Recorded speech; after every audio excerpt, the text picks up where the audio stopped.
with the way everybody is? Timothy will let you know if he is not. Doing good. Thank you. We're good now, Judge. Okay. Good. Judge, why did we move the flags? I don't know. Why are the flags moved? Right Yeah, in good your- question. I didn't even notice. Let's go ahead and they're in Carolyn's, Commissioner Vaughn's almost face here, If if you you're just don't trying to mind. tell me something, I'm blind, I mean, I'm not. It might have been earlier. Thank you, Edward. Don't poke the ceiling. And if everybody in the audience would silence their phones, I'll do the same. We forget sometimes in the morning. It's 9:04. It'll take us just a minute more, and we'll get going. Thank y'all. I couldn't Thank you. see. Don't poke the ceiling, Edward. Don't poke the bear. Do we have a pastor or reverend or anyone that would like to say grace from the public? Provide invocation, okay? We do. Come forward a little bit, I got a chair. I'm gonna get Jag. Thank you, Carolyn. Well, he is dressed in black, but he's no minister. I'm sorry, Judge, I didn't hear. No, I was asking if there might be a pastor in the house, or reverend, or, Maybe that's what I thought it was. no worries. I think we make do here very nicely. Okay, Judge, We make do nicely on Yeah, our absolutely. grace. all the mics are on, Thank and you. I'm unmuting the participants.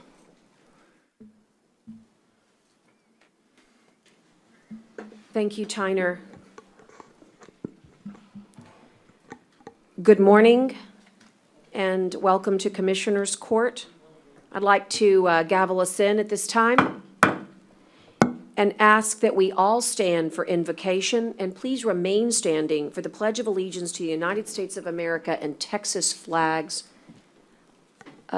Commissioner Chesney, would you lead us in prayer? Let us pray. Dear Lord, we thank you for everything that you have done for us and everything that you have given us. We thank you for being there for our times of joy and our times of despair. We ask, Lord, that you will watch over Nueces County and all of our citizens. Lord, we ask that you will help all of us that are here today to also be watched over and to remember that we are here to serve you and to serve the people that we represent in Nueces County. Lord, we thank you for all that you've done for us. We ask you to rid this world of the coronavirus. We ask that you would keep those in your arms that have lost loved ones and been affected by the coronavirus. We thank you for your Son, Jesus Christ, and we ask these things in his name. Amen. Amen. Commissioner Gonzalez, would you lead us? Pledge allegiance. To the United States of America, and to the republic for which it stands, one nation, under God, indivisible, with liberty and justice for all. Honor the Texas flag. I pledge allegiance to the Texas, one state, under God, one and indivisible. Thank you, Commissioners. That was very nice.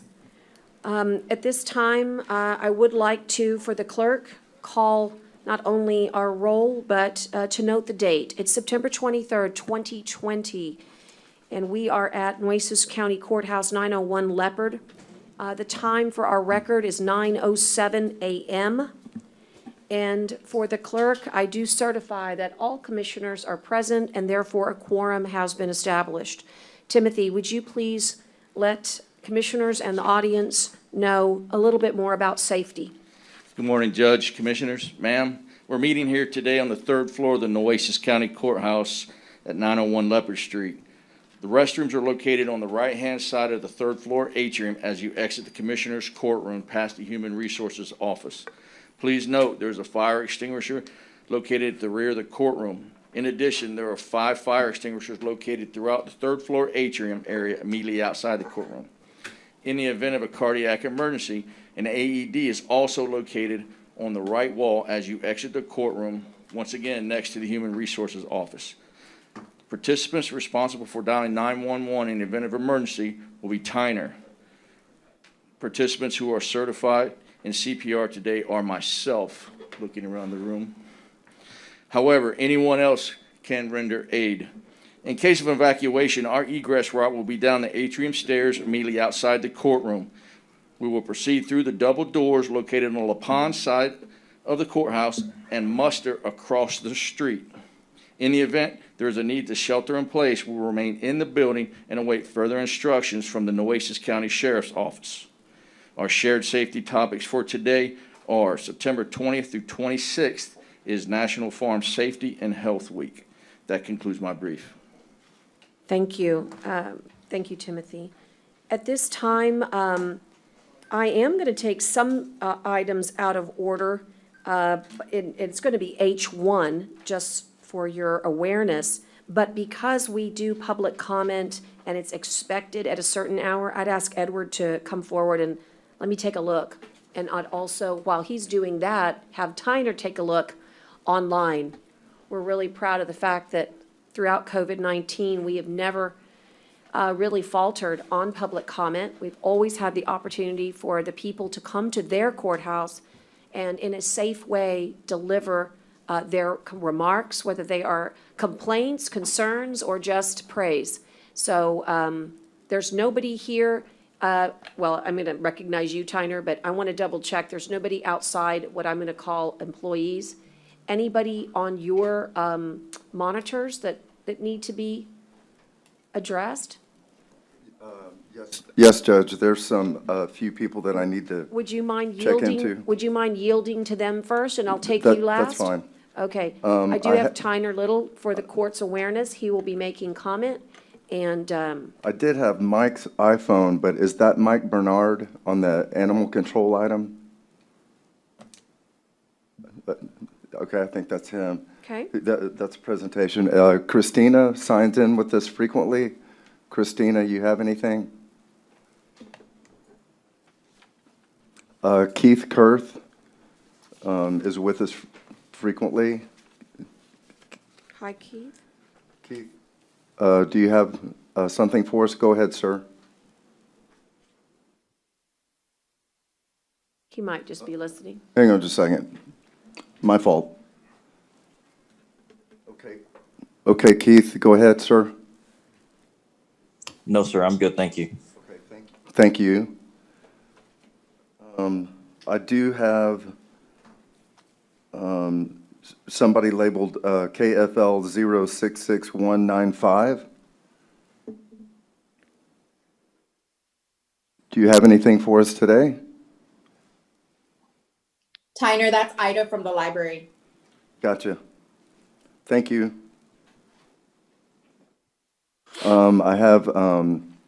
I know that Mike Bernard is on the animal shelter item. We have a Patrick Mabry. Do you have any? Is it Madry or Mabry? Mabry. Mabry? Right. Go ahead, sir. Yes, I'm here representing Silber and Associates. We did the assessment of the ABM performance contracting. Okay, we'll call on you proposal. at the appropriate time. Yes, ma'am. I think that's all I have on this list that have joined us. I know the rest. Okay. In that case, I'll call on you, Tyner.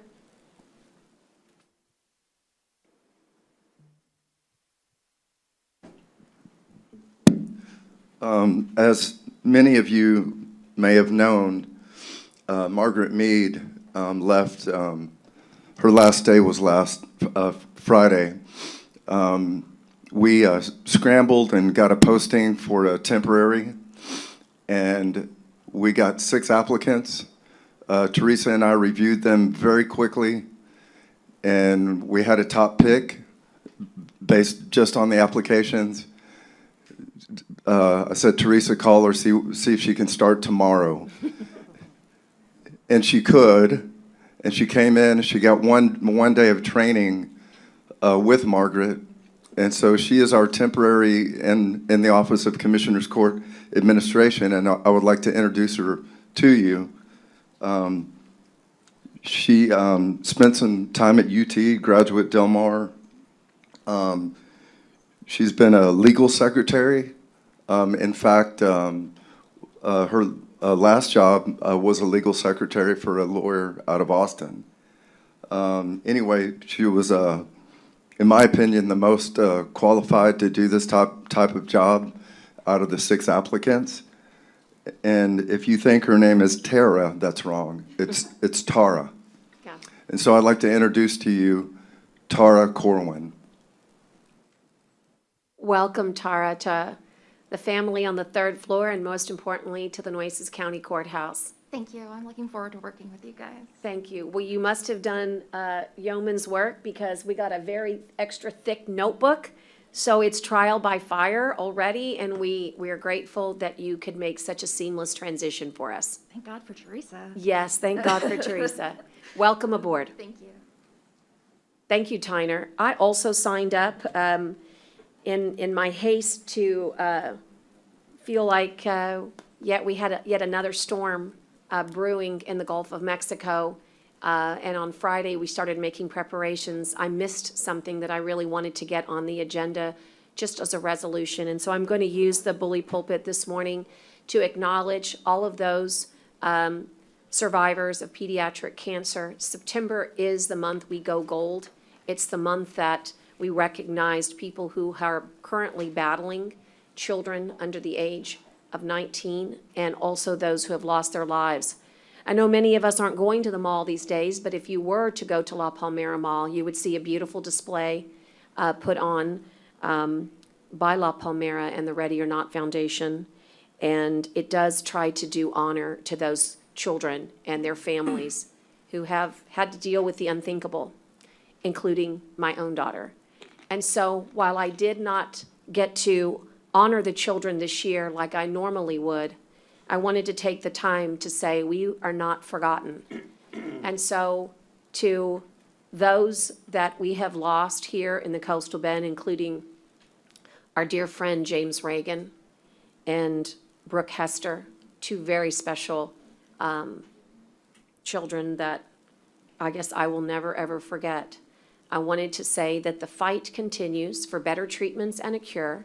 Today, 9 children will be diagnosed with pediatric cancer.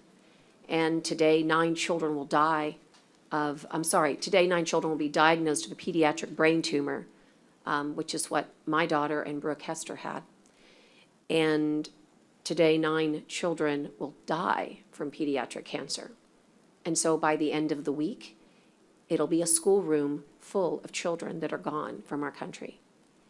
And out of all the wars we have fought, we have lost more children to pediatric cancer than soldiers in all wars. And so I would just ask you to think about, as we embrace pink in the month of October, certainly just around the corner, that you spend these last days of September thinking about something we can all do to go gold for the kids. Thank you. Anybody else? So with that, I'll take out of order, Commissioners, item number H1, a very special resolution in recognition of Julia Gilliam. She's here with us today, along with other members of the 4-H program and our Ag Life Extension. And I think I will yield to Commissioner Chesney at this time. Thank you, Judge. I appreciate it.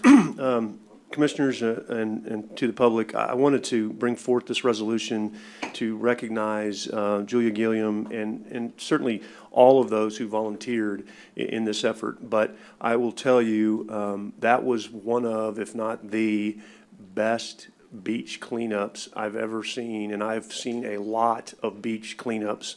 Unfortunately, that's because I'm so old, Julia, but it still means I've seen a lot of them, and it was really amazing to see how fast you were able to put that together. And I know you had a lot of help, and I know there are people here that helped you, and I'm going to let you talk a little bit and tell people about that. But rarely do we get the opportunity, and certainly lately we haven't had a lot of opportunity to be able to bring people down and recognize them because of COVID. And even today, we're wearing our masks, and I've got mine. I'm just behind my shields over here, so I don't want anybody to think I'm not wearing my face covering. But what you did was simply amazing. And again, I know it's a group effort, and I know, you know, your parents are very proud. I think they're here with you today. Excuse me, a little allergy thing going on today. But you know, we need to take the time. We do a lot of work down here. Some of it's mundane. It's all important. But we need to take the time to stop and recognize young people like yourselves who have made such an impact on our community. And so today, and I'll make a motion to pass it, and I'll let Tyner read it, but I really just wanted to thank you on behalf of all of the citizens of Nueces County for the amazing work that you've done. And I know that this was something that you did for your 4-H club. And again, I know a lot of people were involved, and I probably should have had resolutions for 4 or 5 other people, but this was your lead, and you took the lead on it, and you did a great job. We're very, very proud of you. I know Judge Canales was out there and participated, myself, Commissioner Vaughn. We were out there doing trash bags, and I think Commissioner Vaughn may have done more than all of us, but we were out there supporting your efforts as well. And so thank you very, very much. I can't tell you how impressed I was. In fact, and I can't remember, I think I called Flo, and Flo East is here, and she's always involved in everything great in that area too. And I called Flo, and I said, look, I need her phone number. I need to call this young lady and tell her what a great job she did. And fortunately, I was able to reach you, and you're out on the beach, and I could hear the wind blowing. But you did a super, super job, and I'm very, very proud of you. And it was fun to be out there and see all the, and you'll have to tell us, I mean, there were hundreds and hundreds of people out there. So tell us a little bit about it, but I would make the motion to pass the resolution. And I've got a motion and a second, and we'll, And I've got a nice pause. copy for you too when Okay. you're done. I'd like you to come up with your parents, and we'll take a picture Yes. from afar with the resolution. And Yes. so go right ahead. As we have a motion and a second, Tyner, would you read the resolution? This is a Commissioners Court resolution recognizing Julia Gilliam and the Nueces Clayburgh County 4-H Club's Beach Cleanup Challenge. Whereas on July 25th, 2020, Hurricane Hannah made landfall in South Texas. The storm surge destroyed much of Padre Bayou Park and washed away a portion of Bob Hall Pier. The surge also depleted a large area of dunes and left a significant amount of debris in its aftermath. Whereas Julia Gilliam, president of the Flower Bluff and Padre Island 4-H Club, agreed to be the project leader and coordinate efforts with her counterparts at the Clayburgh County 4-H clubs, Kirby Owens, Santa Gertrudis 4-H Club, and Ilan Escobedo, Western Wrangler 4-H Club. Whereas over 3 weeks and 55+ hours of volunteer time, Ms. Gilliam toured the project site with county staff, recruited law enforcement officers, emergency personnel, organized the transportation of 4 16-foot trailers on the beach and staging site, created promotional materials for social media, gave media interviews, created a volunteer schedule, planned parking, crowd control, organized supply and equipment distribution, and more. Whereas on August 22nd, 2020, Ms. Gilliam mobilized 300+ 4-H and FFA youth and adults, community leaders, and volunteers for a 3-hour beach cleanup south of Bob Hall Pier. Whereas the cleanup effort covered 3 miles of beach south of Bob Hall Pier and resulted in 78 cubic yards of trash, plus 300 individual bags of trash being collected and preserving the environmental impact of the beach. Now therefore be it resolved by the Commissioners Court of Nueces County that the court hereby recognizes Julia Gilliam and all the volunteers who participated for their efforts in organizing the successful Nueces Clayburgh County 4-H Club Beach Cleanup Challenge. Special thanks to the wonderful 4-H clubs and their members, and for an outstanding effort and great success. Thank you, Tyner. Let us just do the best part. All those in favor signify by saying aye. Aye. Aye. Pose same sign. Julia, welcome to Commissioners Court. And I just don't want to take up too much time. I just want to echo all the good praise that you received from Commissioner Chesney to tell you that this is exactly how I feel, and I know how the court feels. And I would just add that not only did you tackle a problem, but you really brought a positivity to our beaches when there was a lot of negativity about how we were feeling and how it was dividing us. You found a way with a program to bring us together, no matter how we felt about beaches. And I want to thank you for that. It's so rare to find a way to put everybody's feelings aside on a partisan level, or even just a perception of how they view what's right and what's wrong. And you said, here's one way, no matter how you feel, that we can all come together. And I think that is a remarkable feat that probably would never be documented, other than it gives us this opportunity to say it. So welcome. Please introduce the special people that have accompanied you here and make any comments you would like. Thank you, first of all, for having me here this morning. And I wanted to thank Scott Cross for giving me the opportunity for doing this beach cleanup. You know, he was the one that called me saying, I have a big project for you, and it was a big project. And Kirby Owens and Elon Escobedo, they're from the Clayburgh County. They helped me a lot for getting people from that side of the county over here to help clean the beaches. And the Coastal Park maintenance crew, they really helped me set up, and we were able to talk out the transportation. I know we had some problems with transportation, but we worked together to get through it. And I just want to thank everybody that came out, especially Judge Canales helping me, supporting this project, and everybody that came out to clean the beaches. I had so much fun. I was not expecting that many people. I knew we were going to get a big crowd, but I was glad to see everybody out there getting all the trash.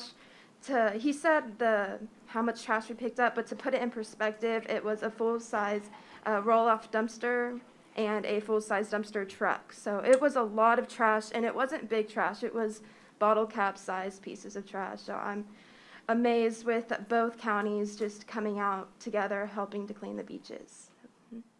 Thank you, Julia. Great. And will you introduce, yes, absolutely. And will you introduce, I know you have your family and your 4-H family here. Tell us who's here. I have Flo East, my club manager, and Kyle McManus, the county extension agent, and my parents, Suzanne and Mark Gilliam.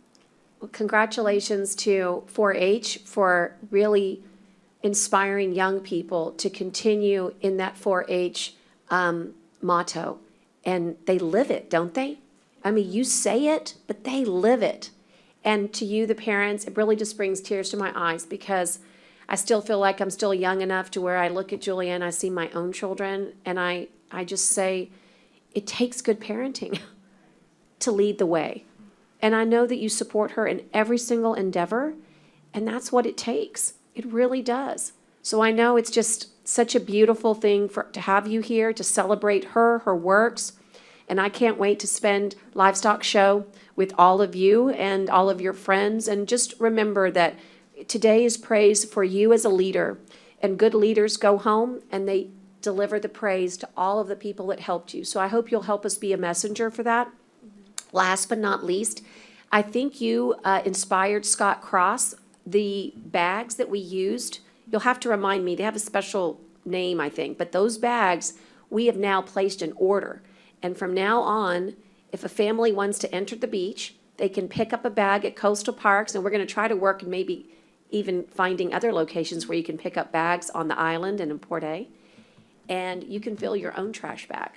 And we're working on a program, maybe Commissioner will help us, where if you take that bag full, that somebody would give you a voucher for something, like at Stripes or at Whataburger or something like that. Great idea. So what you've started will change our world. So thanks, Julia. Glad you were here with us. Commissioner would like a picture. Yeah, if you'd come up and bring your parents and whoever you'd like, and we'll give you, I want you to take this resolution back with you, and we appreciate you being here. If you all will stand, we kind of have a way to do it. Tyner will show you. We'll stand up and somebody will help with that photo. Or how would you like it? Yeah, but how would you like it? Would you like her right there? Yeah. Okay, that'd be great. It's kind of wide. Yeah, that's fine. People together. All of us can get, okay. Hey, hi there, nice to see you. Kyle, thanks for being here. Flo, wish you could be in the picture, Flo. Good, how are you? Yes, sir. Here we go. I'm gonna scoot this way.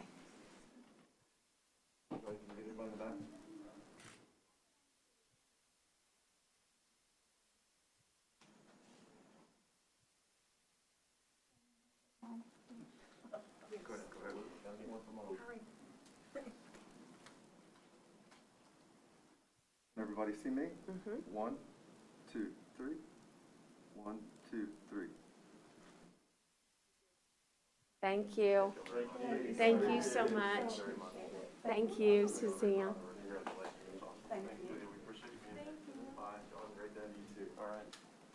To say it was hot that day was an understatement. To say it was hot and some of us wearing masks is a bigger understatement.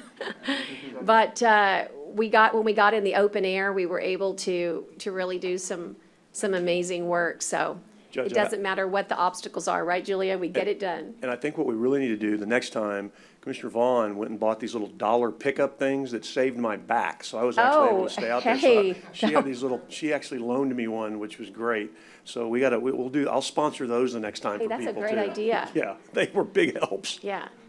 Quick comment, Of Judge. course, Flo, welcome. Thank you. We met last night about the stock show, and we'll be getting back with you on Plan A, B, and C, and you will be extremely impressed and proud. So I always am. thank you for your support. Thank you. Thank you so much. Commissioners, while I was standing up and looking around, it dawned on me that I missed something on public comment. So for the county attorney, I'm going to officially reopen public comment so that I can make another public comment and also make another introduction. Holden, if you would take the podium. I want to welcome to the Nueces County team a new member. Holden Hopkins hails from Corpus Christi. Commissioner Chesney, he hails from our alma mater. You recognize that kid? Absolutely. I didn't, not without that face mask. He's all but grown with up. With that face mask. Good to see you, man. He's all grown up. are you? We conducted a search from the Nueces County Development Commission and HR, and there were many applications, and Holden's also rose to the top. Holden is a recent graduate at the University of Texas at Austin. Hook 'em. I got stuck here. That's okay. I like you And, anyway. You're good, man. It's all right. But more impressive than that, he's also a graduate of the Macomb School of Business, in fact, the honors program, and more impressively than if that wasn't enough, an amazing program that says to the state of Texas students, please don't go to Harvard or Stanford or Yale or Princeton. Please give us your talent. And when we do that, we only extend this honor to 40 kids, and we call it the 40-acre scholarship at the University of Texas. Holden was a 40 acres scholarship recipient. So when I tell you he's talented, I could not even begin to describe. The fact that he wants to come back home and give is really exciting. He's going to be leading the deputy position at the NCDC over at Tower 2. I'm going to encourage you to go over there whenever you have a chance and get to know him. If you have a project in Nueces County that needs messaging, fostering, nurturing, it needs resolutions from other governmental jurisdictions, you need him to attend meetings because you cannot, he is your man. I want him to say a few words, but here's what I'm thinking. Commissioner Vaughn, I'm thinking he really probably needs to be well-versed on TERS number 4. All on his own, he has been attending the meetings virtually, but maybe you could spend some time with him explaining the projects that are important. I'm thinking Commissioner Modis, he needs to know a lot about Robstown and, quite frankly, a lot about our smaller cities because they need economic assistance and help. But more importantly, you have a brand-new opportunity to, you had an economic development platform for this legislative session. Maybe you could share that with him as well. He's also the recipient of the award for public policy in the Macomb School of Business. So he will understand the legislation that you think is valued there in that area. Commissioner Gonzalez has a brand-new TERS in his jurisdiction. He could really educate you about that, Holden. That proves to probably be one of the more exciting South Side projects that we've seen in a very long time, mixed media use. It's actually called the BOCO development. And Commissioner Chesney has an amazing Port Aransas arena and a new hotel conference center going there, as well as the island has, of course, the very exciting project with the water exchange bridge and all the development that would go. Together, we have more excitement. We just need to make sure that it actually comes to fruition. It can't stay on paper. And so I'm glad to welcome you, and I'd like for you to just whatever you want to say. I don't think I can top that introduction. yeah, I'm just excited to get to work. I'm excited to work for my hometown, for my home county. That's what I'm here to do. I'm here to be, help to all of you. I look forward to working with all of you on these projects. So definitely, I mean, if there's ever anything I can be of service on that I can help with, please don't hesitate to reach out to me, email me, call me, drop into the office, Suite 930 in Tower 2.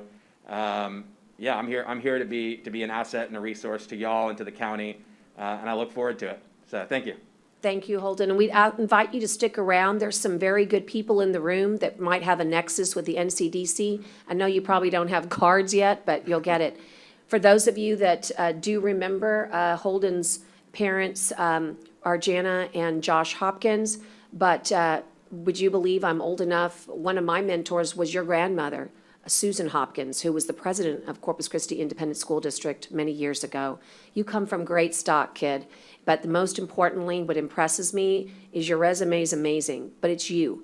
It's the vibrancy that you bring, and God knows we need it here. We got to get more of you and your generation back home. And only you know what it'll take. We don't. So welcome aboard. Anybody?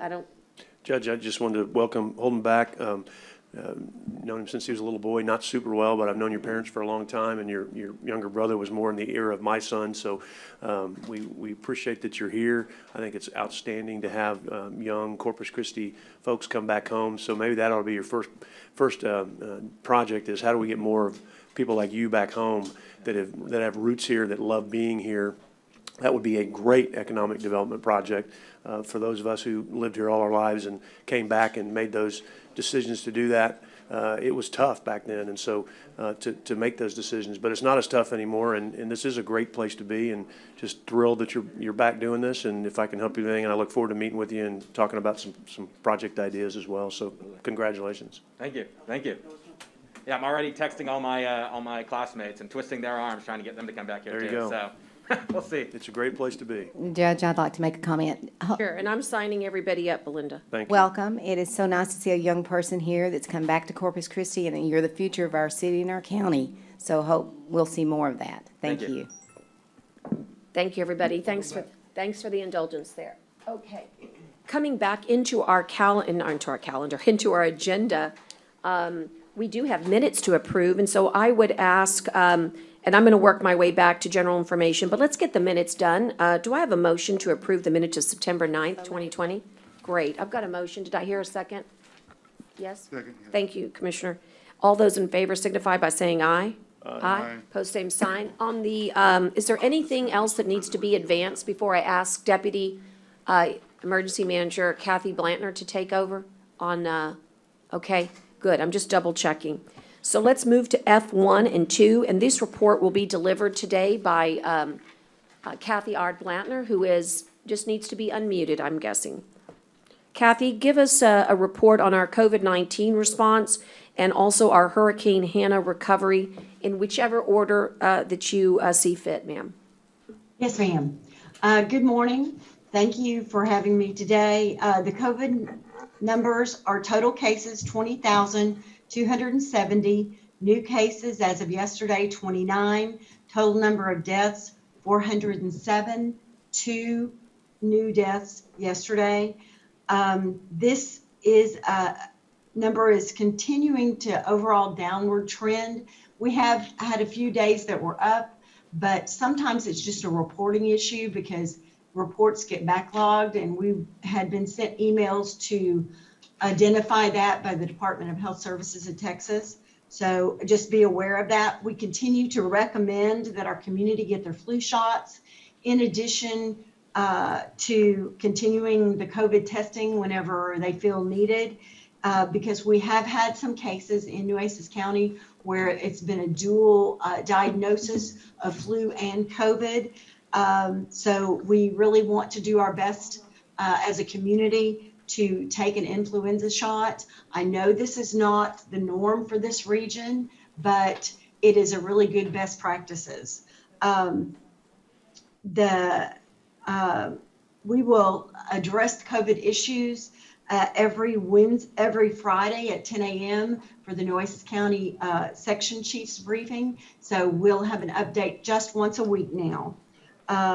We will continue to work with Edward Herrera and Julie Guerra to be consistent on providing our COVID testing and flu shots to the Nueces County employees and their family members. And we suggest all of the community also do the flu shots, as I said before. So we are continuing to test in Nueces County. Those tests are free. They're provided by the Texas Guard and an individual private agency. And they are, I believe now, a mouth swab rather than nose swab for those people who aren't comfortable with that nose swab. It's another option. We currently this week have BCFS providing EOC support for Nueces County and training our emergency management staff and Nueces County section chiefs this week. So we're very glad to have that group aboard. We are continuing to work on Hurricane Hannah. We will be turning in our Nueces County disaster summary outline today. That goes to TDM and FEMA for reimbursements. At this current time, we are at a total burn rate for Hurricane Hannah of $16,553,435.21. Tropical Storm Beta, we continued to monitor the weather in that week prior to the Tropical Storm Beta arriving in our area. We watched that approaching tropical depression, as is our job as emergency managers for the safety of the county. On Friday, September the 18th, we began making preparations for the arrival of the Tropical Storm Beta. At that time, it was unknown if it would turn into a hurricane. That was an option. And you always plan. If you think you may have a hurricane category 1, you always plan for a hurricane category 2. That is just the nature of the beast. But we were very lucky and ended up just with a tropical storm. Emergency management activated their EOC level to a level 2, which is an enhanced state on September 19th at 11 a.m. And that was a virtual EOC activation. Then on September 20th, which was Sunday, a core small group due to the COVID-19 epidemic at 10 a.m. arrived at the EOC, and we remained at that EOC until 8 p.m. on Sunday. And at that point, at 8 p.m., the tropical storm had moved to the east, and Nueces was in a good place at that point in time and continued to stay so throughout the continuing event. The ride-out team was then remotely activated for the remainder of the time. Judge Canales ordered the closing of Nueces County beaches on September 19th at 6 p.m. Governor Abbott declared a proclamation of a state disaster for Tropical Storm Beta in 29 counties, in which Nueces County was one of the 29. Judge Barbara Canales issued a proclamation thereafter as Nueces County to be in a state of disaster for Tropical Storm Beta. Nueces County EOC was deactivated on Monday, September the 22nd, and returned to a normal level 3 activation at 8:15 p.m. The county assessments reports indicated minimal damage in Nueces County. The vast majority of it was erosion. So we were very lucky in this storm, but we were prepared for anything. Thank you, Kathy. And just by way of understanding, because I want to make sure that on the burn rate, because I've got a they here for Hurricane Hannah, when you said it was 16 million, that's the assessments. Our burn rate, we have not expended 16 million. Just a clarification for everybody. The reason that particular amount is so high is because we have received a documentation from Jacobs Engineering on a full replacement of Bob Hall Pier. And that makes up, quite frankly, almost all, not quite, but between the parking lot and the pier, that's where the crux of the 16 million is. I mean, 99% of it. So I just want to make sure we have that clarification, and we will be submitting these final numbers in. We already had pre-submitted our estimations, but it's always very helpful to have the backup documentation from the engineers and all of the, this is what we call the final assessment. So with that, are there questions for Kathy? This is a report only, and we've covered a variety of subjects. Commissioner, anybody? We also know that Crowder Gulf, of course, has been conducting a lot of the cleanup. I believe that those bills go straight to the General Land Office, but you just cannot imagine the volume of asphalt and base material that we have carted off. At one time, we had 24 trucks leaving Padre Bayou every day. So just want you guys to know that I am really proud of Nueces County's emergency management team, and Kathy mentioned to you that we have a specialized team in emergency management with us. The BCFS team is here, and they are a specialized emergency management team that, with the blessing of Chief Kidd, I asked for a planning team to be sent to us so that we could prepare for what is the next wave of our COVID-19 response, which includes vaccination. We have been asked by DSHS, the Department of State Health and Human Services, to prepare within 30 days a vaccination plan. This is a tremendous event that will take place in our community, and there will have to be prioritizations. And so that plan will get initiated here in Nueces County's emergency management, of course, along with public health.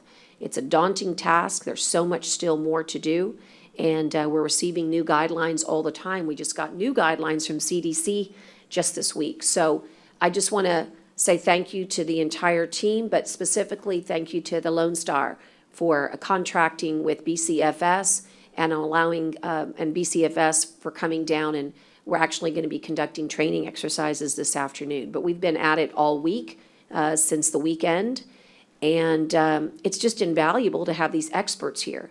So look for a little bit of restructuring in our emergency management in the months to come so that we can be leaner, meaner, faster, better. Judge, and thank you. And someone may have said this, but Yes. when do we think Crowder Gulf now will be We'll finish. done? Yeah. Well, No, they were getting close. Commissioner, very close. But here's the thing. Remember, they're also going to assist us on the marine debris removal. So I think they're going to be around for a while. But if you're talking just shoreline. Yes, ma'am.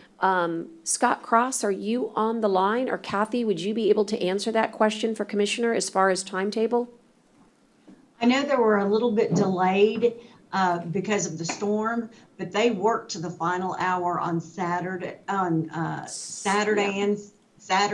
afternoon to get as much as debris as they could. But they will continue to work throughout this week. I am not sure of their completion date, but they're very close on the parking lot. And I think, they're still within their 30 days. I'm just curious because I know they were working really hard, and it looked like they were going to be done sooner. We will get their final, I'm sure someone's listening and they'll send us an information. Okay. I think what's really also important is that that marine debris removal, that we start initiating that. We have received bids. They are in the range of 2 million and higher, 2.2 million and higher. It's a very expensive operation. It's also requires barges and cranes, and imagine 160 linear feet of concrete, underwater, and lifting it up safely and removing it. It'll also require a monitoring system per FEMA guidelines, and we've made those arrangements with Tetra Tech. I'm sorry, yes, with Tetra Tech. And Judge, just in case anybody's listening, you brought that up. Someone had sent me an email asking to look into possibly the possibility of that debris being made into some sort of reef.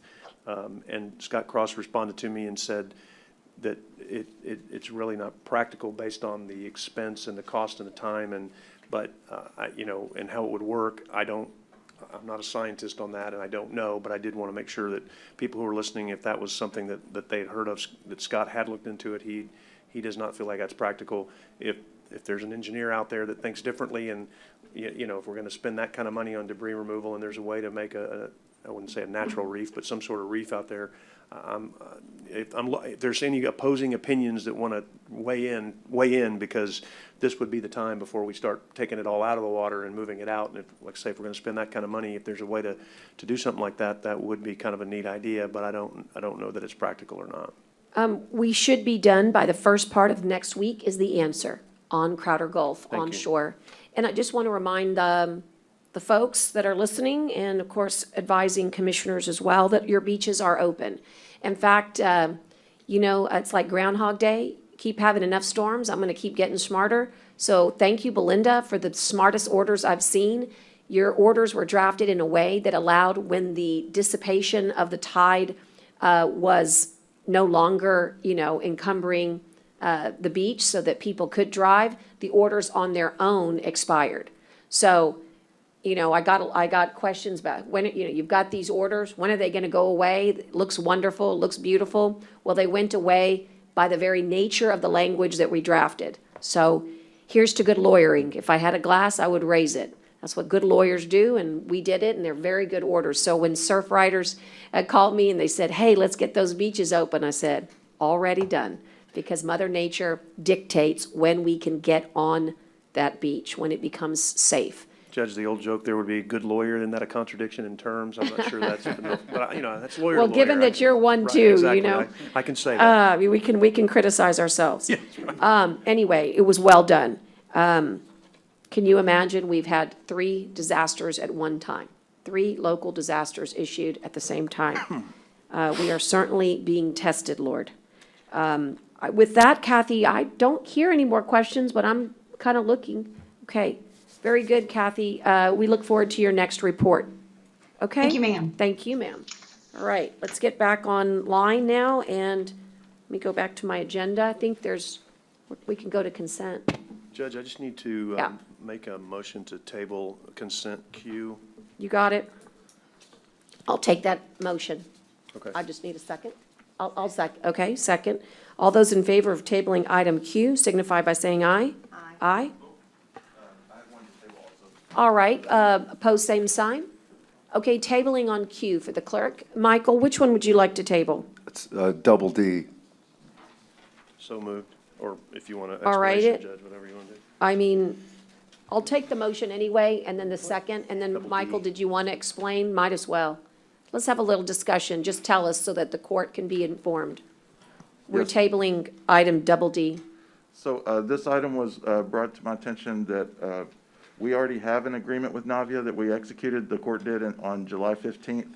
And this additional documentation requires some further review before we bring it back. It kind of came up really quick at the end of the week, and we placed it on there in the hopes that we would get it worked out, but we still have some further research to do to see if this is actually a required document for us or not. We haven't seen this That makes document in the sense. past, and so it didn't look really familiar, so I want to Makes look into it perfect further. sense, Michael. All those in favor signify by saying aye. Aye, pose same sign. On Q, I didn't do the discussion, but is that just so we can not quite finish? In other words, is it to put more in, Kara? Oh, okay, but it's early voting locations. Commissioner, was Q a result of, I don't need to do anything. oh, Oh, I see what, okay, I got it. Yeah. I got it. Okay. And Judge, if I may comment on something, sometimes when we're creating the agenda, documents aren't ready in time and we move things to later courts. Yes. And something happened that I need to explain, that if you look at consent agenda, the lettering goes from D to H, and something must have happened in the software when we move something. It could have been, somebody could have checked a box for it not to renumber. So I just would like the clerk to reflect that there is no item E, F, or G. It was already posted, and so We left it as is and caught the mistake after posting. So just to point out to the court and to the clerk, in the consent agenda 3, there is no E, F, or G. You know, I caught that. I was going to point that out, but I don't want to embarrass anybody, so I'm just kidding. No, I'm kidding. We're embarrassed enough. I'm totally kidding. We understand, Tyner. We've all been stretched.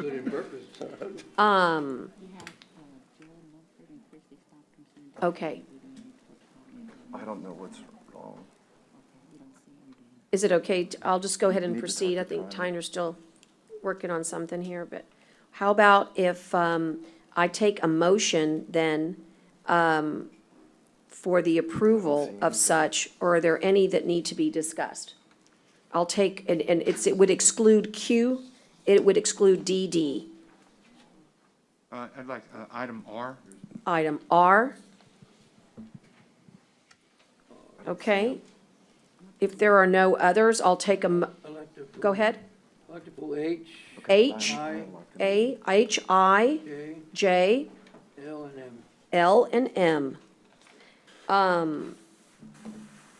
I think I'll just pull Y, just because we've got some good things to talk about there. No problems at all, just court awareness. So, And B, Judge. and B, you got it. Okay, so here's what I'm gonna ask. I'm gonna ask for a motion for all the other letters. Here's how I read it. A through D, K, N, O, P, S, T, U, V, W, X, sounding familiar, Z, double A, double C, double E, double F, and double G. Do I have a motion for those? All right, and a second? Second. All those in favor signify by saying aye. Aye. Pose same sign. Okay, let's do them in order, okay? Let me just mark off, because sometimes it gets confusing. We've already tabled that one and that one. All right, so Commissioner,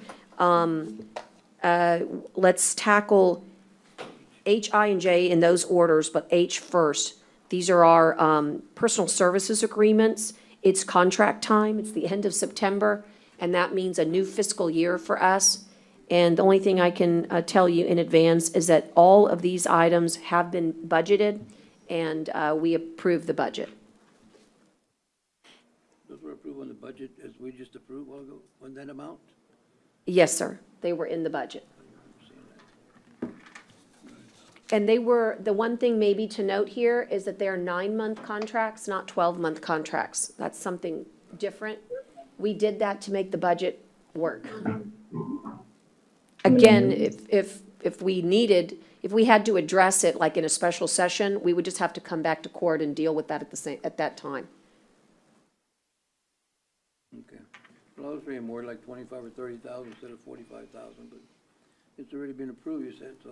Well, I wanted you to, well, we're going to authorize it today, sir, but it was in the budget and is part of it is part of the budget that was approved. Okay. Okay, if there is a motion then, so Are you going to do them individually? How are you going to do this? What are we, Well, I'm gonna It- go with L, I. oh, wait, which one was this one? we're going to go to I next. It's just H. Okay, so do we need to approve it? H. Okay, I motion to approve H. Okay, got a motion, and a second. All those in favor signify by saying aye. Aye. Aye, pose same sign. Okay, and then I is an interlocal agreement with Clayburgh County, kind of really relates to J. It's for $60,000, and basically, last year, we did the same exact agreement with Clayburgh. Clayburgh and Nueces have the ability to seek very special funding from NERDA, which is the National Resource Damage Assessment Fund from Deepwater Horizon. And because of that, we formed a group called the Baffin Bay Stakeholders. And some of you commissioners have been to those meetings, and Tim Richardson is the consultant that assists us with those collaborations. They're very complicated. There's actually a program called the Texas Trustee Implementation Program.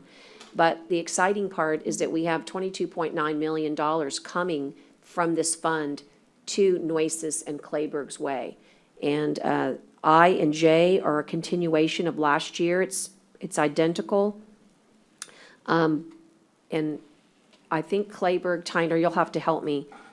are we approving this because Clayburg's already done it, or that we have to send it to Clayburg? It's already been delivered to Clayburg. Hugo Berlanga asked me to email it to Francis in the judge's office. Got it. And to print it, and for her to print it, put it on his desk.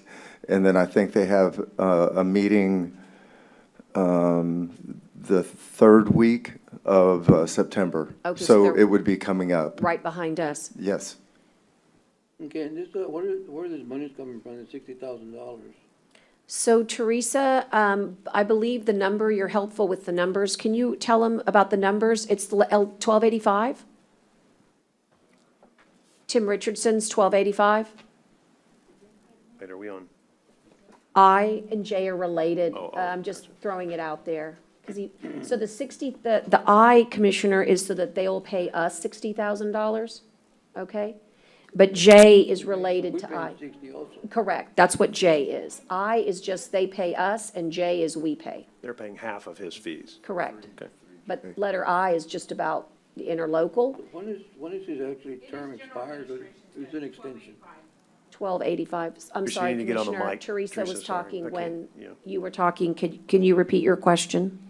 It's General Administration, 1285. Thank you. And now, Commissioner? Well, is this, his time expired already as a consultant when we hired him? Yeah, we Is do. it- So what are we doing now? Continue extending him for another what? It's a year, or is it 9 months too? October through September, it's a year. It's through September. It's through September, so it's the fiscal year. Right. It's the whole year.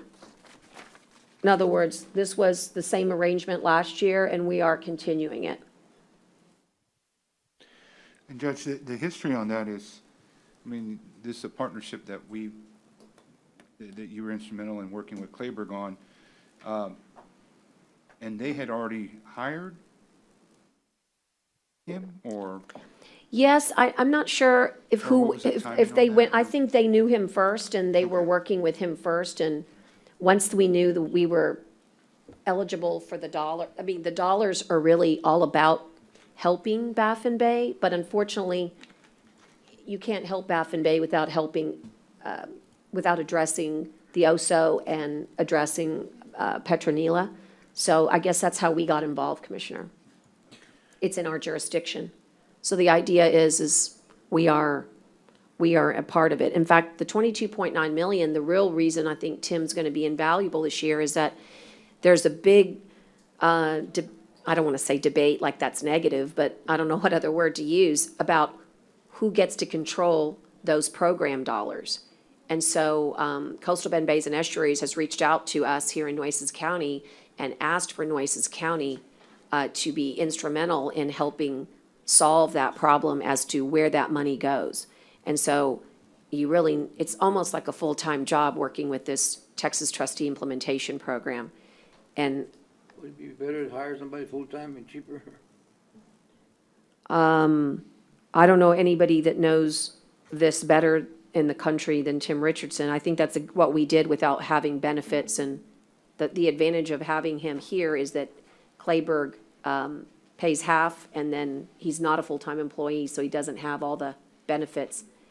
And Judge, my question too is on this is, can we use Tim Richardson? Is this broad enough to be able to use him for different things? Because he's got a lot of input at the federal level. I have two questions, that, and I've also would like to get kind of a report from him, maybe I on a agree. quarterly basis to the court, so they can show us what he's doing and how he's doing it. I know you probably talk to him a lot, and you know exactly what's going on, and it would just be helpful for me to get like a quarterly report I from agree. him. But if this is, and Tim's outstanding, I've worked with him for years, and the question is, is this broad enough to cover more than I'm just? going to yield to Tyner, because Okay. I want it to be. Now that you say it, Yeah. I want it to be. Tyner, is it? I feel like it definitely could be interpreted to help all coastal parks. Yes, it is. And he does that anyway. We really don't have anybody monitoring federal. And he is all federal for us. And, as you know, we have some huge pending grants in partnership with Clayburg. And those are the types of things that he monitors.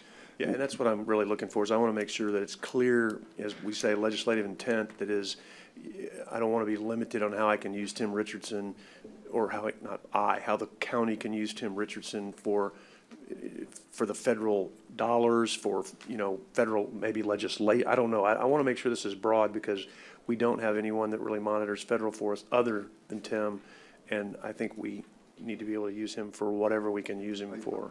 Yes, I know that he's willing to. He reports to us on things, not just on these particular pots of money, but his expertise, as you know, was the Exxon Valdez recovery.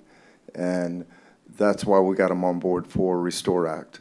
Right, so if we could get a quarterly report from him, and really, it would be great to go, I'm going backwards, Judge, and I apologize, I missed this on the last one. I'd like to get a quarterly report from our legislative team also that shows us what they're doing in the off-season, in the off-session as well, and maybe what they have done. And I just had my call with them yesterday, I should have asked for that. But I think it's going to be really helpful for us and for the record, if you will. It's for the record. To show the constituency what we're paying for.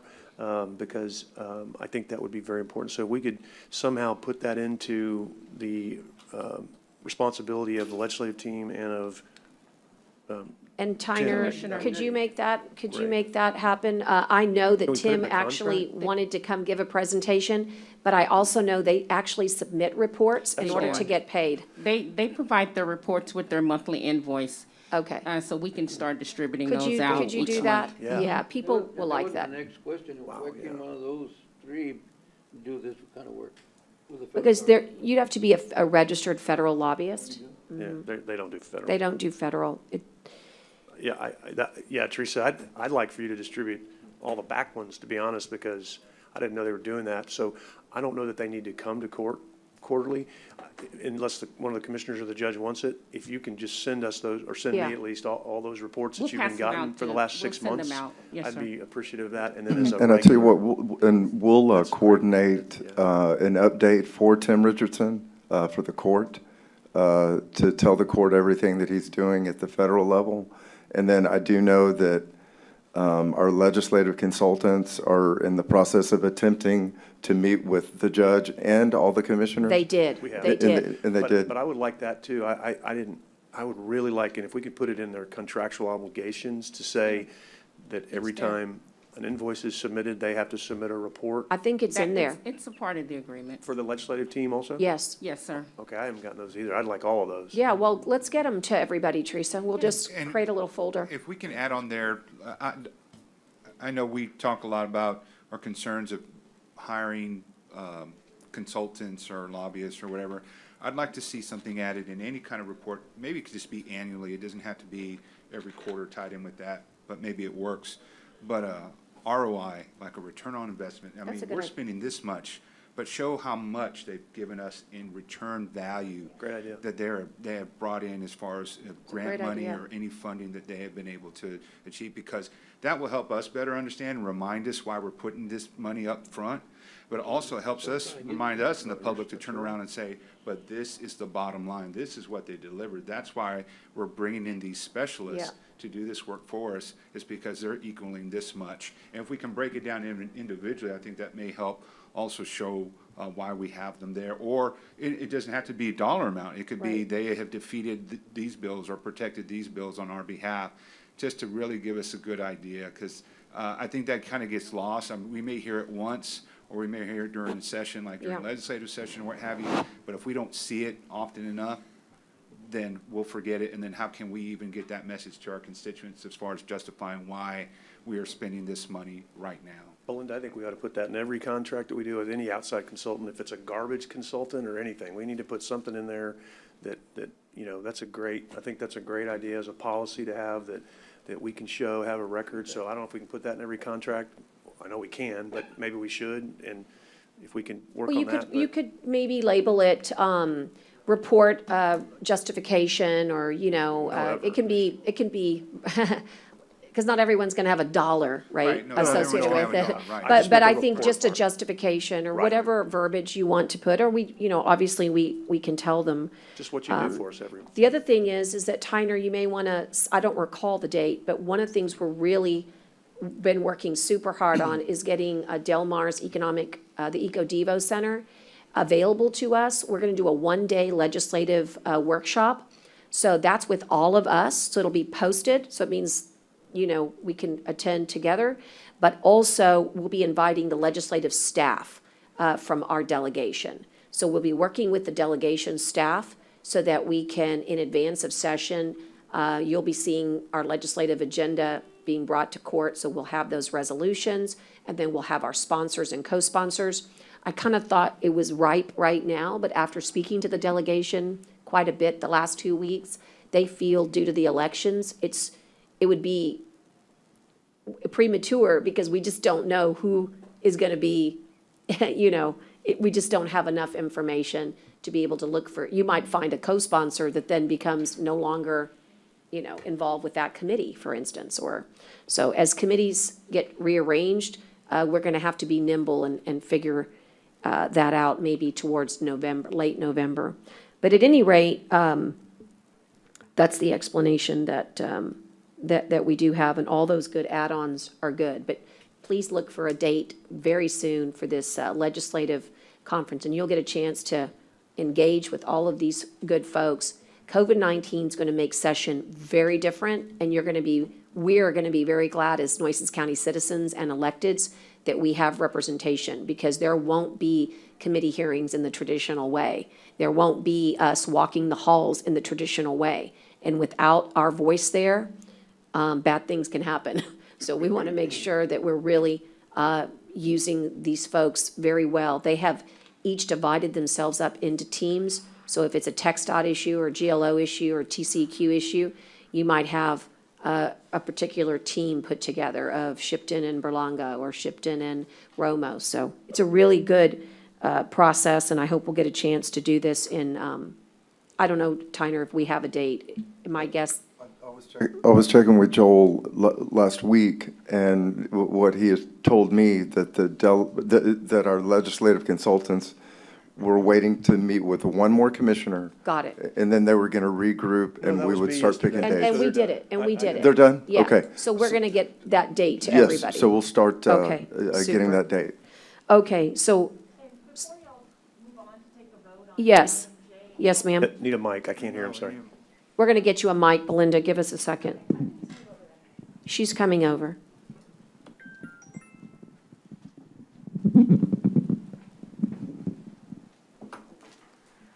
I just wanted to point out on the interlocal for Clayburgh, on the Yes. very last page, you have an Exhibit A. And those are the exact scope of services that y'all have for Richardson. So that scope is not, if y'all want to expand that scope, then we can go ahead and you can kind of verbally tell me what you want added, and we can approve those with that amendment. Okay, we can do that. Commissioner? Expand the scope to make certain that it includes all federal opportunities with regards to Right. not just the NERDA with Clayburgh, right? I just That- want to make sure we can, He just wants to make sure that it's great that we're doing this with Clayburgh for our TCEQ, NERDA, Restore, but there's 10 other great granting federal resources for coastal parks and wetlands, and we have wetlands all over Commissioner Mata's, Commissioner Gonzalez area, Commissioner Vaughn's, so we just want to make sure we can use them for every project. Is that a best way to yeah, I describe mean, it? even if it has to be expanded to, and I mean, I get that there might be additional Say all dollars Nueces involved. County. But I mean, yeah, They already got extra dollars. what's that? They already got extra. Yeah, I mean, anything and everything that he can do for us federal, I want it to just be as broad as Yeah, possible. all Nueces County federal projects. And maybe even monitoring legislation, I don't know, I mean, I don't know. Yes, I don't know yes. that we need to go that far with him, Well, but I'm that's- just saying, I don't want to limit the scope. I don't want to pay any more money either, but, Well, particularly in his expertise. Look, he monitored Go Mesa. Right. It was because of him that I got to write, he helps me basically produce testimony so I can produce it for committee, written testimony, Go Mesa. He was actually one of the first ones that notified us about the CARES Act. Right. So I just, Yes, the answer is yes. I think we should, is that good direction, Belinda? That's fine. Okay, so could we have a motion contingent upon the, I would say the clarification and/or, I wouldn't necessarily, clarification of scope of services to include all federal legislation affecting Nueces County? And this is really what I'm getting at, to show me what you've done in 9 months, so I can come back and say, it's okay, you know? Right. And just so you know, he has presented to the court a couple of times this year on Go Mesa and on some of the other opportunities that we have applied for. And just so you know, our Go Mesa went from probably, maybe 670,000 to 1.6 million. So, we talk about the ROI, that's it, my friends. Now, I'm not saying he's responsible, Congress is responsible for passing Go Mesa, but the point is that gives me the opportunity to pick up the phone to Senator Cornyn's office, Senator Cruz's office, Congressman Cloud's office, and say, hey, Nueces wants this WRDA, whatever, if it's a WRDA piece of legislation, or whatever the legislation is. I mean, we put our testimony in, we put our voices in. I can't be monitoring all federal legislation in all the committees. So this is really important. So if you want, and by the way, when we doubled, the state of Texas doubled. So Texas, instead of getting 40 million, jumped to like 80 or 90 million. And those dollars are also available to us in other grant forms. That's how they pay for things like beach management, and it's yes. And Judge, I'd like to point out, he's drafted a number of letters for a number of causes, a number of federal causes, and is actually assisted in you writing an editorial, I believe. Multiple op-eds. Yeah, multiple op-eds. Right, and you guys can really reach out to all these folks. You know what might be helpful, Teresa? Might be nice to have name, contact.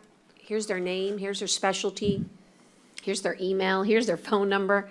Just have that handy for your offices so that you have an issue, you don't have to come through court, just go directly. But yes, the value is definitely there. Okay, does that help satisfy some of the discussion? Judge, I'd move passage of I and J.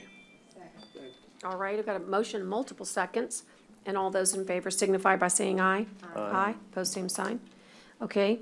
All right, Commissioner, we now have L and M, also personal services contracts. These have different funding sources.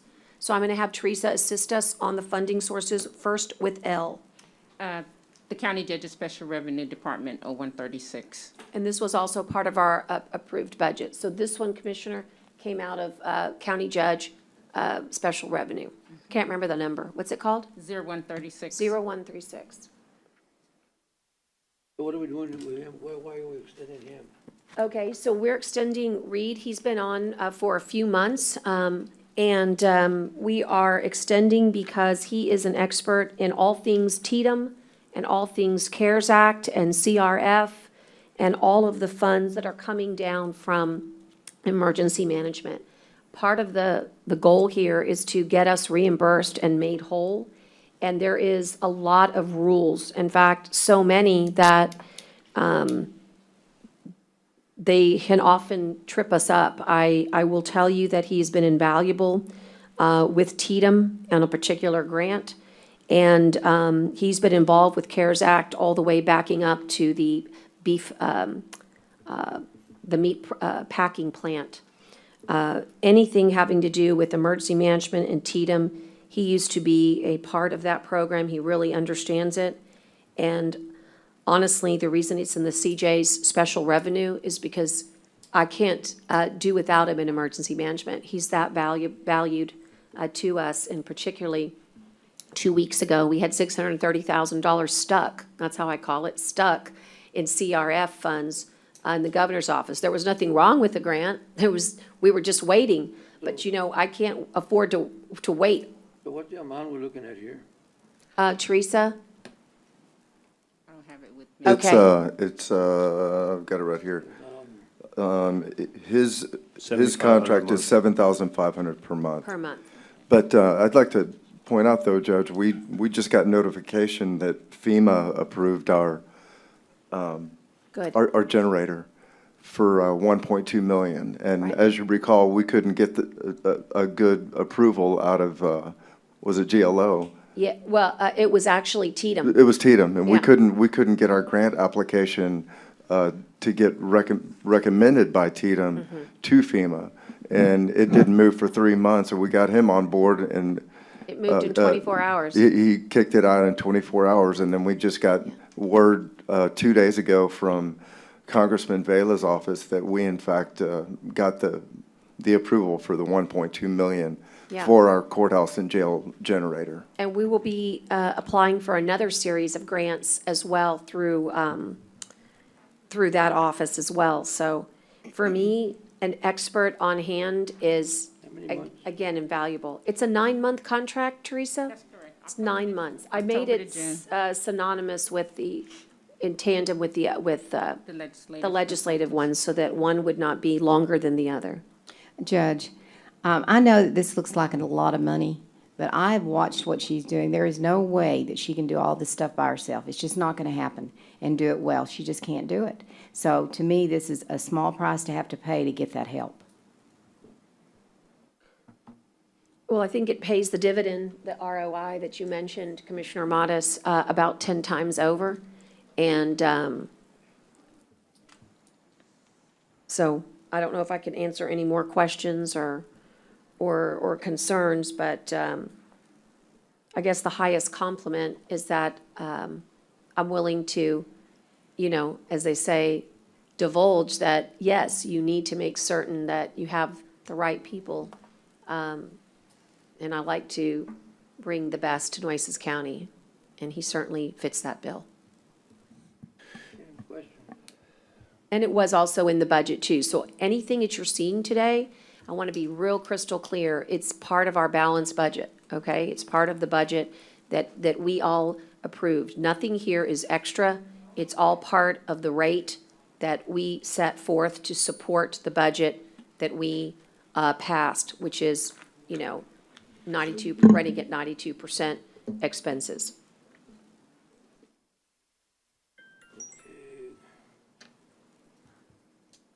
And he will also be present for this legislative conference that we bring. Motion to approve. Second. Okay, I've got a motion to approve and a second, and all those in favor signify by saying aye. Aye. Opposed, same sign. Nay. Okay, I've got 2 nays. Thank you. The next one belongs to, I think maybe Michael can help. No, let's see. Tyner will help mainly with this one. So this is also a renewal for our health insurance benefits management and consulting, Tomas Duran. If ROI was a factor, this particular contract would yield itself 100% every day due to COVID-19 alone. That's not to say that's the only thing he does, but I'm just here to tell you that in the past 7 months, dealing with 2,000 employees, we are a self-insured company. Although we have an administrator, we need to have a liaison, a management consultant, to make sure all of those claims are properly handled and all those reimbursements come back to us. This is a really niche field, and this is the contract that extends. Going up on his contract this year or not? I don't No, believe this so. is the exact same rate. Same rate? Yeah, same everything. That's a what, 84? Yes, sir. I believe that's correct. And its duration is 1 year. 1 year. Fiscal year.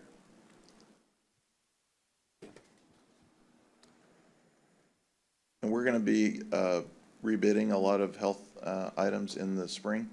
So his guidance and help throughout that process have been very helpful to my office in doing that administration work that we do each year on the renewals.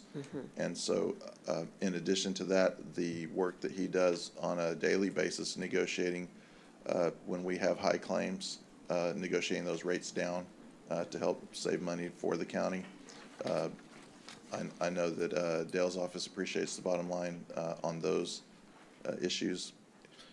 His contacts that he has in the health community are invaluable to us as well. He's got years of experience that you don't get overnight. And anyway, from where I stand, and I talk to him on a regular basis all throughout the year as we're working on these contracts, because even when we have the bids processed, we're already starting work on the next year's bids immediately after. Because it is a long process, very detailed. And although I'd rather him explain it when he does his presentation, I will say, just because I approve weekly our check registers for insurance, this is gonna be a tough year, everybody. We've had employees unfortunately pass away. We've had employees be very ill with COVID-19. We have been very aggressive in our proactiveness with testing. And we've seen quite a few, stop-loss claims. This is a tough year. And so I'm grateful for his service. Judge, this is another one, I'm so excited when we come up with ideas like this, but this is another one where if we can get a monthly report when he submits his invoice, that would be great, or however we need to do it. I think that Teresa might have those as well, or You've got any reports that you're getting from these folks? He was supposed to do a quarterly report. a quarterly. But It's whatever a part it of his invoice. He puts his recap. Yeah. Right, and I So want to I think- remind people too, because this isn't just this does not I know it's a consultant, but this represents a humongous savings to the county, because when we changed this back when, 6, 7 years ago, whenever it was, that we were paying huge commissions to, people who were representing us. And we changed this, and we did the same thing with Carlisle and that group. But we changed this to where instead of us paying these huge commissions, then we pay this person an amount per month fixed, no commissions, to make sure that we're getting the best deal for the people of Nueces County. So I'm not a lover of consultants, but there are times where a consultant is not a bad word. And there's a lot of times, I'm not trying to pick a fight here either. I'm just saying this is one where I think this is not just, quote, I'm trying to say it without saying it wrong, but this is a good deal, I think, in my opinion. This is saving the county lots and lots of money. I think this was a prudent thing that we did several years ago. I think it's prudent how we did it with our health insurance also, our property casualty insurance also, because we're saving lots and lots and lots of money. So there are times when, this works very well. But I know people also look and say, well, why do you hire so many consultants? I get the question too, and you have to take them one by one, and you have to say, here's where this one is a little different. So I think this one is different, and not to say that the others aren't good. I just voted for several of those too. But this one has saved the county. I would echo what Commissioner said. Yeah, I'd like to get back and see. This would be an interesting deal to go back and say, since we hired Mr. Duran 6, 7 years ago, this way, however we did this, and we've paid him this, how much did we save in commissions by not paying those commissions minus what we paid him? I think you would see it would be Be in the careful, you hundreds might be getting him a raise No, right he's now. not getting a raise. I think it's a good thing to show the public on these things. I think we would show over the last 5, 6 years, whatever it is, that we've saved hundreds of thousands of dollars for this county based on this contract, and that's. We're what saving hundreds of thousands every year. Thank you. There you go. Fair enough. Okay. So Motion to approve. Thank you. Okay, I've got a motion and a second, and all those in favor signify by saying aye. Aye. Aye, post same sign. Okay, we're moving right along. We just have a few more. And no raise for Mr. Duran. No Well, raise. I know, I'm just saying that you did a good job for him. Hey, you did a good job. Number, letter R, please. Letter R. I don't know who pulled Yeah, it. it was me, Judge. Okay, thank you, Commissioner. Thank You'd you. lead it. I just wanted to check with the county clerk on, I think we approved a list the last meeting or 2 meetings ago. So this is just additional entities. Do you know, are there any entities that are having elections that have not contracted or decided to team up with the county? Not that I'm aware of. Not that you're aware There of. may be, but. Pull your mic. There Sorry. may be, but they haven't contacted me, so I don't know. And I don't monitor that. I just, because, I've seen it over the years, and I'm a real advocate and believe in that, the more entities, obviously there's a cost that's put onto it, but when you have more putting in, then you can spread out that cost Right. more. And so that's why I wanted to make sure that has happened. And I'm trying to remember the last list. I hadn't looked it up. and looking at all the other groups, because, I mean, there's school board elections, there's city Right. elections, all different cities and towns here in our county. Yeah, Robstown ISD, Robstown, they've joined us. Yeah, so there's several. Banquete, Bishop, Port A, Flower Bluff, Toloso. CCISD, Delmar, Delmar, Toloso, yeah, Toloso. Drainage West district. Cat Oso, Island. Drainage District, Yeah. Water District. Good. There's Yeah. 14 of us. So that's great. So I will say this, since we are a vote center county, if there's an entity that didn't join us and they're gonna run their own election, by law, they must have a presence in every single vote center on election day. On them. So if there is one out there, I don't, well, it's too late, we've already, Better jump in. yeah. Well, no, it's too late. Too late now? Yeah. Thank you. And that's Okay. very Motion hard to to do. Motion to Approve. approve? Okay. Second. And I've got a second, and all those in favor signify by saying aye. Aye. Aye. Okay, and then I pulled Y, and thank you, Mary Lee, for coming down. It's really just to, again, sing the praises of we're one of 5 counties in the state of Texas that received this Indigent Defense Commission Award. It's an incredible compliment to the fact that they are trusting us to implement this award. It will be for the betterment of indigent defense and, quite frankly, to the efficiencies of Nueces County. The one thing I wanted to say, Mary Lee, before we will make the motion to ratify the execution, is that you're going to help us in a way that I think will improve using this grant, the office. And I just thought maybe you'd want to share some of the comments that you and I had. And we're not making any promises for, I know Ann might be listening, but we think that we can at least start thinking about how we can help with this new CGIS requirement that will take place January 1, 2021. And so we'll work on that piece next, but just wanted to say thank you, Mary Lee, thank you to Maria Bedia and Grants, to the Board of Judges. And again, tell the court kind of how we've been talking about the rearrangement, given the grants opportunities. Thanks so much, Judge. We've got the Indigent Defense Coordinator job descriptions approved by TIDC. They're with HR now. As soon as you all execute the contract, we're ready to post the positions. I'm ready to move forward. I've already got business processes in effect, and one of the big goals that I think that we can assist with our CGIS reporting is appointing attorneys to folks who have made a bond. That happens all day long at magistration at the jail, but once somebody gets out on a bond, their opportunity is missed. And the next opportunity that they may have in order to get a court-appointed attorney, if they qualify, is when they make their initial appearance in court. And the clock is ticking going forward from the date of their arrest.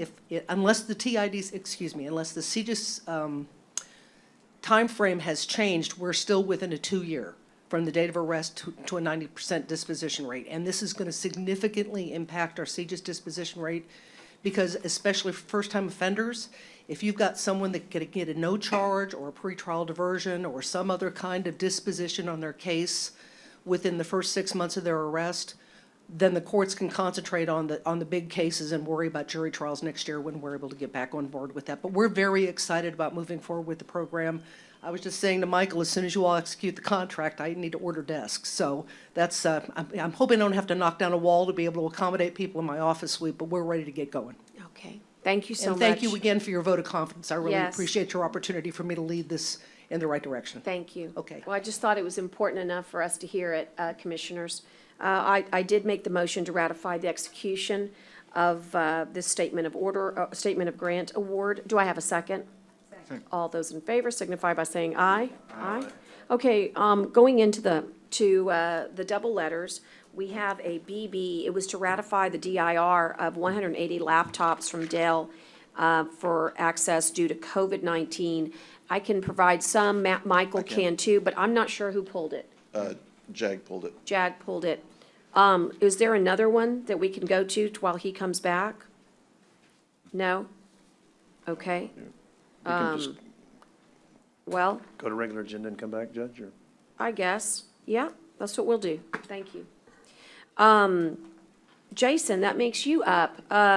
We've got a update from Jason Ott, who's our county extension agent, on school lands, which is really a very fascinating and interesting piece of history here for Nueces County because these lands are in Live Oak and Jim Wells County. And let me just say, Jason, thank you. People don't know probably that thanks to our county ag extension agents who hail from all 254 counties, you guys helped us so much in contact tracing during COVID-19. And I know you stand ready and willing to assist us if we were to have a surge this fall or winter.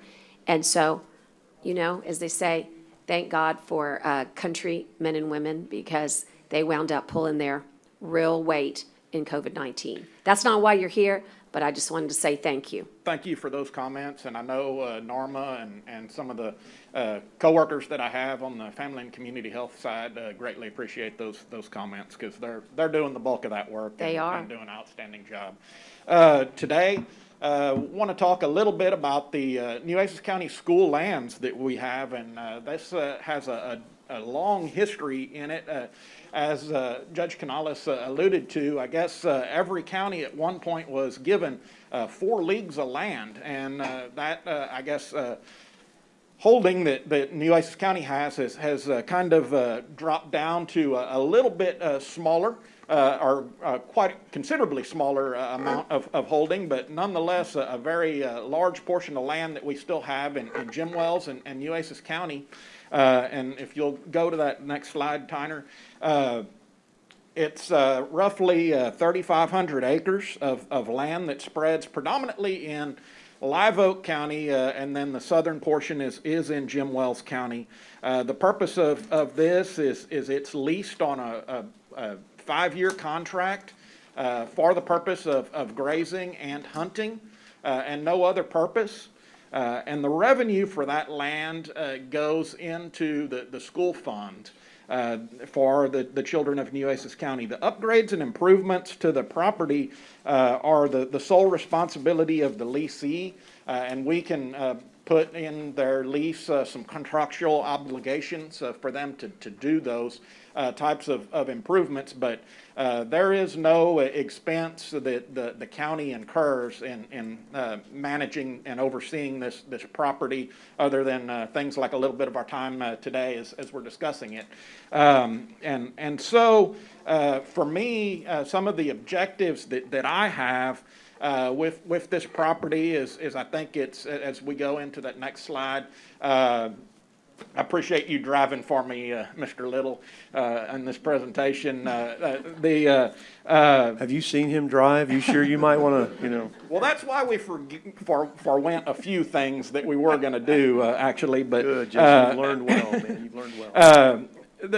A couple of objectives that I see as kind of my goal in handling this on your behalf is to encourage the improvements to increase the lease value of the property for grazing and hunting over time. And then the second thing is to try to maintain the property to maximize a competitive bid for that lease in the immediate coming bid cycle. And sometimes, those are kind of conflicting goals because if you put in a contract where you're asking for an improvement of build me a mile of fence, that's a $10,000 to $20,000 expense. And in my mind, somebody that's bidding that is going to look at that they're going to have to put forward that amount of money. And so that's, that much less that they can bid on actually leasing the property, in my mind. So that can be, something that we have to weigh whenever you're asking for improvements to that property. But I think the third point is the most important as what I view as my responsibility in kind of looking at this property, and that's just to serve as an observer for the activities that are going on that property on behalf of the county. And then, the day-to-day operations of that piece of land are really, in my mind, the responsibility of the leasee. And so I just want to be there to convey any concerns that I see or that either party has to one another and serve in that liaison capacity. And then finally, I think what is really, really important and very critical to me is documenting changes to that property over time. I really didn't have any understanding of what that property looked like historically. And so it's really hard to manage something if you don't know what it has looked like or what it's supposed to look like. And so we've got some things in place now that we're doing to have a good understanding of what's going on in there. And I think, 20 years from now, 100 years from now, there'll be some good documentation of what that looks like and how it's changed over time that can be very, very valuable to whoever's sitting in our roles at that time. But as we move on to the next slide, this is kind of the issue that I had, or kind of the feelings that I had there, as Steve Harvey is expressing. In 2017, when this went up for election, there was a lot of problems with the property, and you could see that in some of the Google Earth imagery. And I wanted to kind of go through that and give y'all a little historical overview of that, but just in the situation that we're in right now, I don't think that Tyner wants me to be that much of a backseat driver for him. And so if you take the time, and I'll show you some slides in a minute that do show that to a degree, but significant changes to the land had occurred. We had, some challenges there with significant evidence of sustained overgrazing, and that was a major issue that I saw, and we really didn't have a handle on any of the hunting that was going on there. There's probably evidence that there was a lot, but how much they were harvesting and things like that was really not documented or understood. And so with the help of Commissioner Pusley, we were able to kind of structure some improvements and upgrades that we wanted to see, and most of those, as you go to that next slide, I can kind of see what some of those are. Really focused on forcing the future leasee, or the current leasee now that since he's accepted these, to implement some good management practices, and asking for those in the way of improvement, because in terms of grazing and hunting, the value of the property was probably pretty marginal at that point, given the condition that it was in. And so these are things that we felt were really important, getting them to better maintain the boundaries and cross fences, maintaining water resources across the property, maintaining roadways through the ranch, and then establishing a relationship with the NRCS office, the conservation plan, getting that implemented to ensure that the property is being managed for conservation practices was very important to us. Establishing these permanent photo points and grazing enclosures. Again, that aids to that documentation that we're going to have in future years to see how that property is changing, and if it's going in a positive direction or a negative direction, to where we can kind of take steps to manage that. And the other thing that this does is there's a program, a federal program with the NRCS office that offers some cost sharing for some improvements. And so any dollar that's spent, for example, on that cross fencing that I mentioned, they'll a lot of times share 50% or more of that practice with the tenant or the landowner. And so we can increase our return or benefits to the land by participating in some of these federal programs to increase some of those dollars that are available to us. And then one of the things that Commissioner Pusley was instrumental in asking for in this deal, which was a very good idea, is enrolling the land in the Managed Lands Deer Program with Texas Parks and Wildlife to provide some additional oversight on how the property is being used for hunting purposes, and to ensure that we do have a good handle on what's going on there. Finally, on this area, we wanted to maintain the cow herd's body condition score of 4 or greater. And so what you'll think of a body condition score on cattle as is a body mass index for cattle. And so if you'll flip to the next slide, Tyner, a number 1 body condition score would be, you might think of like a concentration camp victim. Number 9 would probably be like Rosie O'Donnell. And so you can think of it in those terms. And So we wanted to make sure that they were in a body condition score of 4 or better from an animal health standpoint. And if you'll flip to the next slide, this is just kind of an example of what a body condition score 3 animal would look like, and she's about 30 days from becoming a 2. And so pretty poor condition, and you can kind of see some of the stressful environment that she's in there with a lot of bare ground. So we wanted to make sure that we did have some healthy livestock that are utilizing this place and ensure that is the conditions that we're maintaining livestock and the property in moving forward. And so if you'll go to the next slide, finally, the last upgrade and improvement that we asked for, and this is really where we're asking the tenant to put some money forward to do some upgrading and improvements beyond just the management aspects of it. We asked for some control of regrowth of mixed brush species in senderos and properties on the property in different areas.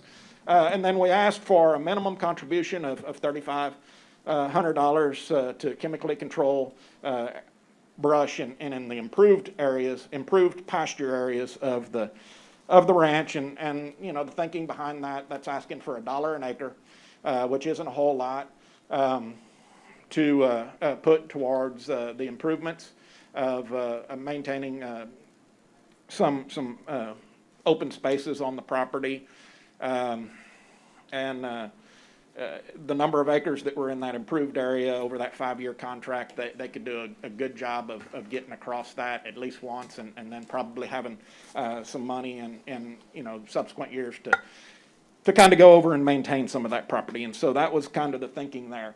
And so that kind of really brings me to why I'm here, is because there were some concerns that were expressed over some of the brush control efforts that were being implemented on the ranch. And really, it's a balancing act between the demand for wildlife habitat and grazing. And y'all were making lawyer jokes earlier, and one of the things I understand lawyers like to say is, well, it depends. County agents like to say that as well. And so a lot of times it really depends on what your goals are for the property as to whether we're doing a good job or not in going the right direction that we want to go. And so a lot of times there's not a cookie cutter answer to what's correct and what's incorrect. It just is it going the direction that we want it to go to? Obviously, if somebody wants to have a certain goals, 2 goals, they could be opposing each other, and then that wouldn't be acceptable. But in a lot of times, that's not the case, and so you really got to balance it. And then when it comes to, if we'll go to the next slide, we're talking about wildlife habitat. What type of wildlife are we talking about? Because all 3 of those species that are featured there need different types of habitat. And so a lot of times, I think, in South Texas, we're really focused and passionate about the one in the lower right-hand corner.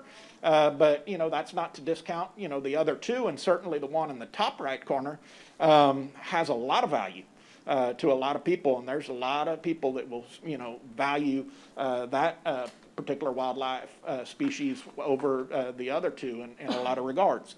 And so all 3 of those have brush density score requirements that are varying. And so that needs to be taken into consideration whenever you think about, is somebody doing a good job or not doing a good job, and where we want to be in terms of, a land manager's eye and the goals that we have for the place. And so that's a consideration that needs to be taken into account. And if you go to the next slide, I'll kind of show you what is going on the place. The piece of equipment that they are using to do a lot of their brush management work is this. It's a Lawson aerator, and what it is a roller chopper, and it actually just rolls over the brush, crushes it, and you can see in the left-hand picture that brush is starting to come back. All of the brush species that we have in South Texas, for the most part, are re-sprouters. And so if you may have experienced this in your backyard or whatever, if you cut off a mesquite tree, it bounces right back, it resprouts. And so all of our species are that way. And so with this piece of equipment, you run over it like that, and it comes back. What he's got on this piece of equipment is also a sprayer, and he's got a seed box on there, so he's able to do some grass reseeding and as well as some forbs that he can plant as well. And then he's also got the sprayer for some chemical brush control that he can put down all in one pass. And so you do get some control of the brush species that are out there, and you reduce the density of those, but you don't kill everything that comes across. And so, for example, if you used equipment like root plowing, that would totally destroy all the vegetation that was there, and then you'd come back and replant some sort of vegetation. And so you would lose some of the diversities of plant species and things like that that you have on the land. And so on the next slide is a little bit more of a close-up of that land after that has been ran through there over this, several months after that. And you can see some regrowth of the grass. You can see that's there, and you can see the forbs that are there. Forbs are weeds, but for the most part. But they're very important dietary components of wildlife, specifically deer. A lot of times, if you go to the next slide, we think about brush as being a very important dietary component of our deer, and certainly that is the case. But given their preference opportunity, they would probably utilize forbs to a higher degree than some of these brush species. But it's very important to have these brush species there because during times of drought and dry conditions, you're going to have some of the brush species when you wouldn't have those forbs. And so if we'll go to the next slide, you talk about some of these other, certainly for grazing, that's going to be an important, situation or scenario that you'd like to see in condition of the property, but certainly for fawning habitat for deer, these open spaces of grasslands are important. We typically will see fawns hiding in grasslands. We also have, again, some more forb production. And then whenever you look at or discuss quail, this is going to be more of an ideal type of habitat for quail. They talk about having 200 to 250 basketball-sized clumps of grass out on an acre of land for quail. And you can see this land is starting to recover, but we certainly don't have that out there yet. And so, but we certainly do have a few of those out there. And so over time, I think, for all of these species, you're starting to move the land in the right direction. And so if you'll go to the next slide, these are historical aerial images of the property. The one in the center is taken in 1995. And that's kind of what you can see the property looking like historically. And then the one on the left is taken in 2015. And you can see a considerable amount of brush encroachment. If you look, unfortunately I can't zoom in on any of these or anything like that, but in the one in the center, if you, Tyner, if you'll go down on that, there you go. So if you go move your cursor to the, straight down a little, right there. So in that area right there, you can actually see where that land was in cultivation at that point there. And it was actually being plowed when they came over with the satellite and took that aerial image. And so if you move over to the slide from 2015, if that's possible.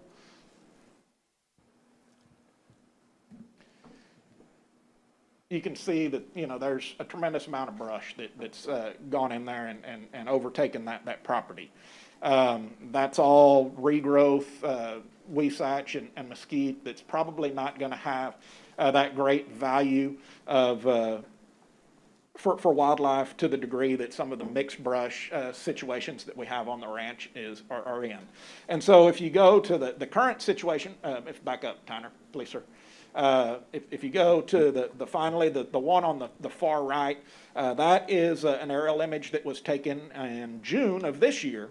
And you can see what he has done in terms of improvement to the property is primarily focused his renovation work on that improved pasture in those fields and cleared those back out. I do see a couple of spots where he's cleared some additional area.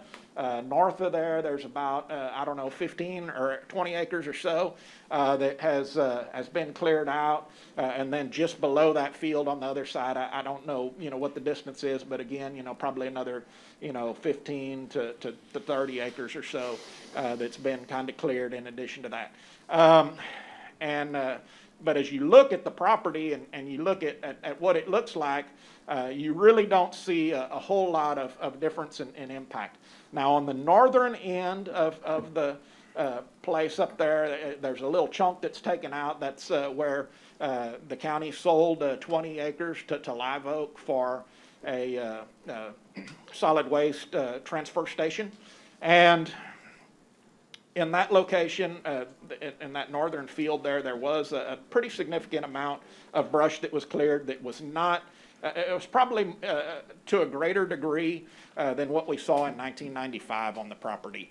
And to be a little bit critical, you probably would like to see some of those drainage areas and things left in brush for wildlife, for a movement corridor and things like that.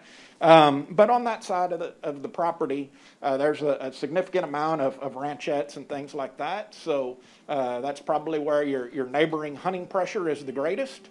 And so there's probably a little bit benefit to reducing some of the travel locations in that portion of the ranch as well. That said, if we'll go ahead and move to the next slide, I think the proof is kind of in the pudding as far as, did we, have we harmed wildlife on the place by, allowing some of the brush management to occur. And you can look at the helicopter census that was taken immediately after this tenant took possession of the property in February 2018. And you can see that there's a total of 61 deer, about a deer to every 68 acres or so, I think is what that comes out to. And you look at the buck to doe ratio and then the number of deer that are in each age class as far as bucks. And you can see some voids there. Most importantly on, where you would want to harvest mature kind of trophy type deer in that mature buck category, there are none. And so fast forward to January of 2020, and our census data tells a very positive story. We've got twofold the deer. We're certainly not overstocked in deer with a deer to about 28 acres or so.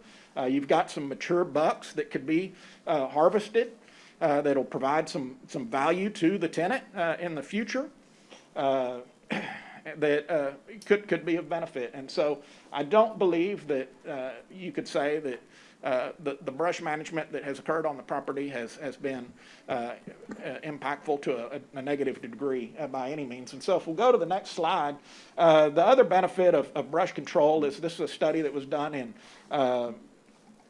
in Victoria, and you can see in the red that's evapotranspiration. So that's water leaving either through the plant's breathing process or through the evaporation on the soil surface.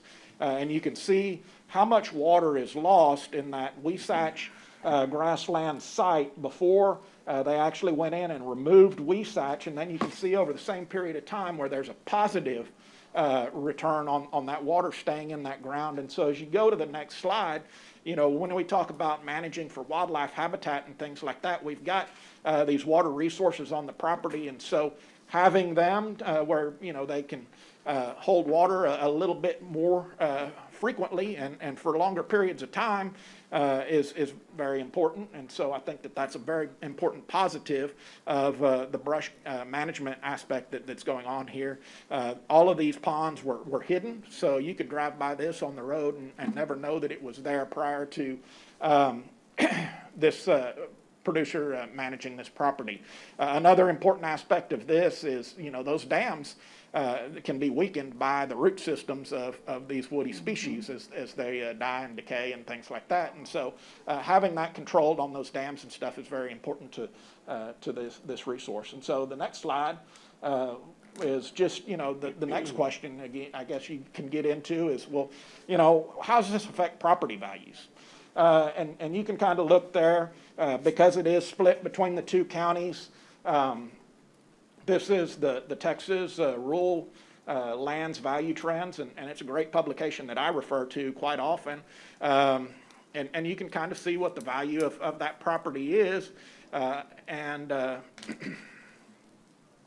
Yes, if you look at, in the upper South Texas, there, whenever you talk about improved pasture, you can see that, maybe it trades at a little discount to rangeland in a lot of cases. Obviously, a lot of the property that people own today is owned for recreational or hunting purposes. And so you can see where there's a little bit of a discount, but you really don't see that on larger tracts, whenever you look there, like we have. And certainly I think, we have a very well-balanced place at this point that offers a little bit of something for everybody. And so from a recreational value standpoint, I think that there's, a very good value in this tract of land.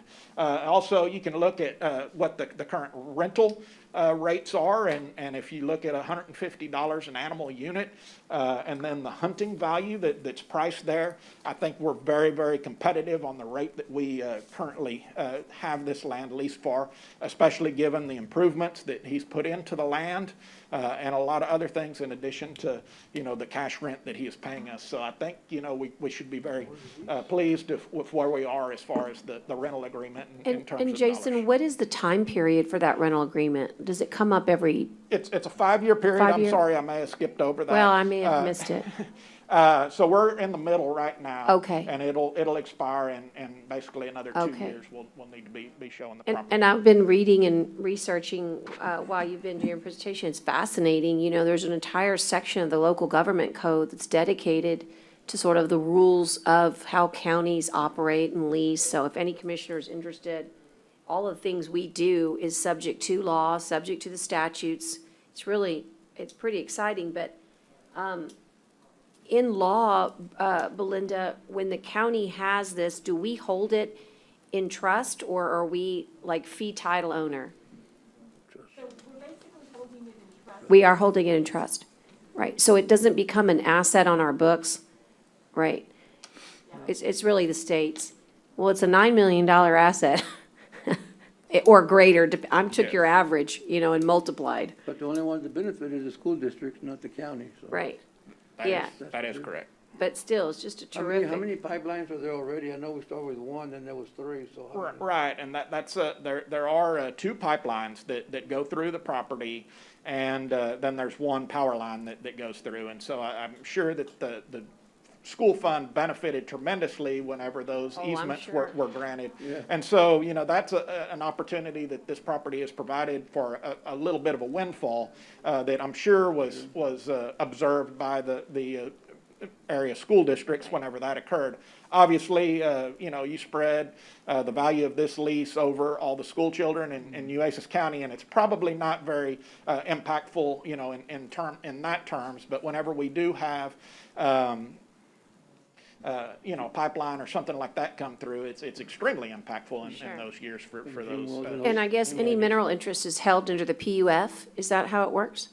Under the GLO's PUF fund? Yeah. It's fascinating. I've always loved school land discussions, and this is just fantastic. And you've given us a great education. And the bottom line, because I like to get to it, Yes. the bottom line is the proof is in the pudding. We've done a very good job being stewards of this land and creating the type of management program, both for wildlife and brush and habitat, vegetation, et cetera, that really has shown a remarkable improvement over time. So it's great to be able to have this report so that the folks that are watching and also, probably curious how we're doing, it's got a tremendous management program attached to it, and I'm grateful. The only thing I'm kind of curious is because of our affiliation with the great university that specializes in this in our backyard, do we do anything special with Texas A&M Kingsville? Of course, the Cesar Claiborne Wildlife Institute is prolific from everything from grasses to wildlife. I bet this would be an amazing research opportunity or some sort of an MOU collaboration. I'm just curious whether or not we've ever delved into that and whether that might be an opportunity for us. We really haven't. Certainly from my standpoint, some of the things that we've done with photo points and things like that are things that I can showcase as demonstrations and some of the information that I provide local livestock owners and things like that. Yeah. So there are some values that I think we are going to be able to get in showcasing the land, but I think we need to, rely on the wishes of whoever that leaseholder is Sure. and work Well, with them. whenever we get to that next 5-year mark, we might want to say, hey, this is an opportunity to, and in fact, there might be some beneficial value to our region. That's Right. all. And what I've wanted to emphasize through this presentation is, is there anything inappropriate going on? In my mind, definitely not. Are there things that, could occur that are different? Most certainly. And I think, anybody that, has this lease would, choose to manage it in a different way, probably. But that's certainly okay, and until we have a specific goal or direction in mind that you can provide me, I'm not in a position to say that we're going the wrong way by any means. Right. in Well, that's any why I of was this. just saying the Cesar Claiborne Wildlife Institute is just such a great treasure, here in South Texas. If we ever wanted commissioners an independent look or view or just opinion, we don't have to look very far in our backyard to find the best in the business. And, but I just want you to know how pleased I am. We actually bumped you to come to this court, because last court was just kind of a monster agenda, and we knew that you needed time, and 3,600 acres in our trust needed this kind of time. So thank you for the thoroughness. We do have a question or comment from Commissioner Vaughn. I have several, actually. This is the first time since I've been here that they've had a presentation on this, so I'm just wondering, was there a reason that you did it this time? Was there a complaint about the land? There were some questions that were raised through Tyner expressed to me that he had some concerns about some of the brush that was how the brush was being managed on So the did we property. have a call, Tyner, from someone that was complaining, and can we say who that person was, or you don't want to do that? I can tell you, Okay. it was actually former Commissioner Mike Pusley, who has land out there, Yeah. called me one night and said that it appeared that there was a lot of land clearing going on, but it wasn't him. Somebody reported it to him. Yeah, okay. Well, yeah, I know the story. I just wanted it out. Well, let me just say this to you. A couple of things first. How much do y'all lease it for? The total lease, I guess that's public information. I believe yes. over 5 years, it's roughly $360,000. 360,000. Well, I will just tell you, I'm very familiar with this because this is what we do. We have 2,000 acres. You have to clear the land. You have to do some of those things. And it is very expensive what he's doing. It is a full-time 24-hour job, what he is doing. If we are asking him to take care of the improvements and all, this man's spending some money. Just clearing roads and clearing brush. It is an everyday thing because once you clear it, you're going right back at it. You're just trying to catch up continually. So I looked at what he showed on the deer and all that. I think he's doing a really good job, on what he's doing. Improvements, probably, yeah, he could have room for some improvements. We all do. But from what I see, he's doing a really, really good job. Commissioner, just to, to fully disclose, I know that Jason has been charged to keeping an eye on that property on behalf of the county. And so when I got the call, I just called Jason. I said, check it out. And that's what you should do. And Jason, thank you. I was just curious, how often do you get to go out there and look at that property? So what I've tried to do, or made the commitment to do, is go out twice a year. I try to do that in May and October. This time I went out a couple of weeks ago just to kind of get some pictures, and y'all can view that kind of at y'all's leisure. But I try to send a report after each of those visitations of the property to Tyner and to Michael. Michael had the opportunity to go with me last fall whenever we toured the property, and try to again get some good documentation so that if there are questions that come up, you'll be able to look historically at what that piece of ground looked like. Does he lease hunts? So over the last two years, there has not been a deer harvested. I should say there's not been any bucks harvested. I think last year there were some does that were harvested on the property so that they could get it in line with the recommendations that Parks and Wildlife were making. And so moving forward, as you have these mature bucks, there will be some trophy hunting, I'm sure, that will occur on the property.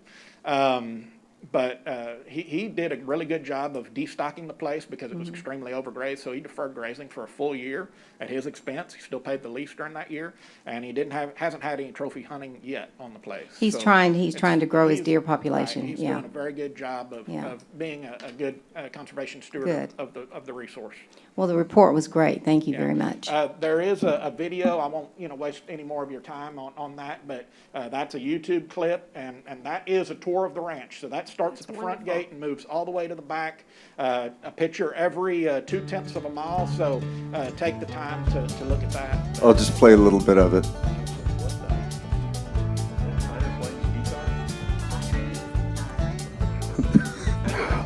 I will send the commissioners this link. You're out. Okay. Yeah. You start singing, you're out of here.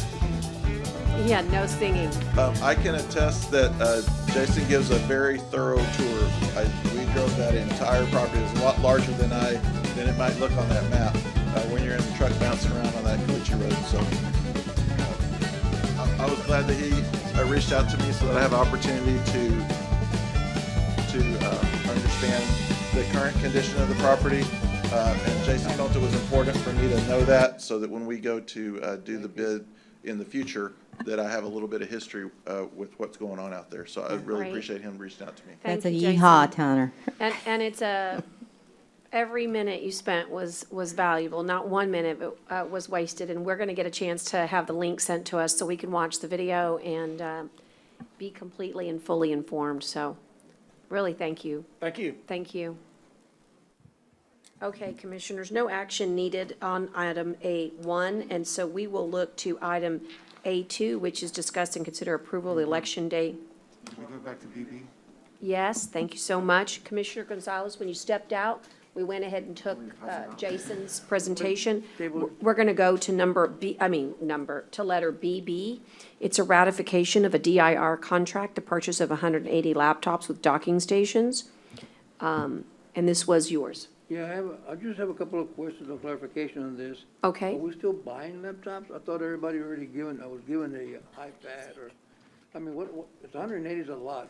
Okay, so when we first launched into COVID and the county figured out that we needed to work remotely, the solution at that time for remote work was an iPad tablet.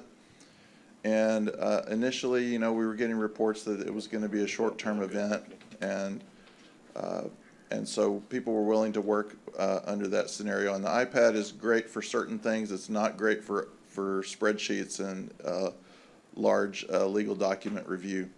And so what we learned over time is that a better solution was for us to have a laptop rather than the iPad solution.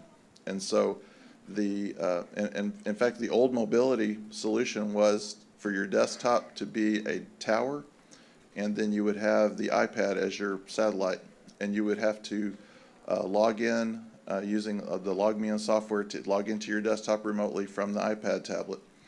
And if anyone, I know a lot of the folks that I worked with in my office, because we deal in contracts, we found very quickly that the iPad is not ideal for what we do on a day-to-day basis. And so in working with Lance's office, they identified that they had an ability to set up a VPN access account for us using the laptop. And so the laptop with the docking station solution is significantly less expensive than the tower and iPad tablet solution. And so we had deployed around 200 some odd iPad tablets in the initial phases of COVID. And so this 180 represents those individuals that were identified as requiring remote solutions. And so IT pivoted from the original model over to this model. And we have, the judge had approved the order. It's under a DIR contract, which meets the competitive bidding requirements, even though it's not required under the emergency So what's the price, provisions. what's the price on this? Okay, so the price, as stated in the agenda, is $265,500, and it's coming from COVID fund account 0104-2003, which is under IT and telecommunications. You know, I just think, you know, we just, to me, we're spending money like we had a bunch of money, you know, and here we had a budget and we were tight on the budget, and, you know, we didn't want to say no taxes because we needed the money, and, you know, and here we are spending all kinds of money today, you know, on, you know, special revenues come from the fund balance anyway. It doesn't come anywhere else except the fund balance. That's our taxpayers' money. So we gave everybody the iPads. They can do Zoom, they can do everything. I think it's time for everybody to come back to work. That's what I think.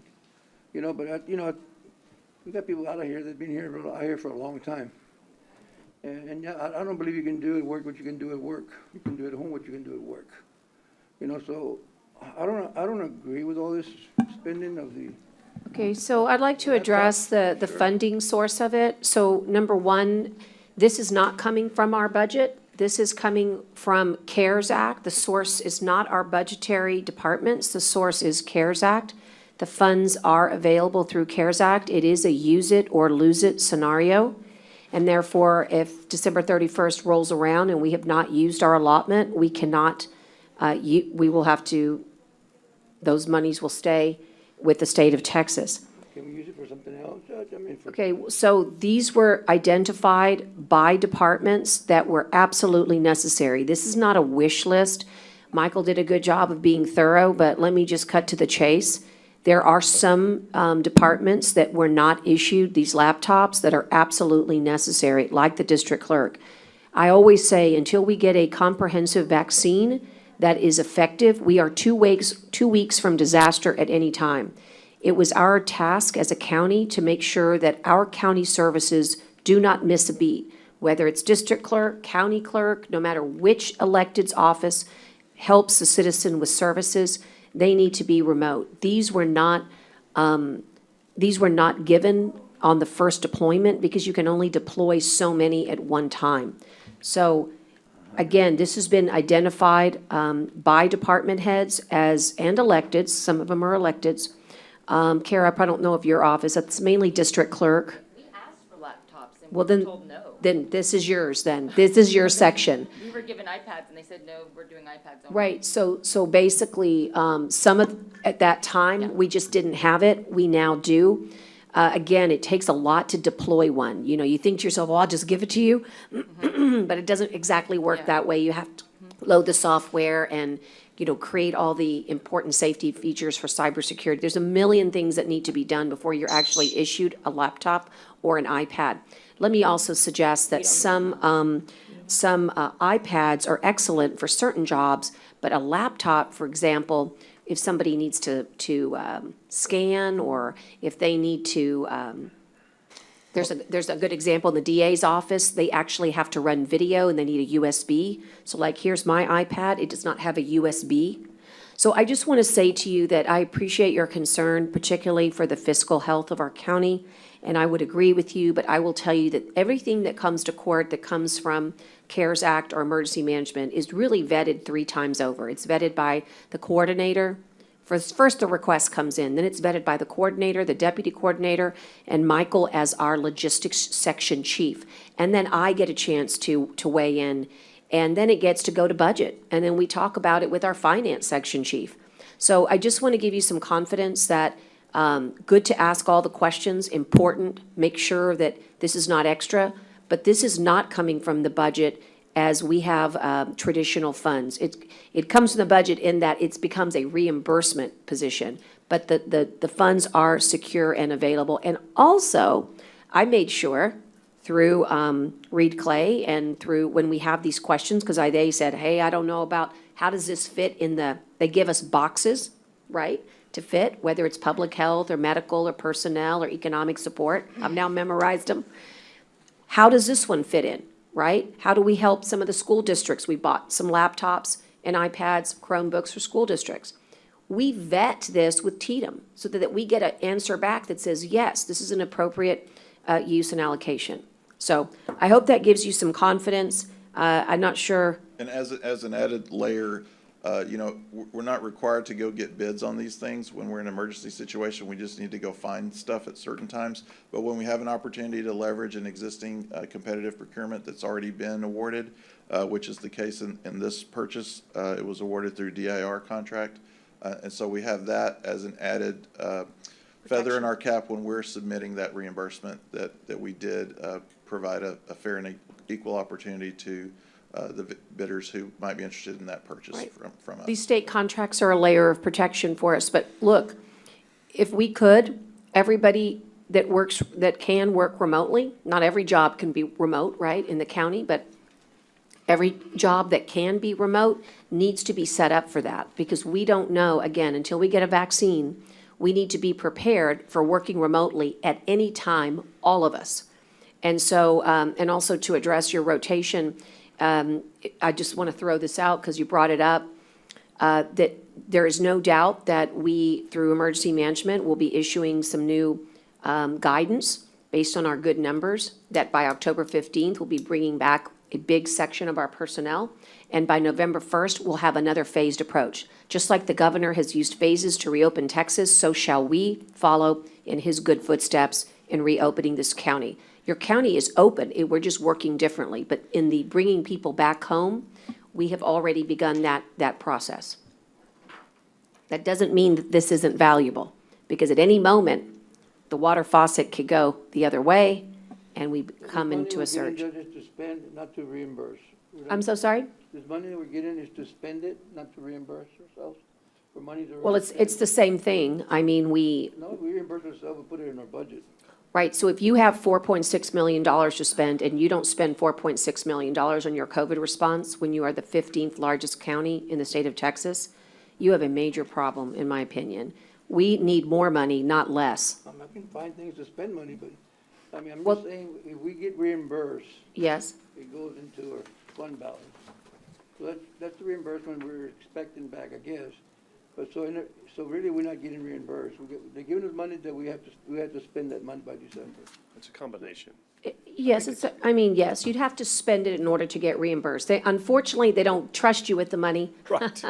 You have to spend it and then you get reimbursed, unless you're a county over $500,000, in which case they did trust you, and the United States Treasury gave it to you straight in a ACH direct deposit to your account. If you Makes were no a county sense. in Texas of over $500,000, That makes no you did sense. not have to do any of the work that we are doing now. And that is unfair, and that's life, my friends. That's just the way the cookie crumbled. We're not crying about it. We're just doing all that we can to get our county ready. It might be a nice thing to say, thank you, Texas, because we do have this opportunity to be reimbursed. And I think, Judge, and those are good, I think those are good points of clarification, because this isn't coming out of our budget. And are we 100% certain we're gonna get reimbursed for this, right? This is just, because this is a ratification. Yes, sir. The purchase, so in other words, we purchase it out of our COVID fund that we set Correct. aside, and then we get reimbursed for it, and we feel confident that we're gonna get I reimbursed do, for it. I do, particularly since I got an email that helps. You know, I would have said I feel highly confident we're gonna do it, but I love when I get an email that says, yes, this is, And that's what we do, you know, when it's not just cookie cutter, when it's not just, let me give you an example. When it's not a testing, you know, that you know testing is reimbursable. When it's something that's even anything remotely could be looked at another way, we go ahead and make those calls, get the emails, get the guidance, use our legislative folks to help us get the answers. This is really important. In fact, we've even changed our scheme such that if there's a big order like this, Michael, forgive me, what was the dollar amount? 60? For the, you mean Yes, 50,000 for our 50,000. regular limits? Right. Above Well, 50? Right, but so let's say this was This one's 265, 500. 265. Okay, so like this one's a big one, so I would ask Maria and Grants, don't wait till the end of the month. You've got your invoice, right? Just one invoice from Michael. You've got your contract, right? Put your form together, bring it to me to sign. I sign every form that goes to Tatum, every single one of them for reimbursement. I lay eyes on them.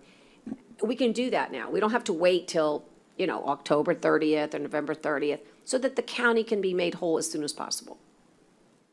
But again, this was not my initiation. This really comes from our county department heads and elected saying, if you want us to work remotely and give services to the people, these are the tools that we need. And that's what the CARES Act is exactly for.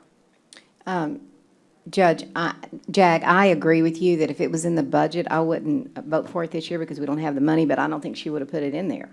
But because this will give us an opportunity to get the laptops that we may need later on down the road without us having to put them through the budget. I think it's fine if we're going to get reimbursed.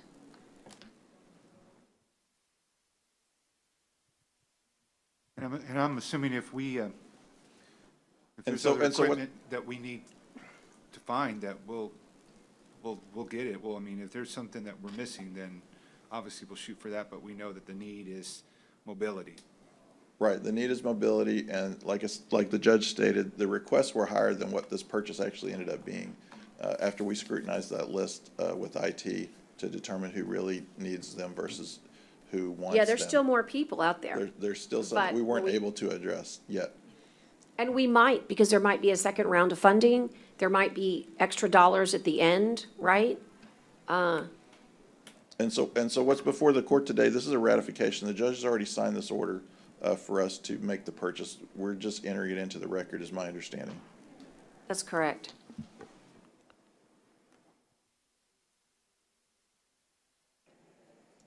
But we do require a motion and a second to get it ratified. And we do like, and I'll make the motion, and we do like it because Tatum likes it. Tatum likes to see these ratifications and resolutions. They're not needed, but it always helps, you know? It helps our case when we have the support of the court Right. to make these purchases when they're going back and evaluating. But they're not required. But, yeah. So I recommend approval. Okay, so a motion and, thank you, Commissioner, and all those in favor signify by saying aye. Aye. Pose same sign. Got one nay. Thank you. We are done with the consent agenda, Madam Clerk. We're going to move on to regular agenda where we left off last, and that's with number 3. It's discuss and consider approval for the Granicus subsite for the Nueces County Public Libraries. This is the only subsite that is not ADA. Did I miss one? Two. So sorry. Two. I looked at it. Sorry. It's just that I saw us thinking about we had already done election. I'm sorry, Kara. Let's go back to 2. Forget what I said about the subsite. This is very important. This is Election Day vote centers, and it's for your approval. And Kara is here to answer any questions the county clerk. Discuss and consider approval. Do I have a motion? Move. Is that a motion? Take a look. You have a list in front of you if you need it. And I heard a second. So, Go ahead. Kara, we have, on the list, you have listed a lot of new locations, which is, that's good, yeah? We haven't used before. A couple of the locations, let me get my notes, sorry, I was I taking mean, I minutes. see I have several in my precinct, that's all I was really kind of focusing on, but I did see a lot of others that are located throughout the county. I know, you know, I've heard it, I'm sure your office hears it always, as far as access and location, and Yeah. you always shoot back to me, well, they gotta meet ADA, they gotta be able to be open all the time and accessible, and I mean, We there's a whole kind of list that we Right. have to check off, and so, And for us, we also look to see, are they on a good bus route? In some places where you have a lot of transient voters, perhaps. So we like to have them near, so they need to be centralized in locations, easy to get to, and they're on bus routes, it's always a plus. and so I was a little concerned because the Greenwood Senior Center is not on there, Right, but the Ben F. McDonald right next door. is right next door, Okay. and that's what we used in the runoff. Oh, Yes. okay. I didn't get out that way to vote. I think I voted here, so I didn't. Yeah, go they to share a vote. parking lot. Okay. Yes, and we couldn't use this senior center because they're using it as a storage deal from the city, so the city Okay. said. I just figured that would have been, it has more room because it has I- rooms. I agree, You and keep we people wanted to do that separated, there, but the city said they're using it for something else right now, so. But they gave you that one instead. Mm-hmm. Okay.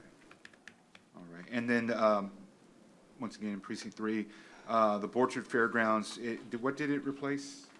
So, I spoke with the superintendent at Robstown ISD, and they wanted to make sure, to protect the students. So there's 3 elementary schools that they use, which is San Pedro, Lots Beach, and Robert Driscoll. Right, and so instead of those 3, they asked if we could use Hattie Martin. 'Cause Instead of, correct, it's an open campus, I mean, not open, but there's Absolutely. not students correct. there. so- Right. So we're using that election day and early voting.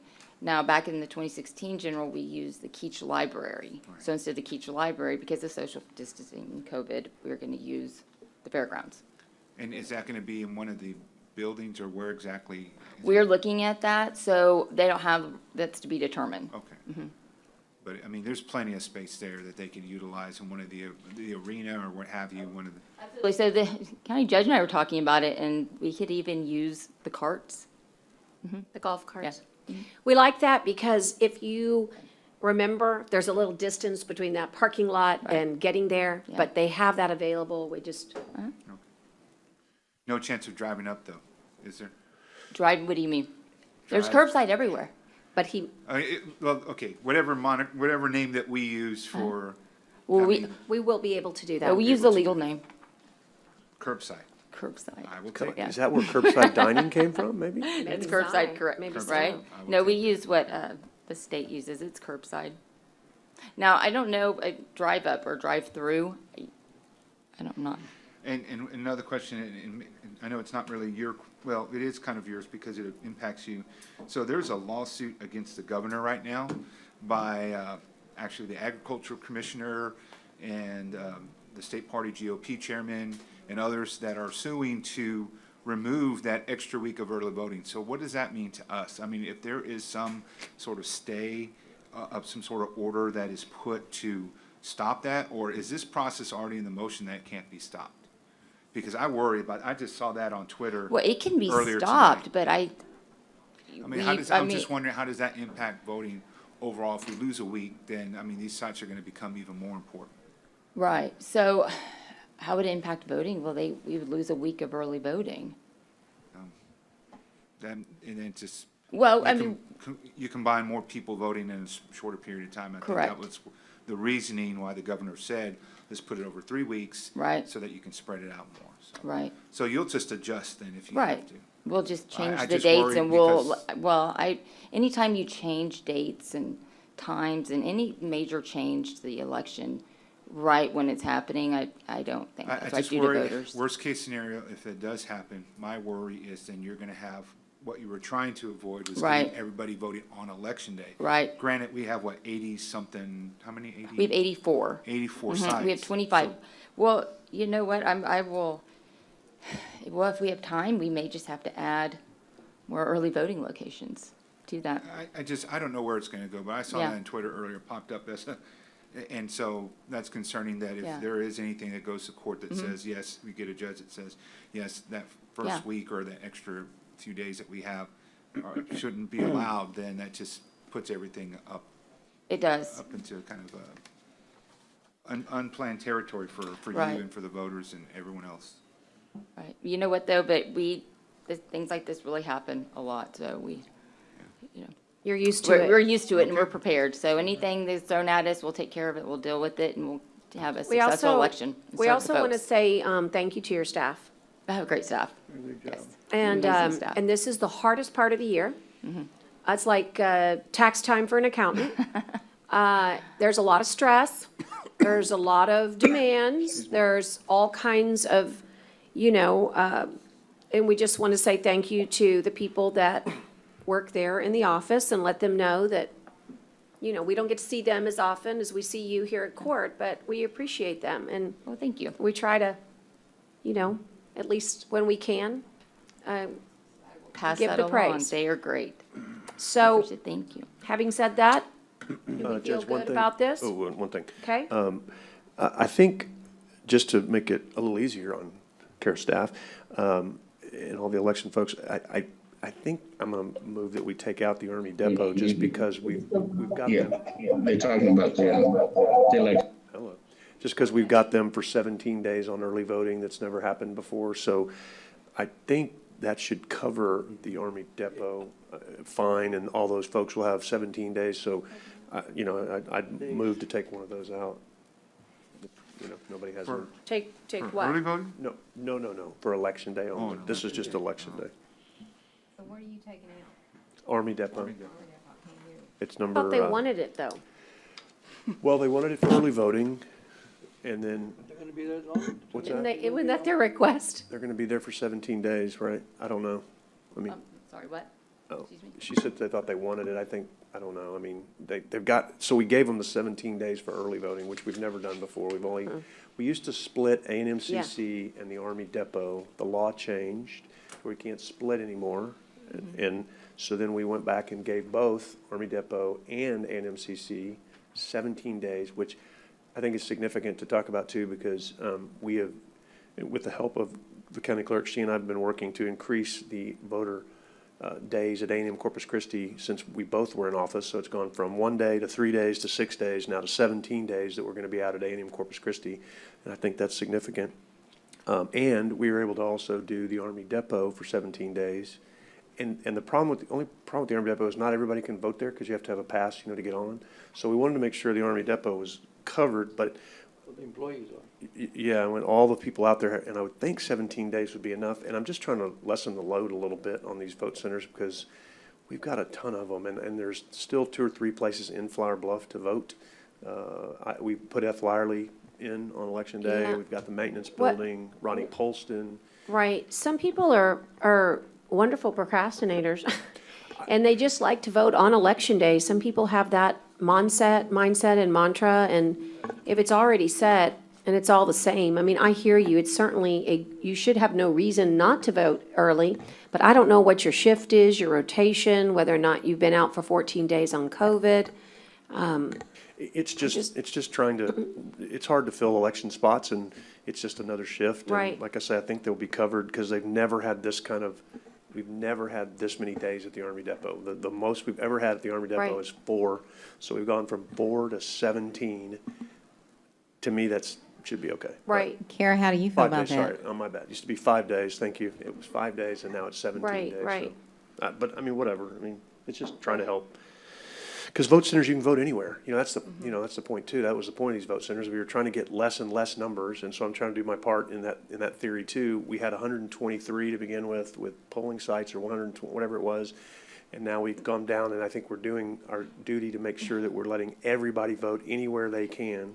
So, it's not a huge deal. I'm just trying to, do what I can to not add work and to make sure people can vote. So, whatever. If y'all don't want to, it's okay. Did Commissioner Vaughn? I was just wondering what she thought about taking it off. You don't care either way? Yeah, I mean, she's leaving it to us. That's why we have to vote on it. I'm not trying to put her on the spot. I think, the parties will be happy. That's one less person they each have to recruit for Election Day. 'Cause Judge, remember, if you that feel is the strongly- parties. I don't know. So, I don't mean, know don't wanna about fight that. over I'll the- tell you, our party pretty much believes that if you could vote every day and Every day. register and vote on the same Yeah. day, we believe in access to voting. And I don't know. I mean, to We me, created this, and it's, you know what, I think it's a good list. Yeah. April. It's we have fine. Just new leave it ones. I would alone. just It's leave already it to there. stop I don't the want to fight stir. over this. We It's fine. planned on it. That's fine. I'm good. Yeah. Just- No, I would- agree. I I withdraw. agree. I would hate to, I'm not trying to get into a party No, no, debate no, here no. I either, just- so whatever. No, it's I not agree. a party. Don't bring party into this. I'm Y'all. not- This no is, idea. this is, I know. this is people. It's Yeah. about the people. It's about the voters. Yeah. And what's convenient for them. It's simple. Okay, appreciate it. So here we Motion go. to approve. All right, thank Second. you. Motion approved, second. All those in favor signify by saying aye. Aye. Okay. Let's see, we got here. Now we've got the Granicus subsite. And I sort of let in, but this is an approval.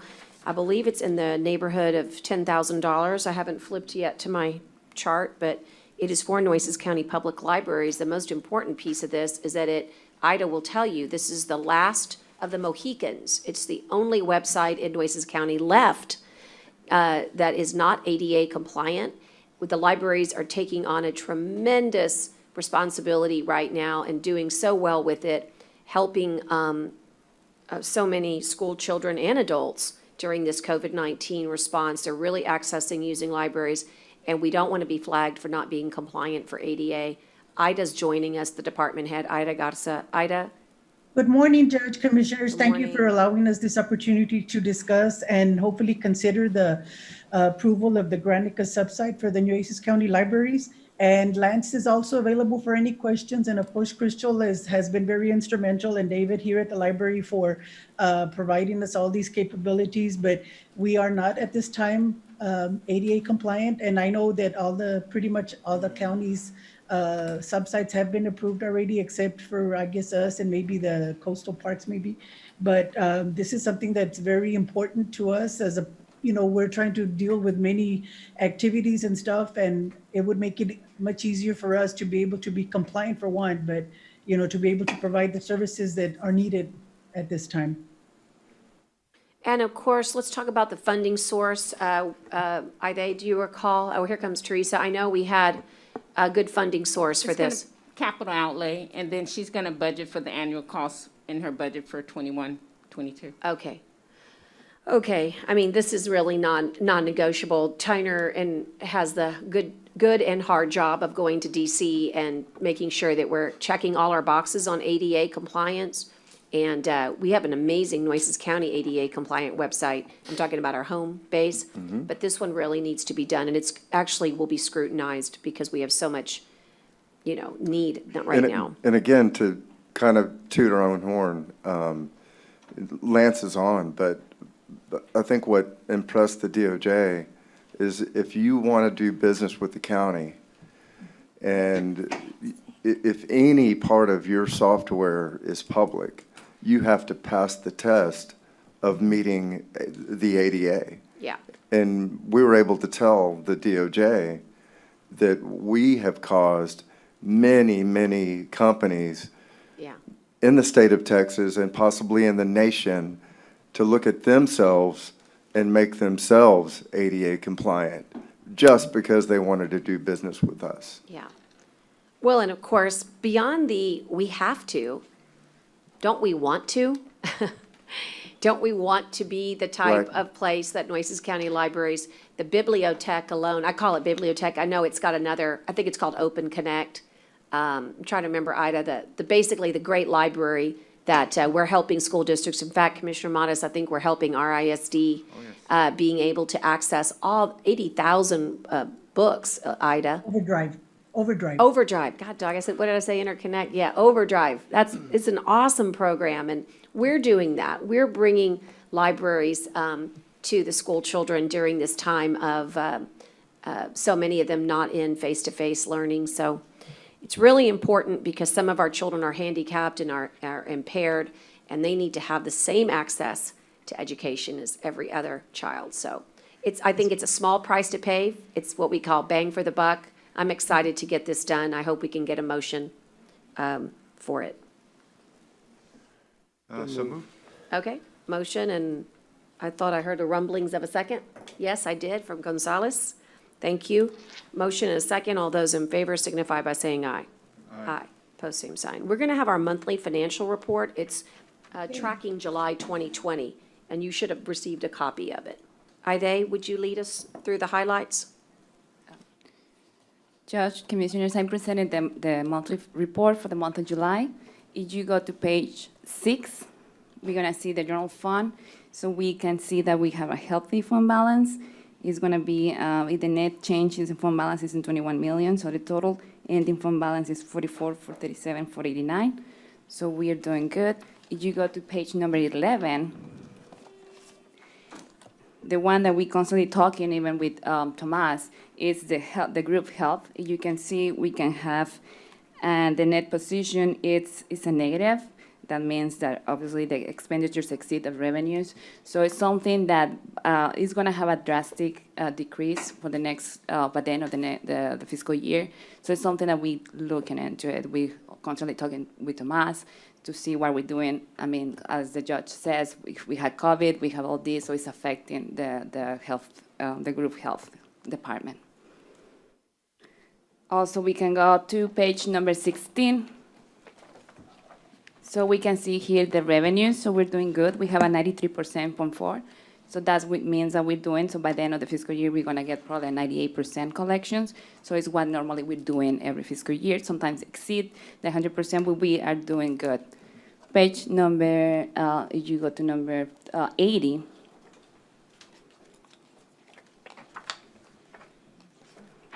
This is our capital projects. So it's the remaining fund balance. As you can see, we have something still in the COs 2004 and 2007.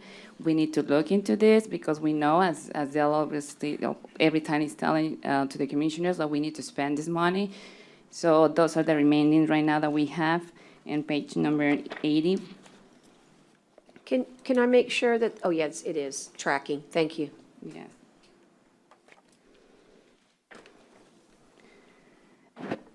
No highlights that we can talk is page number 81. This is important because this is the report that we received from this for the departments. And as you can see, we're still pending. Some of the departments still, we didn't receive the reports.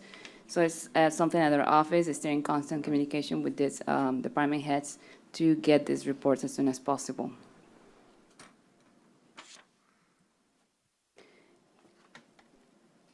We go to page number 84.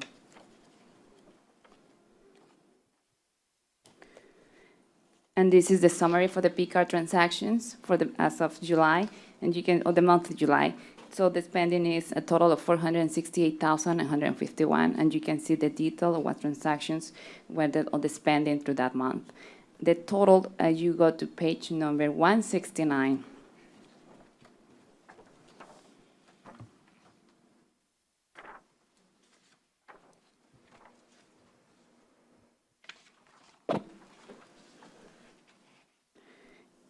So you can see the total as of the ending of July 2820. So we have a 4,032,237.58. So that is the mainly highlights that I have. I don't know if the court, any members of the court has questions. I will be glad to answer. If not, I'm just request approval for this report. Well, I'll definitely call for the motion to approve, and they'll ask, okay, and I'll second, and we'll see if there's any questions. So we're tracking, I know it's, you know, we always fall a little, but do you think we'll get August, just because it's the end of the year, do you think we'll get August here pretty soon? Next court? Yes. And so I might have missed it when I stepped out. What are we tracking above budget for now, through July 2020? How much the percentage? I know we were at 11%, then we inched our way up to 12%. I just wondered if we held in July. Yes, it's 32%, I believe, so I can give you the right number. And you can always send yes. it too. And as I was mentioned to court, you know, like that we be tracking and we monitoring that health insurance. That's Correct. one of the big That's ones the that one we I'm have. worried about, yeah. Yes, and you know, you receive monthly reports. I do. So, and we talking with Tomas too, so that's the main one, and we're gonna see a drastic decrease by the end of the fiscal year. I predict zero fund balance at the end. But I'm still curious, is just the general budget, if we're still tracking good, we were about 11% above. We're still about there? Yes. No difference, No, no it's not major big. It's not significant? big so far. Either negative or positive. Okay, super. Well, I wanna- 11% is I wanna great. schedule something with you and Dale as soon as possible when he gets back to drop my my old bonds that I inherited, to get rid of them all. Okay. So that's my commitment in the next 2 weeks Thank you. to get that done. And with some of the upcoming agenda items, we might be able to suggest something in your precinct that makes you feel good about dumping them, but also putting them to things that really would benefit your precinct. Okay, awesome. I think I did Commissioner a Gonzalez motion and a said you could second. dump it in his precinct. He's happy to take it for you. No, John. Motion and a second, but I don't know if I got a vote. All those in favor signify by saying aye. Aye. Post same sign. Okay. Hey, All righty, guys. You're a helpful guy. Coming into our own here, and I guess this is done this way. One might think that you would do it in reverse order, but trust me that Tyner knows his stuff. And so this is correct, that we're gonna first consider the acceptance of a third-party review report from Silburn Associates on the ABM Energy Savings Performance Projects relating to the capital improvement program. So what this is really all about is that we have a third-party review to make sure that the energy savings that were touted are accurate. And so in order to really have a good discussion about the contract, one would have to understand that the energy savings piece of it is valid. And Juan is here to talk about that for us. Judge, and could I- the report is available. Could I Yeah. just ask one thing? You and I visited about, I think number 8 would be pretty quick, and number 7 we were going to table for a Did you need to meeting. go? No, I was just going to say, would it be okay if I just made the motion to table number, hold on, make sure, 7 until the next meeting? Wait, I'm making sure Yeah, I'm doing the right 7 one. till October, somebody tell me? Yeah, What is it? these two are related. I was going to make a motion to table number 7 to the next meeting and a motion to pass number 8, that one to go ahead and Yeah, I'm happy to pass do that that. one, if that's okay with you. I am. I You don't just mean to- saying before we get into this huge discussion? Yeah, this one's going to take a week, so I figured No, if it's that's not gonna okay. take a week. We're all hungry. No, I know, I'm just kidding. joking. Look, let's do the table first. Okay, we've got a motion and a second to table number 7 till October 7th, and we'll bring it back with more information at that time. Okay, all those in favor signify by saying aye. Aye. Aye, pose same sign. Okay, And then- that's tabled for the clerk, number 7. and then Number vote- 8 is a motion to accept the adopting of the order. And that is, I'll second that. That's a motion and a second. And he's not standing up there, but let me just say, we're very close to getting the RFPs, which is why number 8 is ripe, as they say. Michael, it's okay for you to take the podium, just tell us when. In a week or 2 weeks, or, can't remember. How close are we? We're very close, Yeah, it's about a week away. a week away.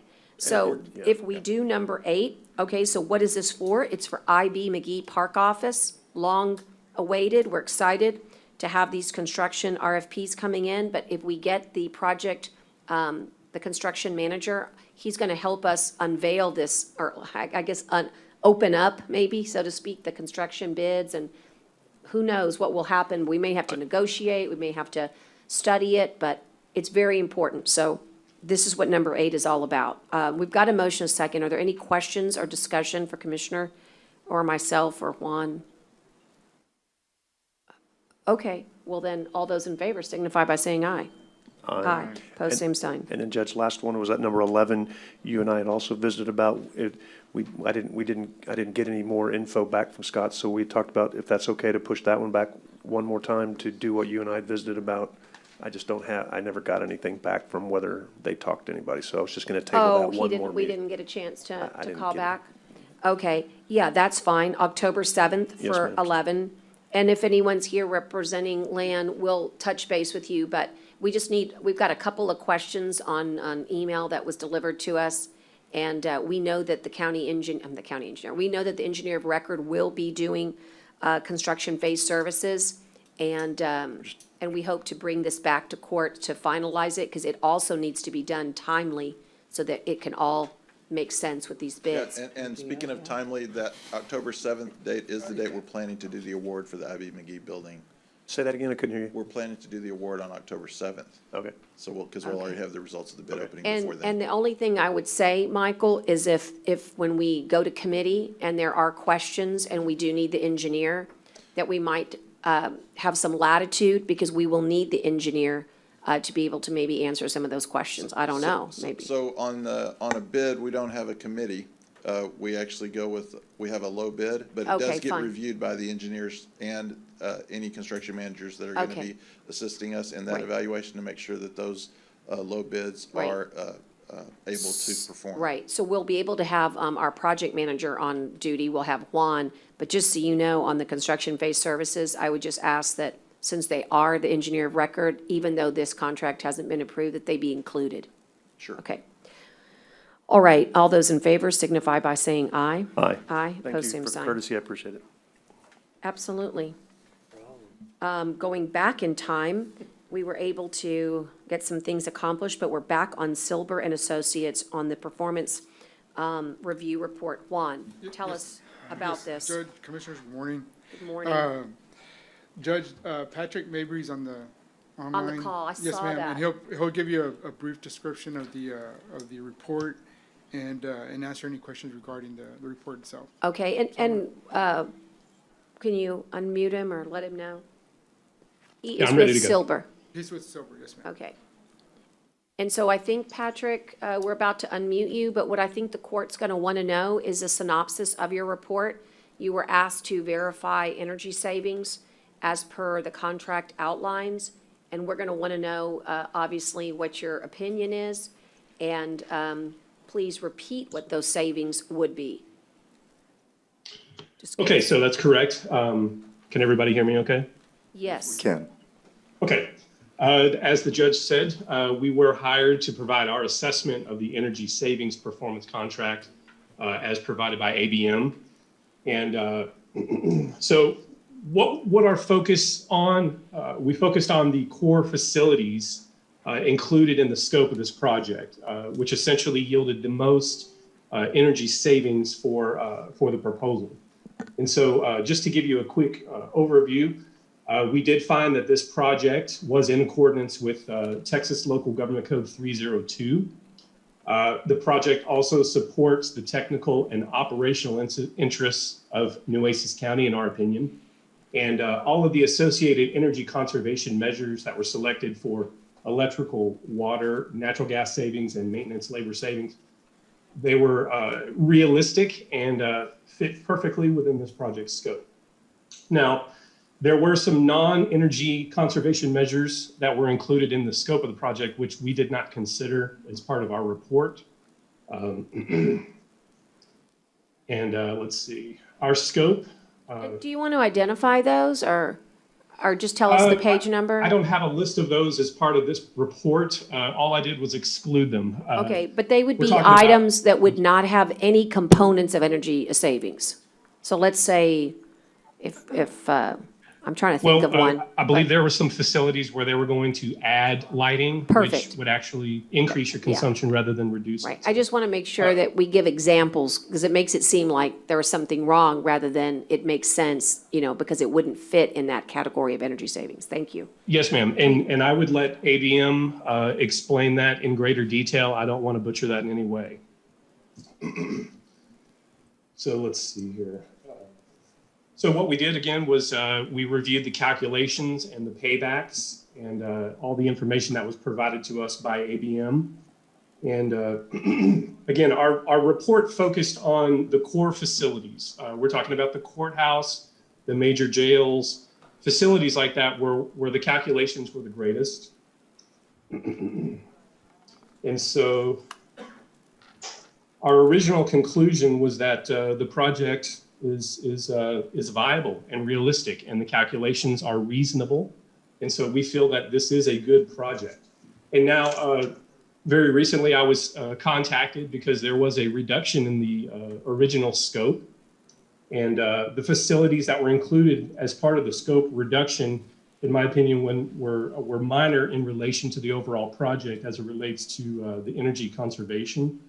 If my calculations are correct, I'm thinking about 7.6% of your total yearly conservation reduction were part of those scope reduction, if that makes any sense. It was only 7.6% of the total, the facilities that were removed. So it's not really making a huge difference in the overall project success. So again, our conclusion remains unchanged that we do consider this project to be a reasonable and viable project, and the calculations are correct. And we do believe that this is a good move, in other words. Okay, and just remind the court your background and that you do these types of evaluations and just, I don't need your CV. Yes, ma'am. I don't need your So- CV, but so just give us some confidence. The confidence is Silber and Associates has been around for, this is our 50th year of doing business as an MEP consulting firm. So we have a long record of successful projects and a good track record, if you will, and a good reputation in the Texas area. Now, Travis McLeod is the engineer of record for the report. So he and I performed the assessment together. His expertise really came to fruition with the review of the calculations. And my expertise has been in the building automation industry for the last 20 years. And so I was doing a lot of the field site assessment, reviewing the facilities that were on the list of scope. And so I made my observations and brought that back to Travis. And the report we assembled together, but it definitely is his stamp on there, stamp of approval, if you will. So I hope that gives you an idea of where we're coming from. It does. I think it's good. I mean, even though the commissioners get big notebooks with a lot of backup documentation, most citizens don't go combing through our packets, right? They look at the agenda and that's it. And so I like it. I hope you don't mind a softball, and thank you for hitting it out of the park. That's what we need to hear. We need to hear that you've got 50 years of experience in the business and that you've gone over these energy savings meticulously and you believe them to be valid. Yes, ma'am. And of course, you noted for the record who for the engineer of record is, and I always think that's important as well. Commissioners, I'm going to ask that you ask any questions at this time before we take a motion. Okay. So moved. I've got a motion do I have a second? I've got a motion and a second to accept, and all those in favor signify by saying aye. Aye. Pose same sign. Thank you, Mr. Mabry, and we have a couple of items next, so maybe you'll just hang on with us just for a little bit. You never know if somebody has a related question on a subsequent item coming up on 6 and 7. Absolutely. Thank you very much. Thank you, sir. 7 stable. All right, let's do number 6, which is discuss and consider the approval of an energy savings performance contract with ABM. It's through an Allied States Purchasing Cooperative Contract number 18-7302 for CIP projects, otherwise known as Capital Improvement Program projects. And here's the big one, Commissioners, and this is very important, and I had a nice visit with Mike Bailey. Although it was brief, Mike, I was in a hurry. Thank you for being so good and answering my questions. That it's contingent upon acceptable financing. I can certify to you, because I've had the opportunity to talk to our program managers who have been working with our procurement director plus our county attorneys, that the contract is in good order, but I'm going to ask the question and have you answer it, Belinda. But I can tell you that the contract is in order. What I can tell you is that there's a very important clause in the contract that says that there is a contingency that the financing must be approved by the court. You will recall the court gave direction to purchasing to issue an RFP for financing, and those are due October 1st, okay? So once those come back in, the court will have an ability to assess the financing. But if we could, as they say, get down the road, this is the contract that we would use. And so the terms of the contract are the ones that would be in place if the court accepts the financing. So it's a very important clause, and Mike understands that, and we talked about that at length. So Belinda, would you certify in a way that the contract is been vetted by your office, and even more so, really had the opportunity for the program manager to kind of go over with you some of the items that they thought were important to include or exclude, whichever the case was? Yes, Judge, just to kind of follow up on that, this being approved subject to the lease purchase agreement that y'all are probably going to enter into, there is a clause basically in the contract that basically says this contract is not effective until that financing is approved. Y'all do have a 60-day window, and so that would put it towards the end of November, which I think gives us plenty of time. I checked with Michael as far as when y'all, it's going to be brought to court for approval and award. And otherwise, if y'all don't get the financing, then it's as if this contract never happened. And will they be brought in by individual projects? Will be able to vote like Like if we wanted It wouldn't to. be a package. Like today, we're not doing that, I get it. But it wouldn't be a package. It would be, okay, today, we're going to approve the jail part of this. Because we get financing for the jail, we vote on them project by project? Is that how it would work? No, actually, so Michael came to put it out on the street for y'all, and it got put out as a total package. And that's similar to what we've done in the past. We've done 2 other agreements. One was actually a SECO loan, but the other one was also a lease purchase agreement that we did finance through a bank. And so this is how it's been bid out, basically. So it would be a total package. And also, this agreement is written as, obviously, a total package when you do your notice to proceed. And Commissioner, I know But we would have to what vote on you're that later. concerned. We'd have to vote on Right, that. I later. can deal with that later. But we can still at the time I get it. we can still do Right. things to give you the opportunity to, Yeah, I suppose. That's fine. No, You I understand. Yeah, what she I'm needs good. to do. We're not doing the project approval today. We're just doing the A contract contract, approval. correct. So then wouldn't But it it come does back? include the projects, Commissioner. Oh, It does include the projects, so I do Yeah. need you to know that. And it was comprehensive, and I did ask the question, and it's put out that way in the RFP. So I guess, just so you know, Belinda, if I could just cut to the chase, what Commissioner was hoping is that there might be an opportunity in November for him to say, what if I approve projects? Let's say there's 5 projects in the financing. He might want to be for 1, 3, and 5. He wants that on the record. That's not how the RFP was done, but I just trying to articulate what it is that he yeah, was I think asking. that's fair. So I just Without wanted to, mentioning I just wanted to projects. remind the court that we started with the world, what they brought us Yes. several months ago. And the court had an opportunity to scrub that list, and we had an opportunity to scrub that list from purchasing from things we saw that didn't fit. And so we have a final list of projects, and that's what was presented to me as far as the amount of money needed for the RFP. Yeah. And so No, you this is did- a one whole project. You did right. We're just trying to accommodate, but I understand it. I think the court does too. Thank you, Michael. You followed the directive of the court. Thank you. Last time too, so. Yeah, I tried to, I couldn't get it off. Yeah. It's okay. I mean, Okay. I moved, But you move, motion, Commissioner? yeah. Okay, and do I have a second? I do.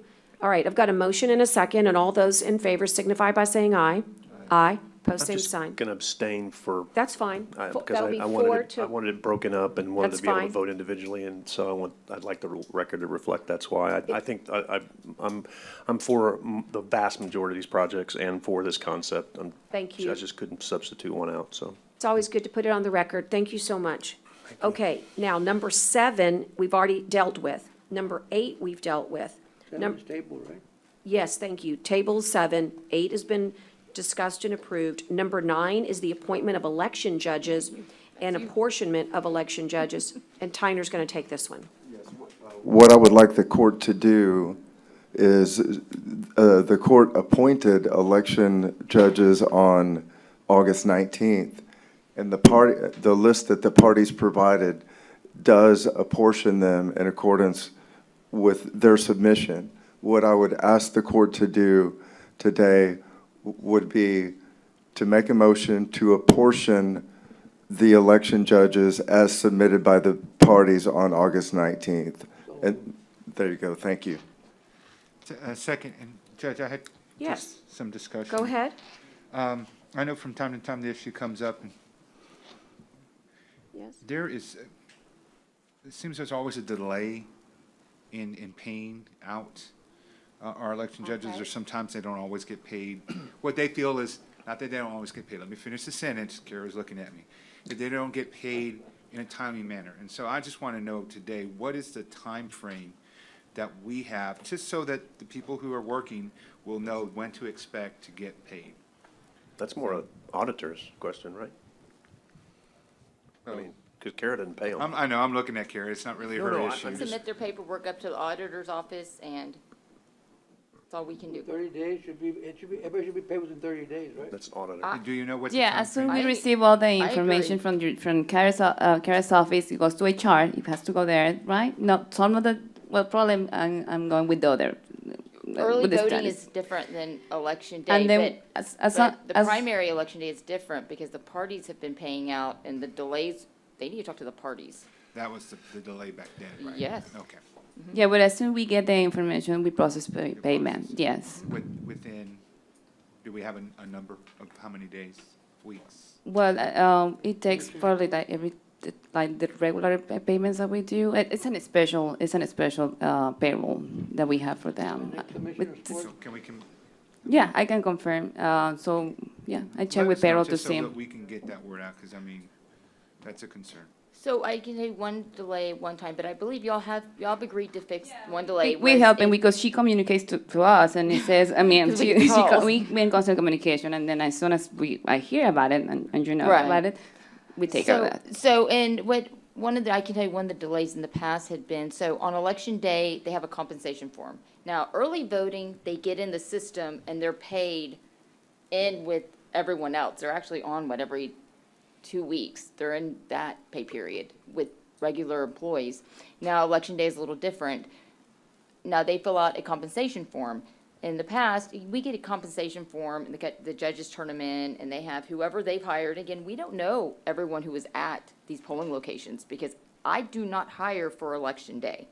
That is, if they need help, one of the judges, I can, send someone if I know, but that is the presiding judge. They do the hiring. They're responsible. They're responsible for collecting the compensation form of the clerks they hire. They're responsible for making sure that their clerks put in the correct information, put in their social security number. And we get back forms that they don't have a social security number. Yes, it's in training, but that's part of it as well. And we tell them when they pick up their equipment, don't forget, they need to give their social security. Now, in the past, payroll has held on to the entire deal, like all of them, until every single, it could be one, and this is my problem I've had with the auditor's office with this. It could be one person who didn't give their social security number, yet they will hold every single check. And I don't agree with that. I think they should, if that's one person, hold that person's. And they have accommodated moving forward, but that has been an issue in the past. They'll hold all of them on election day because one person doesn't. So if that's the issue, and we know about it, we're talking about it, that we can try to work through it, and once Dale gets here, that we, gets back, that, that we can get those that have already done everything that they should taken care of. And I know it may not be the best, that it may be piecemeal and then be a trickling effect, but if people are waiting and I just worry that it's not good for recruitment if people think that there's going to be a delay in the work that they've put in. Well, I'm 100% with you. This has been our biggest complaint from my office with auditor's office is get these people paid. That's not right. You see the emails and the phone calls of get them paid. I'm 100% with you. And I get it. Y'all need to have everybody taken care of, but if we can just work through that, if we get some sort of time frame laid out, because that's concern to me, that I've heard from several people, whether it be the party-led and paid, part of it, or our part over the last few years, that we just need to be able to honor, a quick payment of that person's work they've done on our behalf, so. Yes, and as far as I know, we're working together, and we have a huge improvement, that. Like right now, we're trying to get, as soon as we get all the info, we process payment. We're not holding nothing. So I don't know, is this something like recent, Commissioner, that I you think hear? it's just maybe, just over the years, you just hear that there's always. Yeah, an probably in issue the of past, payment. yes. Right now, Right. we try I'm working with Dell, and we're on top of that. Because we try, obviously, we have that communication with Carrie. No, that's good. I think as long as we're talking about it here, that we're all going to be on top of it, and it'll be covered, so, thank you. Okay, so we do have a motion and a second, and can we vote, please, with signifying by saying aye on the appointment of these? Aye. Judges, all opposed, same sign? Okay, great. Now, we have an order prohibiting outdoor burning in the unincorporated areas. Is this still valid, given our conditions? These conditions are subject to change, Tyner? That's correct. Judge, just like we did in May, we put a burn prohibition on the agenda, as you recall, in May, and we got significant rain over the weekend. Again, we were getting dry, approaching a value of 500 units, and we got widespread rain over the weekend.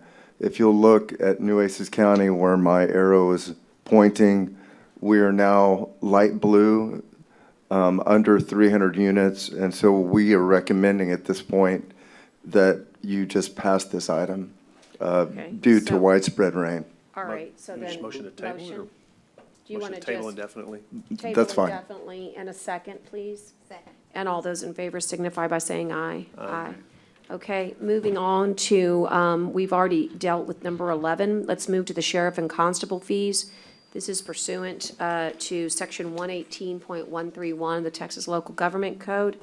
And we have an amendment, and it's very important because, again, since we've been here together, commissioners, as a court, we've made major strides in modernizing our fees to comport with counties that are similarly situated.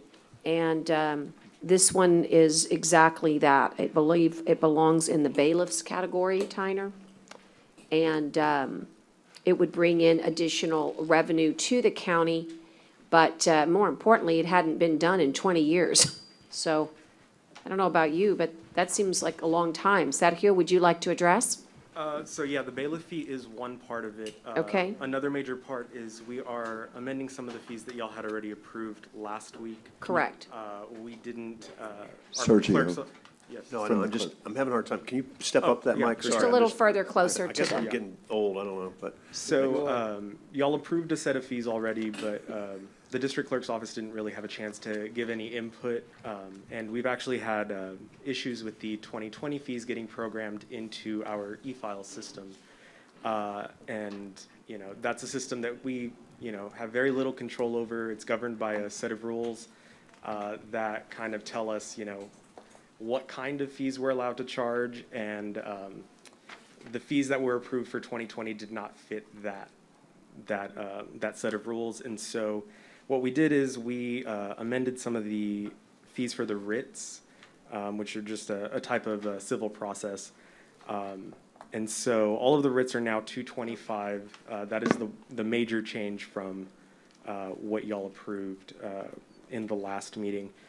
The other thing is the bailiff's fee, which is the fee that had not been approved in 20 years. It's a similar fee in that it has to be set every year, along with the sheriff and constable fees, but it's different in the sense that it is not a fee that we charge, you know, on a, you know, for a service provided. It's a fee that's built into our court costs that are assessed for every case filed. And so that was $11.50. The auditors have recommended it be brought up to $23, which will increase the revenue. I think Elva did all the research on that. So that is going to be assessed on every civil case starting January 1, pending us getting it programmed into the e-file system and our case management system. You know, the maximum you can charge is 30, but why come we going 23? Well, why not 25 or? So actually, if the code actually says that you cannot charge more than you actually need for reimbursing the sheriff's office for services provided to the courts, you can't, you know, maximize your revenues. You have to reimburse yourself with that fee just to the right amount to make yourself even. So we can't charge, you know, way more than we need. And the auditor's office did that assessment based on how many cases we file and how many times that fee is actually assessed on those cases. You know, I'm kind of confused here on $20 will make us even to what? Even to what we get reimbursed? Even to services provided by the sheriff's office, say for bailiffs. So if they are providing X number of hours equaling $100,000 in bailiff time the sheriff is providing, we need to set our fee to equal that $100,000 Divided by the cases. Divided by how many cases we have. And so with that math, we came to that $23 number. And then say this upcoming year, we noticed that we're filing a lot more cases, and so we're getting more money, but we're still staying at that $100,000 mark, we can actually lower the fee to, you know, keep us even with how much money we're spending with that fee. So we can also raise it if we have to. Yeah, we can raise it if we have to, we can lower it if we have to, but it's something that should be looked at every year. And that's a great analysis because did I interrupt you? No, you're good? That's a great analysis because nobody likes to raise anything more than they have to, but we have to cover the cost of doing business. And if Elva's done that analysis that shows that we weren't doing that and good for judge or whoever found that we weren't charging the proper fee, we should have been, because that's something that we have to charge the cost of doing business, and that's all this is. And you are answered, which was a great question by Commissioner Gonzalez. That was a great answer. So good for me. I move passage. Okay. Second. I've got a motion and a second. All those in favor signify by saying aye. Aye. Pose same sign. Sergio, I'm going to work with, I guess it's a Tyler issue?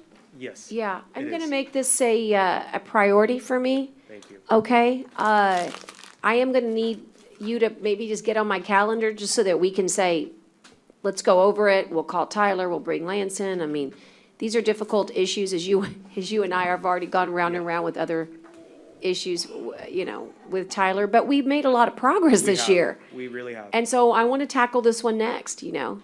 That would be great. Okay, thank you. you. I've got some notes I've made.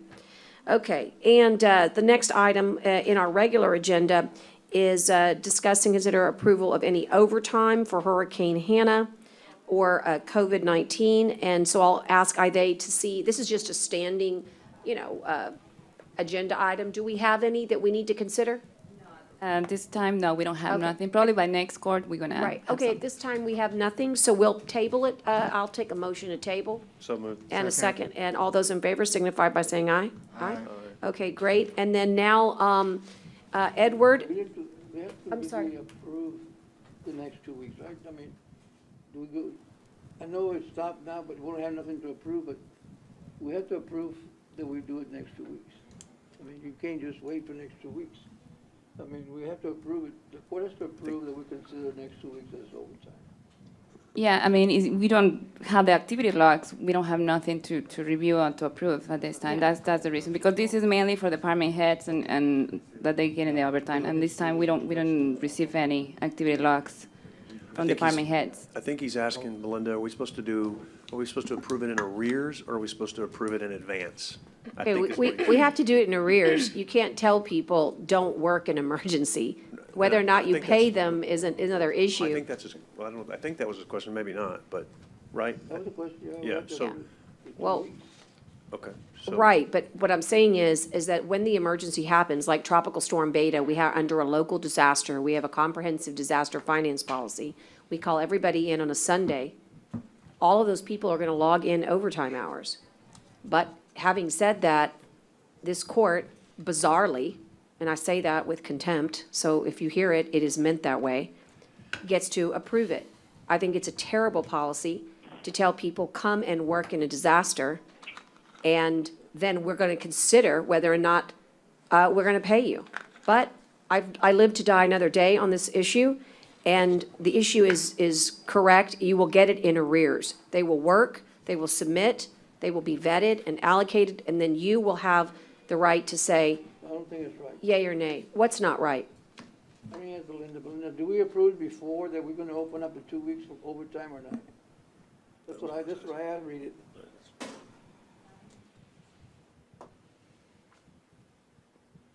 I guess we have crystal balls now, and we know when tropical storms are coming. Oh, I have one at home too. So I think that the practice that y'all have established right now under COVID is that y'all have been going back and approving it as arrears. But for example, anything that might have been worked on this weekend, I think it's automatically approved because the way your policy is written, it's automatically approved until the next court. So if y'all wanted it to continue going on, then that's where y'all would need that approval. But like Ida said, she can bring it back. Basically, y'all would be ratifying that overtime that was worked this weekend. So the answer is we do have to approve it in advance? Now, anything that's gonna be worked after today, y'all would end up having to approve. After it's been worked, or? That y'all have to agree that y'all are gonna wanna continue to pay that overtime. We gotta prove that we're gonna pay the overtime for the next 2 weeks. So should we be approving something today that says we will or we won't approve overtime for the next 2 weeks? Should we do that instead of tabling? I think that's all he was asking was, should we go ahead and approve or disapprove of overtime for the next 2 weeks, or do we do it in arrears? And I'm a little confused by the. I think the way y'all have been doing it is y'all have been bringing it back. So, and y'all have basically, been collecting those, because y'all have been wanting to know what the numbers are before y'all approve it. But we're doing it wrong. And But so. that's not, but that's. I'm going to bring, you know what I'm going to suggest? I'm going to suggest we get a Department of Labor employee Hold on. expert to come in and really help us understand what the situation is, what our options are. And I will put on the agenda to edit and amend our comprehensive disaster finance policy, because the way we have it is creating confusion, and it needs to be amended and edited. So Belinda, do we need then, since we anticipate there being some overtime, I know what you're saying is this is how we've been doing it, but should we be doing it different according to our policy? That's all the question is. In other words, should we, instead of doing it arrears, should we vote on it today? Is I think what he's asking, even though I know how we've been doing it, is does the policy read the way he says it reads, to where we should say we approve overtime today? I'd have to go back and reread that policy Okay, for you. I I think don't that's- have it in front of me. I think that's all he's asking, and I am now too, is just which way should we be doing it, in arrears or in advance? And I'm not arguing over whether we should do it right now. I'm just saying, what does our policy say? And if it says we should be doing it in advance, then I'm fine doing it today, because I know we have some overtime for Hannah, or Beta, Beta, thank you, so many. and maybe Hannah, I'm not sure, it could be So- Hannah. And I'm fine doing that. I just want to do whatever the policy says. And I would be fine at saying it's fine to do, I would be fine approving overtime today in advance, if that's what we need to do, because I know we have some for Beta.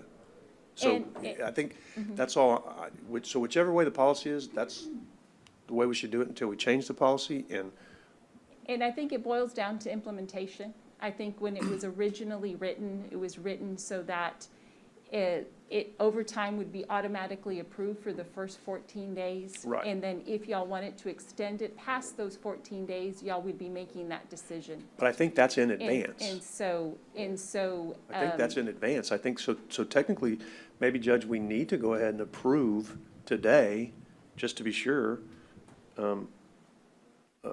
overtime. I mean, like, which I think is good, I think is a good thing for you. I mean, I think you would like that. I would, yeah. No, so I it's have no, I'm so not gonna, I'm not going to say anything against that. I'm just like amazed that you don't even know what you're approving, but if No, you we want a tabled blanket approval, let's do it, because nobody, in my opinion, works these storms and doesn't merit that which our policy gives us. There's not one person, I just, But we're not approving, a blanket. we don't have anything before us. No, I know. The way that's written, the way I understand it is we're approving the concept of allowing for overtime to continue. And then when there's hours to approve, we would also approve those, I think. Okay, I don't read it that way at all. We have a comprehensive disaster finance policy that allows for exempt and non-exempt personnel to basically receive overtime. That is what we passed, and that is automatic. It says that when it happens, disaster happens, automatically you got 2 weeks. Right. Right, well, we're not with, Automatically you got 2 weeks. okay, And so, after those 2 weeks, the court has to approve the right, following. and we're not there yet. We're not there in the 2 weeks. Okay. We're just, On how Beta, many we're not. days was it? Saturday? You're saying for Beta, we're not. Sunday? Oh, for Beta, Sunday we're for not. Beta. Okay. It wasn't for Beta. That's fair. If we're just talking Beta now, you're right, we're not there for the 2 weeks. But if there's something for COVID or for, Hannah, then Okay, that. I would agree. I mean, if you want I to think do it we're that saying way. the same thing, maybe not, I'm not saying it well, but I think we're saying the same thing. So whatever, how about we just? I think the effect is the same thing, for sure. Right. So I think let's move on, and then maybe you can just come back to us and tell us what we need to do based on what you read. But yeah.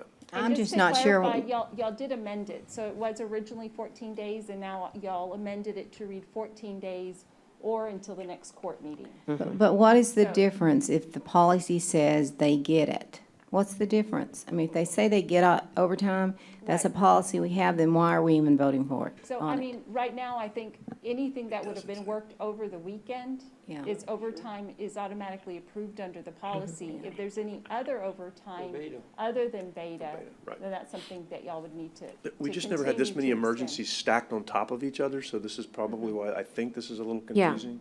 But anyway, okay. Right. Whatever you want to do, Judge, but I just don't know I don't know what the issue is, because we have nothing before us. I mean, to me, it's a moot point legally, but if you want to, in advance, make a motion to approve that which is beta coming down the pike, I'm fine with that. I would make the motion myself. no, I was talking about, and I apologize, you corrected me right. Beta, we don't have to do anything on. Okay. I was just saying, I'm okay with voting You're for saying on Hannah. COVID and Hannah. Yeah, it's basically the way I see it is the reason this is on here is because of COVID. Because under COVID, we didn't have certain individuals identified as being eligible for Correct. overtime. You'd have to And be we- an and we- exempt. And we changed the policy before Hannah, so under Hannah, we're good too. we're good. So it's just COVID-19. So if there's any exempt employees other than Health Department, So let me try, I We would would make be a, okay. I would make a motion to consider, to approve overtime pursuant to county policy for essentially exempt employees during a declared disaster as it relates to COVID and Hurricane Hannah. And I think that's Okay. what the policy dictates that we do, and I would make that motion For the next 2 weeks. for the next 2 weeks, right? But no one wants to second it. okay, I don't wanna hurt my feelings. I'll second Okay. it. I mean, it's what I believe. I'm not sure it's necessary, but I believe it. I think if it gets the same end, we're fine. I'll second that, and. No, I'm sorry, you're right, we did table it, so we have to take it off the table first, Judge. So All I right, would- you're right. Robert's rules. Thank you. I'll take a motion to I would move to rescind my Move. motion to table. if rescission it to was me. table, seconded, and all those in favor of the rescission signify by saying aye. Aye. Aye. And The then- new motion is to, What I just read. is what he just read, and I seconded, and all those in favor signify by saying aye. Aye. Aye. Okay, opposed, same sign. All right, thank you. Now we can move to Public Works and receive the presentation regarding the animal control facility. And I'll let Edward lead in this. Thank you, Judge. Thank Good morning, Commissioners. Thank you, again, thank you, Judge. This has been a pleasure to work with Juan and Juan Ramirez. I believe he's also virtual. We went through this process with Michael Bernard. He's with the Shelter Planners of America. We had a meeting with Commissioner Vaughn to go over a huge number of questions in regards to our needs and what we plan or what we're looking at for the future in regards to this shelter.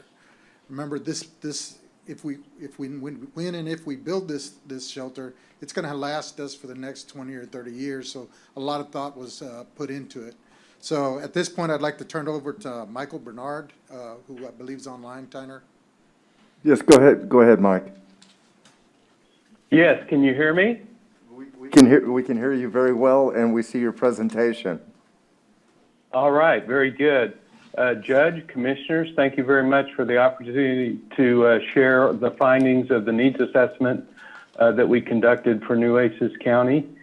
We have a fairly short agenda. I've been asked to, be brief. The needs assessment was over 50 pages, so we're down to about 20 slides. So put on your rapid listening ears and we'll take off. Just a little bit about Shelter Planners of America. We are the most experienced animal shelter design firm in the nation. We have over 30 years of experience. We've worked with over 750 different animal shelter groups that both, county or municipally owned or privately owned, humane societies, et cetera. And we're the only firm that actually, somebody on our team that's actually operated animal shelters, so we kind of know animal sheltering from the inside out. Some of the goals that we like to promote is to implement best practices in humane animal care into design of facilities. We want to reduce stress in the animals, of course, through better separation of the species. You know, cats can't hear dogs barking, soundproofing, more comfortable kennel spaces, natural light, things of that nature. Certainly prevention of disease is paramount, so proper isolation of animals that are sick, which your current facility does not have. Proper drainage, HVAC systems. There's actually a lot of specialized equipment for animal shelters. Creating a warm and welcoming environment. We're trying to increase adoption rather than euthanizing animals, so having a place that you can come to that's more of a destination. That far right photograph is Universal City near San Antonio, a suburb of San Antonio. Very nice landscaping. More socialization between the animals and the humans. We recommend a focus on education, you know, what is responsible pet ownership, a spay and neuter program to reduce animal overpopulation in the community. And last but not least, to think about the staff.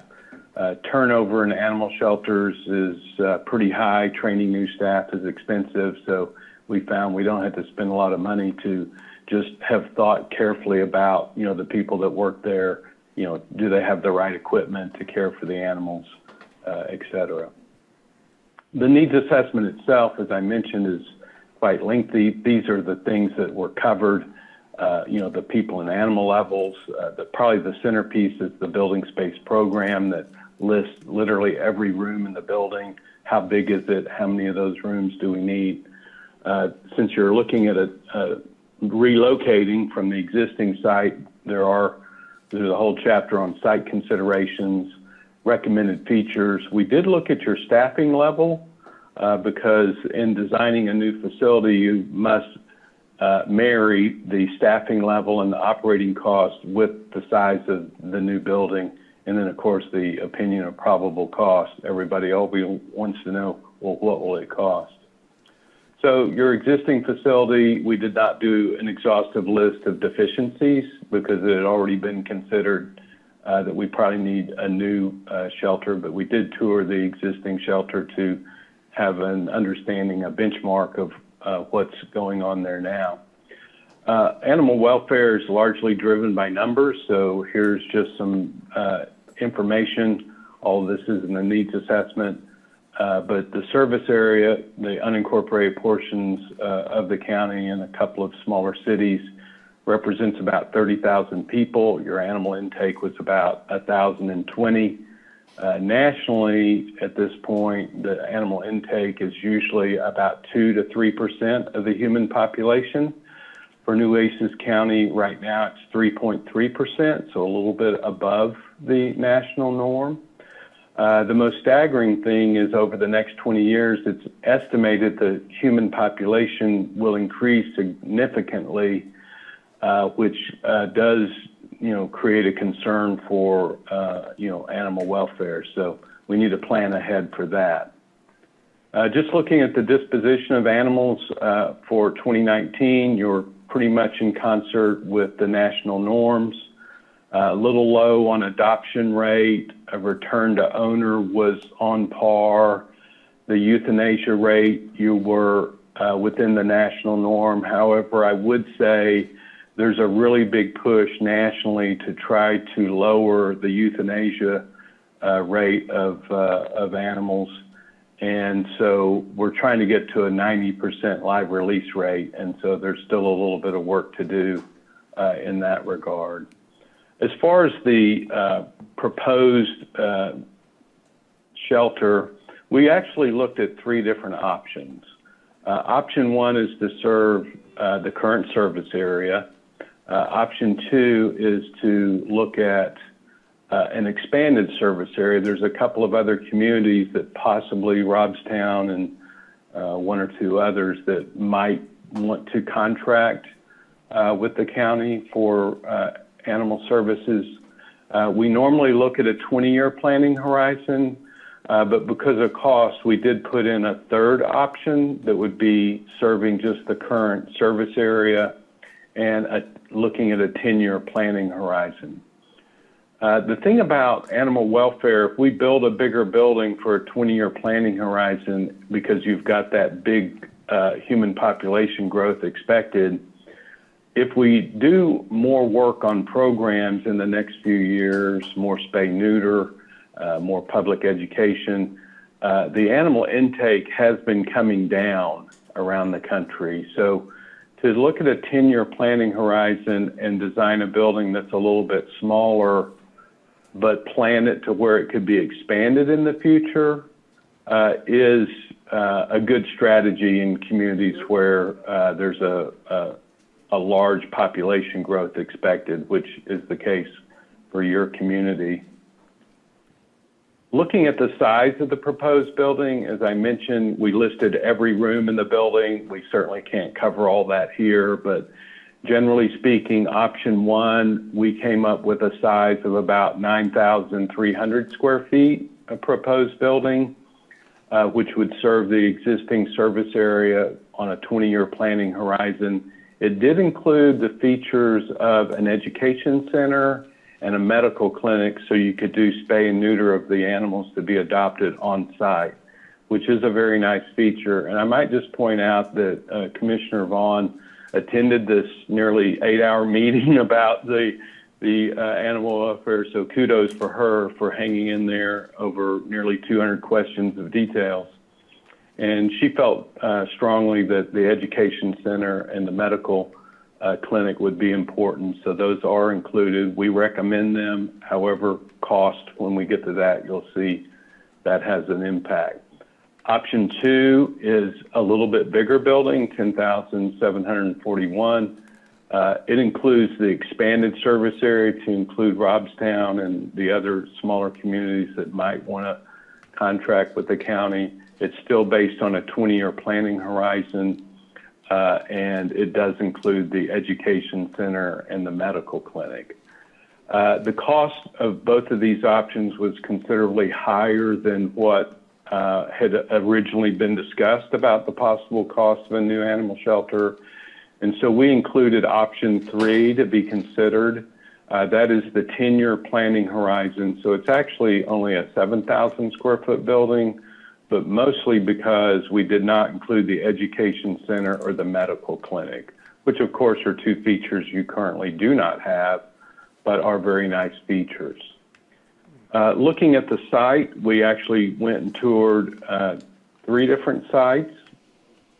We analyzed those in terms of visibility, accessibility, suitability, parking and size, and we also looked at topography, and we ranked those. And honestly, all of the sites that we are being considered are good sites.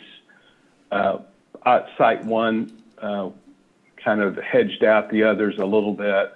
And I've got slides at the end if you want to think about, talk about those specifics, but I moved them to the back for brevity. As far as the staffing level, your current staffing level is good. So kudos for, providing enough staff for your service area. If you expand the shelter, and especially if you end up expanding your service area to include Robstown and maybe others, you may need to be looking at adding some staff. As far as your operating costs nationally, the costs range between about $250 to $500 per animal.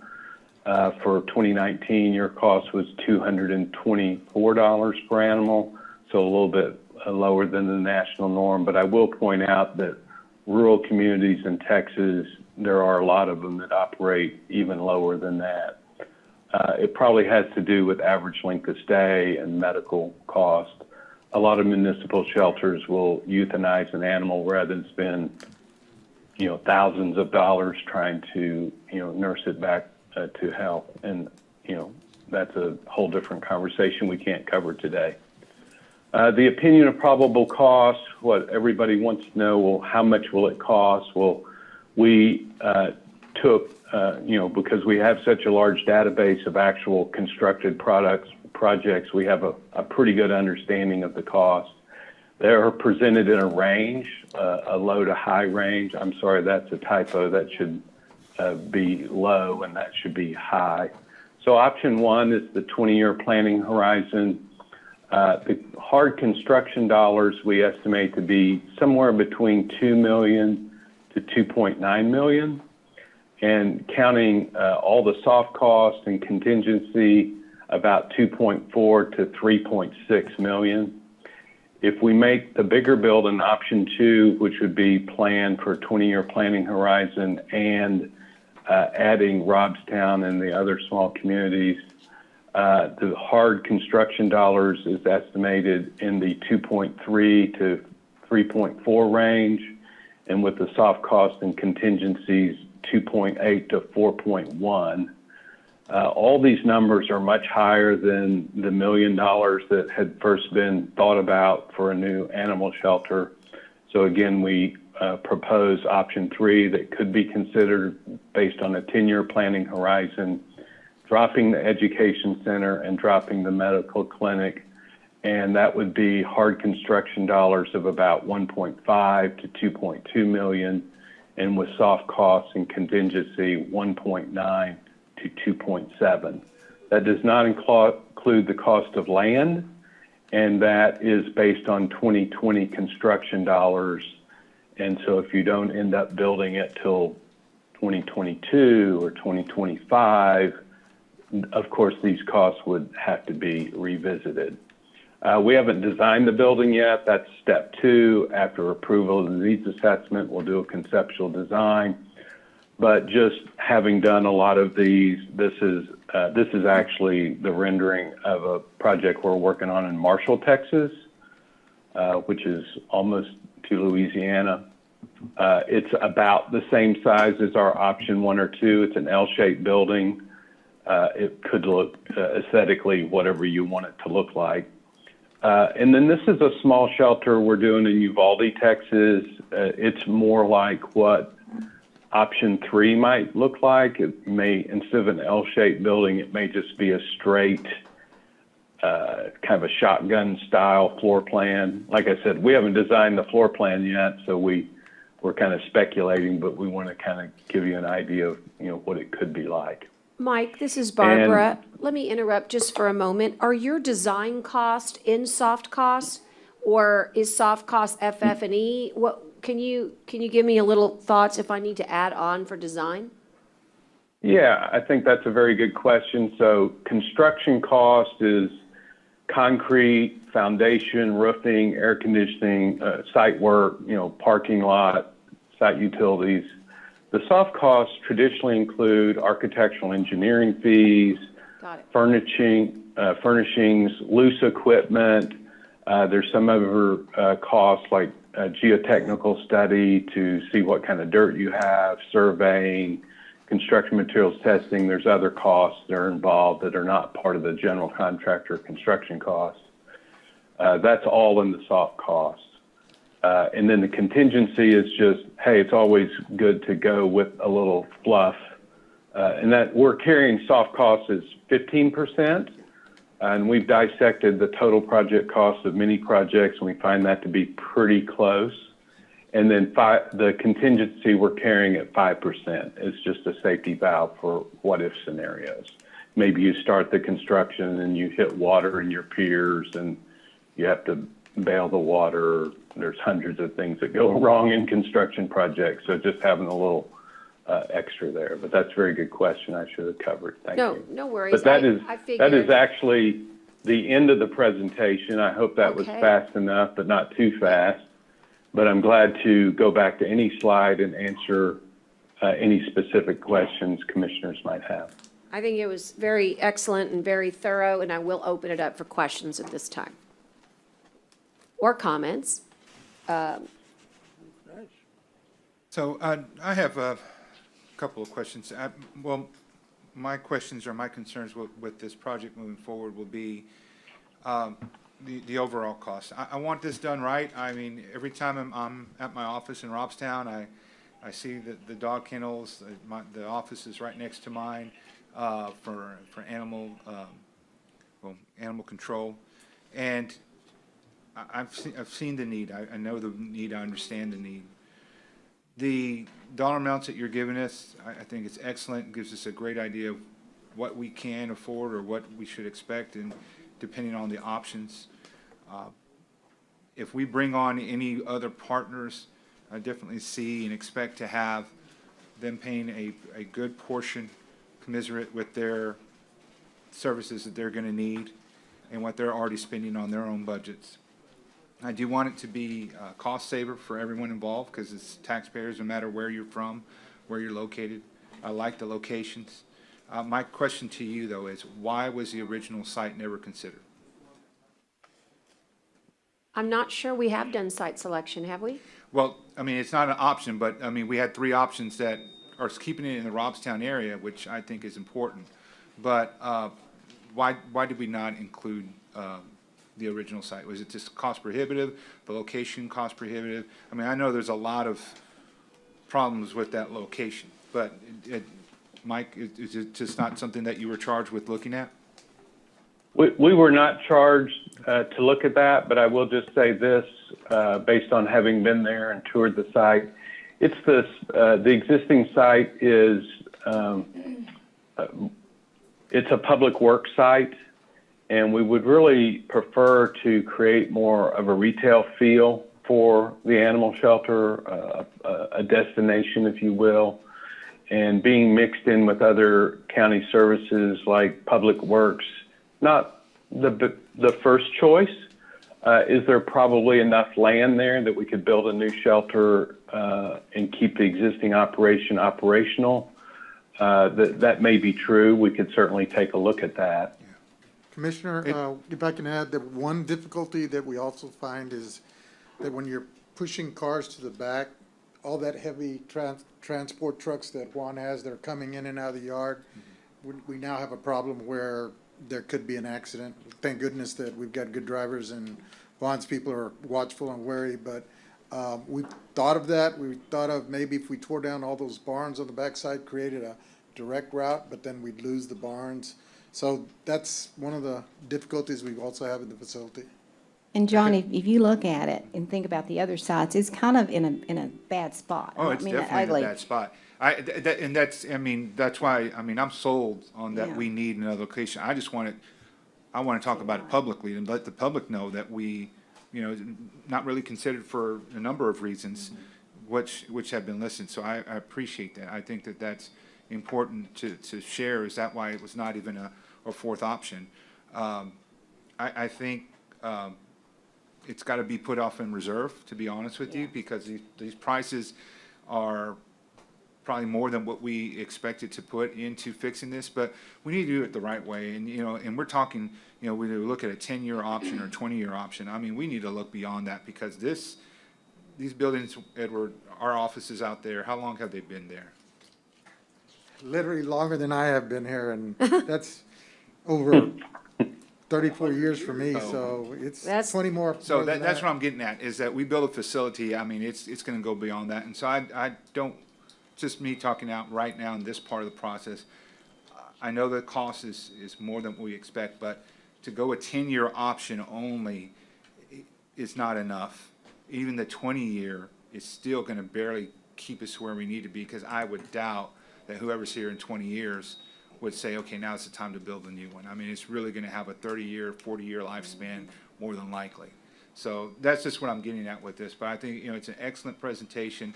It gives us a great grasp. I love the numbers that really justifies why we need this site out here as far as the communities we're serving or could potentially serve. I did not realize how much of a difference in our average of animals per capita, basically, that we have here in our area compared to nationally is larger than you would find elsewhere.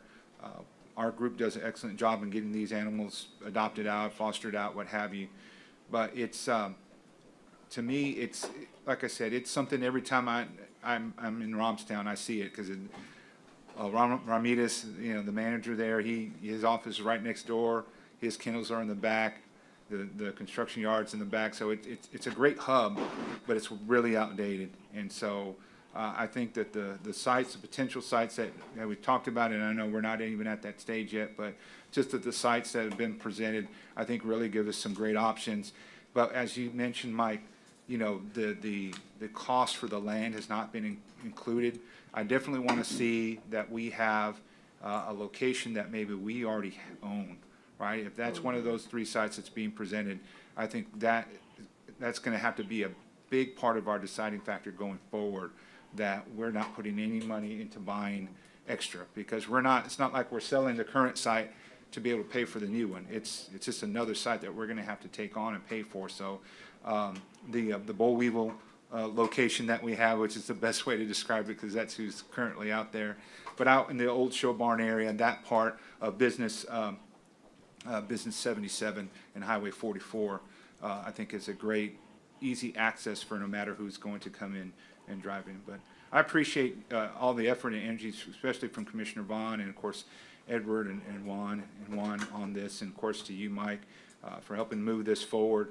I do like some of the other sites, but as long as I said, like I said, my big concern is if we're going to go a little bit bigger on the price tag because we want to have a longer reach in our planning, then let's try to focus on a location where we don't have to buy new land. You can always merge another yard with another yard and have that land open.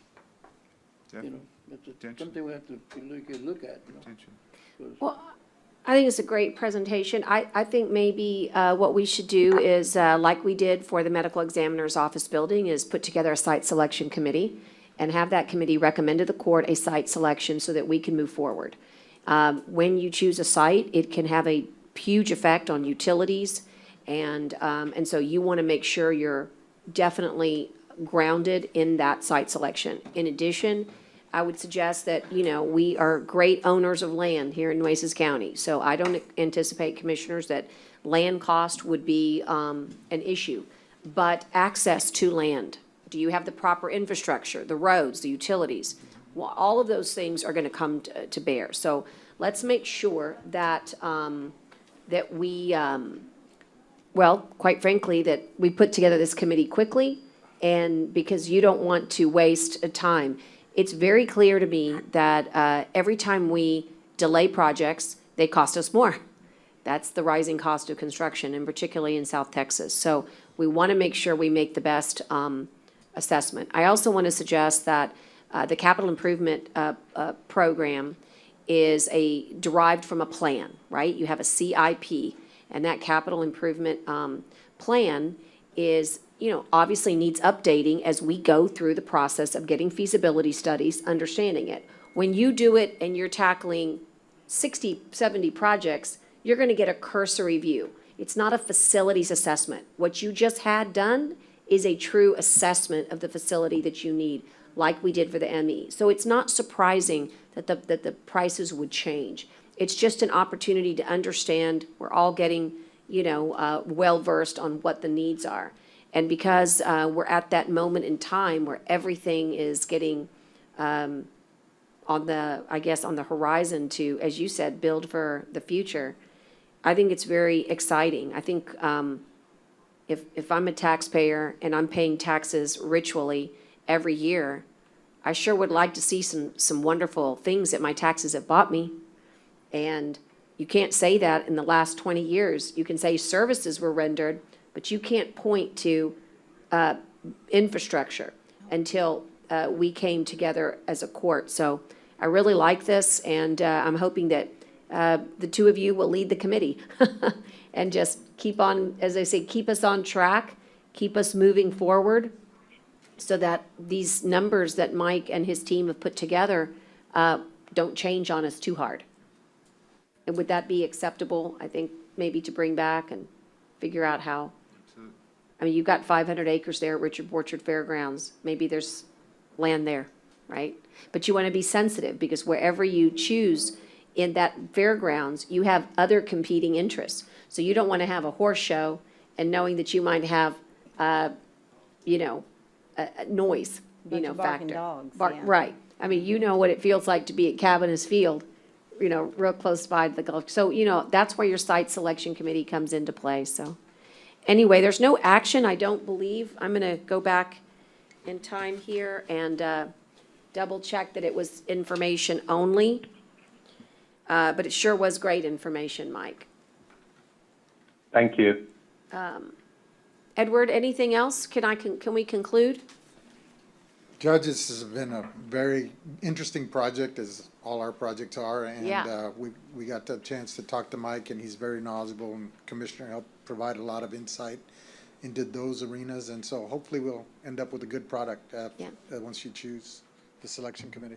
And from what I know about our community and from the unbelievable interest Commissioner Vaughn has received from the dog park, I can tell you that people love spending dollars when it comes to their animals because they are their best friends.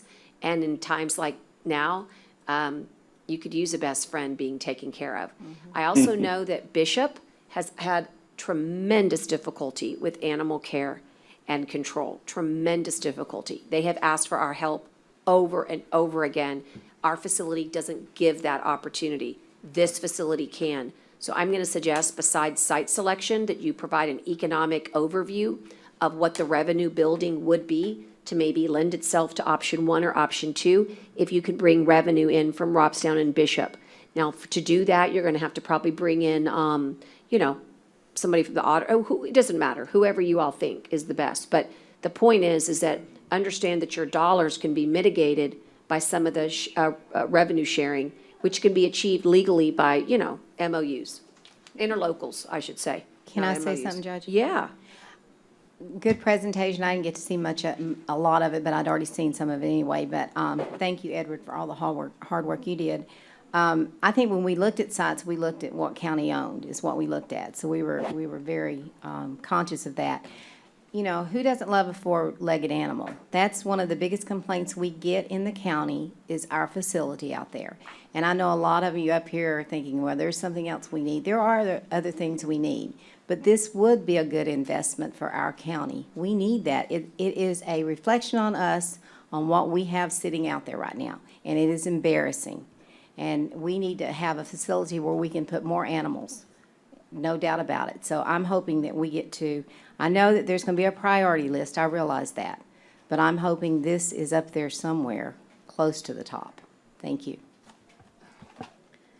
Thank you so much. Well, with that, Commissioners, we'll go on to, that concludes our Public Works. And we have left, just for the interest of our audience and time, typically at this point, I recognize that we've been working hard and it's 1 o'clock, but what I'm going to do is try to get us through these next items. We have executive session. Michael, when we get to item number 2, I'm going to have you hold. Let me finish auditor, HR will conclude, and that way I can move straight from there into executive session. It'll make it a lot cleaner, a lot more seamless. That's fine. And everybody seems to have tremendous endurance. I've been watching this audience, and I want to say thank you. The only thing I can hope is that you decided that a lesson in county government might have been a good thing for today. It was not meant to punish you, to be at the end. It was meant to be in sync with executive session.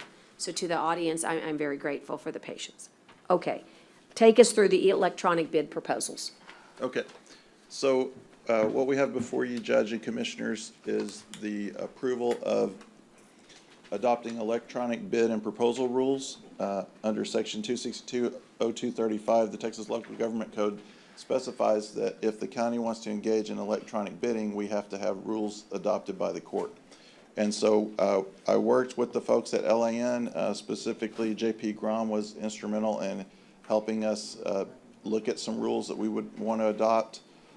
We also consulted with some folks in other counties to look at that set of rules, and we made some slight adjustments in there. And then we reviewed this finally with Belinda in County Attorney's Office. And so some of the questions that people may have when we switch from traditional paper bids to electronic bids is, what about the folks that may not have those capabilities yet? So if you'll see under number 2, we included a statement there which was also found in Dallas County's statement where the county will accept any bids in hard copy format, even if an electronic bid process is used. So we do have an avenue still for those that are not up to electronic standards to be able to participate. But LAN has indicated to us that this will enable the 2019 CIP projects that they were awarded to be our program managers for, to be able to administrate that in a quick and efficient manner that's transparent to all the participants. And this would represent probably the most forward advanced thing we've ever done for purchasing in the 12 years I've been with the county. So I think it's really an important thing. It's just a 2-pager, but it's going to mean a lot to me in my office, and so I recommend approval. It goes without saying, it's at the end. It does not have any weight on its significance. It's huge. So moved. And excited. Thank you, Commissioner. Sorry. Motion and a second. All those in favor signify by saying aye. Aye. Aye. Post same sign. Okay, hold for me, Michael, and let me have they take us through just 2 budget change orders. One is number 22, and it's a budget change order that's to be followed by a capital budget change order number 87. And will give us a chance to flip to those pages. Go ahead, Ide. Yes, thank you, Judge. I'm presenting the budget change order number 22. This is reallocation of funds. Normally, it's part of the regular process is we going towards the end of the fiscal year, so we had to reallocate all these funds. So you're gonna continue seeing, like probably on the next courts, more of this type. So you see in your departments, you see telephone and utilities. It's mainly because we had the iPads. So that's why, and then I think that this is an estimate through May, I believe so. So you're gonna continue, we're gonna have one more to cover the rest of the year. As a highlights, well, we had 2 big ones here, so it will be the one when we are allocating funds to cover some capital outlay. So this is to cover the computer replacement program that we have, and so to cover also the law enforcement equipment that we have, and it was already approved by court and back in June. And one of the big ones also is the county court capital law number 5. We always have that, it's a regular, I mean, it's a big court, so they need the funds. So I'm presenting this number 22 for approval. Okay, anyone have any thoughts? A So motion, moved. please? I've got a motion, a second. All those in favor signify by saying aye. Aye. Aye, same sign. Post same sign. Okay, super. And now you're, For the capital projects, Capital. all these projects haven't already been discussed and approved in court. We just reallocating all these funds to continue with this project. So it's mainly what we're presenting here. So if the court has any questions, I'm glad to answer. I'll make a motion to approve. I also want to direct everybody's attention to a document that Teresa handed out. It's such a great, you asked for this, and we love giving it to you. It's a great summary of these capital improvement projects. It gives you an idea of where we are, what we've spent. As I met with the Strata Hinojosa this week, I provided this to them as well, just so they can keep up with what we have going on and what our needs are. And if you have any questions at all, please don't hesitate to speak up. You'll notice that we show encumbrances as well. It's very helpful to me to look at the encumbrances. What good does it do me if I have an encumbrance, but I'm only seeing it in design phase, right? So if I'm doing a road, I want to know that I've encumbered the entire estimated construction of that road, right? So if you have any questions that looks funny to you, it's just because we show it both ways. I think it's good.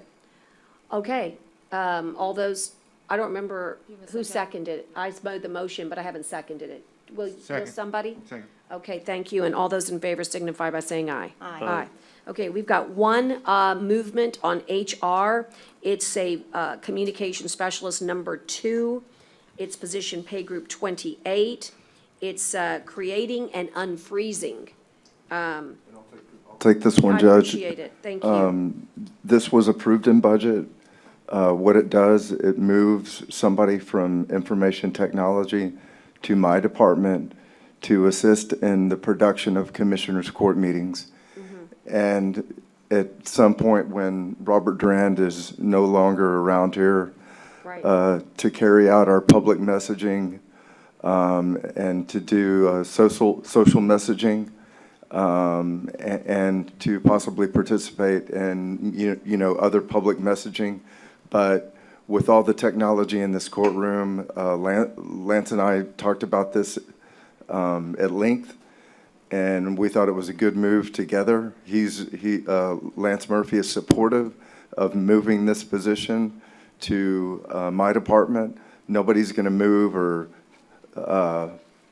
take up space or anything like that, but this was approved in the budget, and so we're asking the court to unfreeze it, to create it and unfreeze it in my department, and it will get posted, and people will apply, and we will hire. Yeah, this is the ministerial and housekeeping of what was already discussed in budget and what we approved. Is that correct? That's correct. Okay, great. Do I hear a motion? Motion. Okay, we've got a motion, and I'll second, and all those in favor signify by saying aye. Aye. Aye. Okay, that's good. All right, so just for, again, housekeeping, I'm getting ready because I know we're going to get up and move here shortly. We do have 3 executive session items, I think okay? Ms. Sands is looking, no one said no. No so- one said, okay. Well, I didn't hear. I'm sorry. You may have only heard 2 voices, but no I'm one said sorry. no. So. Well, y'all didn't say aye either, so I'm Okay, not gonna I'm say sorry. Well, we Didn't say can, no. So is it Okay. an aye or abstaining? Didn't say no. okay. So, do you want me to repeat it? Yeah, and all in Okay. favor say aye. Okay, all those in favor, let's do a repeat. All those in favor say aye. Aye. Pose same sign. Okay. I can't explain, Miss Kara. I can only repeat it, and I did it. Sounded like 5-0 to me. Yeah, okay. All righty. So let's go on to the executive session piece of this. But first, Michael is going to set the table for us. Again, I'm alerting everybody that we are about to, in just momentarily, after Michael gives us background, go into executive session, not just to do this item, but to take care of a total of 3 items. And then I'm going to alert the clerk that I don't particularly think it's a quickie, but I don't expect to be there forever either. But I just think it's a good lunch break for you all as well, once I gavel us out and go into executive session. Okay, so Michael, let us go back in so that people who are following at home, basically this is item C2. It's a discuss and award of an RFP number 3137-20. It's medical services, and a very important service it is for the Nueces County Jail and the Juvenile Justice Center. It also includes the annex. So, Michael, tell everybody, kind of give them a little bit of the background, the history, and where we are. And then we've made it this election to go discuss this in executive session with our attorneys. Go ahead. And then, of course, we'll come back out. Sure.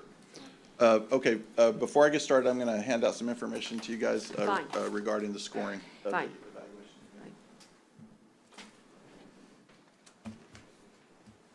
So what do we have? What do we have here today, Mike? For the commissioners, I do have lunch prepared in executive session. So if you're getting hungry, What do we have here today? It's okay if I pass out, Judge. no, it's there, it's ready. I'm teasing. I'll remind the court that the figures that you see in the handout I'm giving you are still confidential until we do an executed contract. Let me repeat this. This is why we'll go into executive session. We're reminding the court and commissioners that all figures are confidential until a contract is awarded. Please refrain from referring to that here in open session.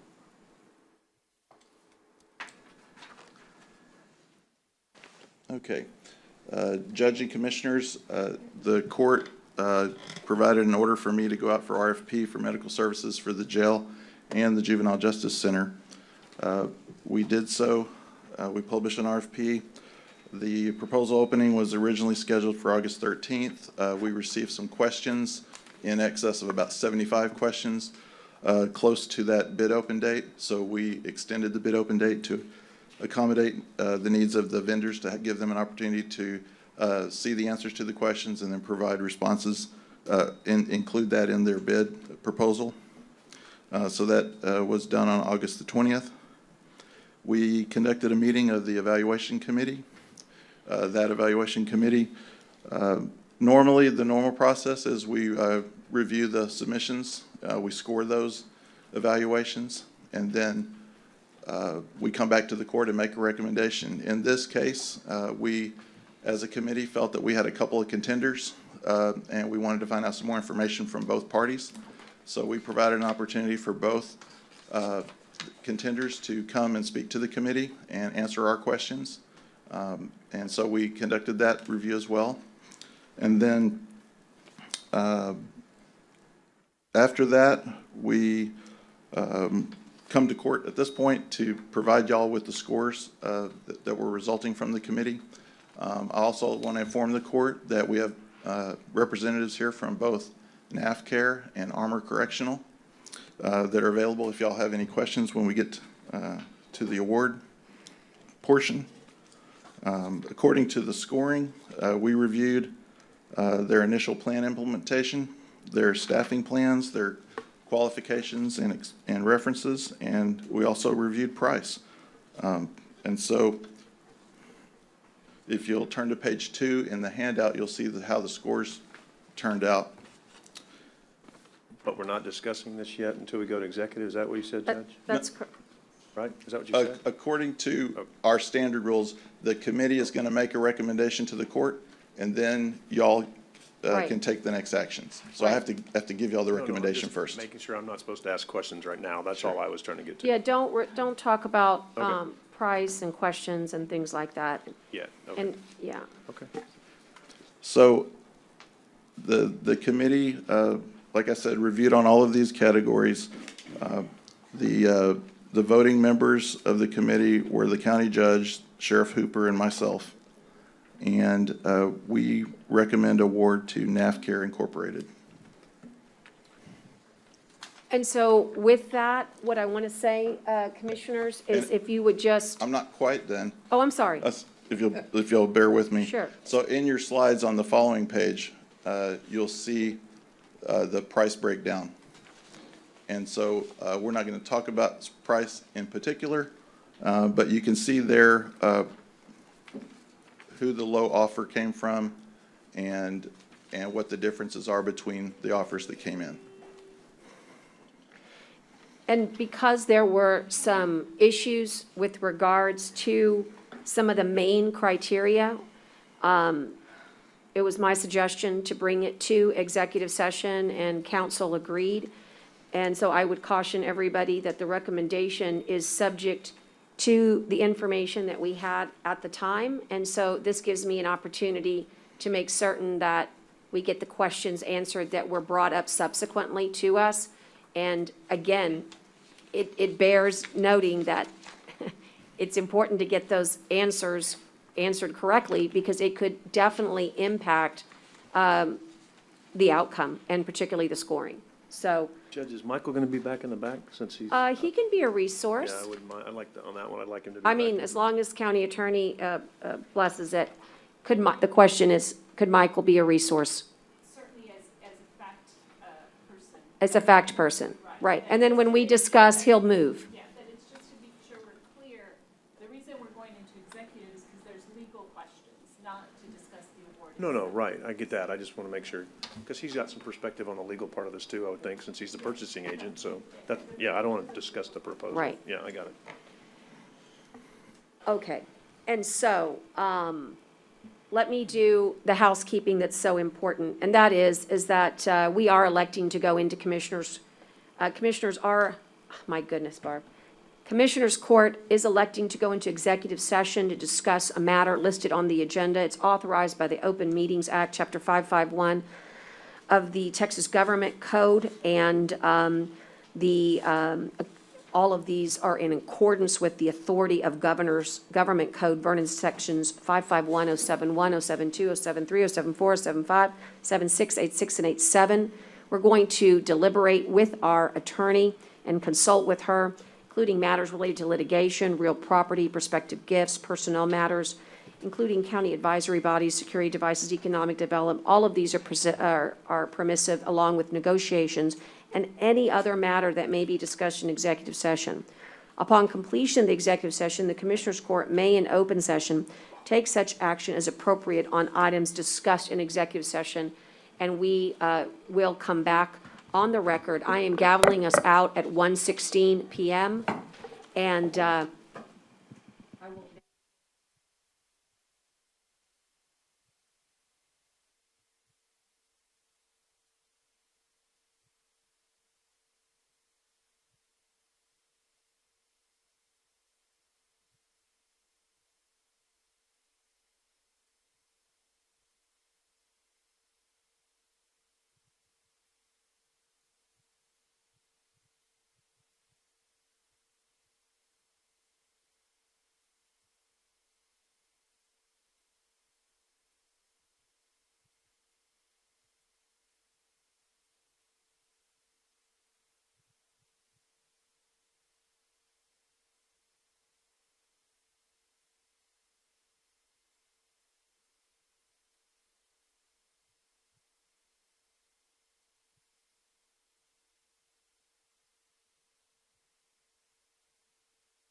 All right, test.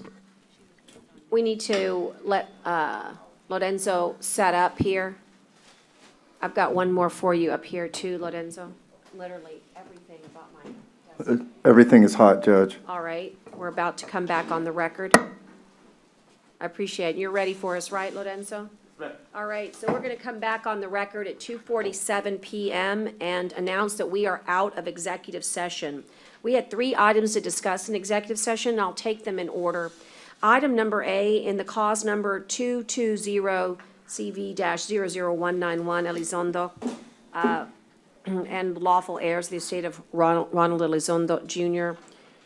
Versus Ronald Hina, DPS, City of Corpus Christi, Nueces County, et al.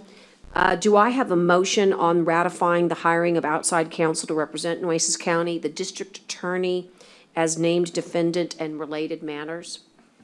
So moved. And just for the record, that's Keith Szyskowski with Branscombe. Keith Szyskowski with, Nueces County, and Myra Morris and Brian Miller with Royston Razor for the DA's office. so to repeat for the clerk, that's Myra Morris and Brian Miller from Royston Razor. And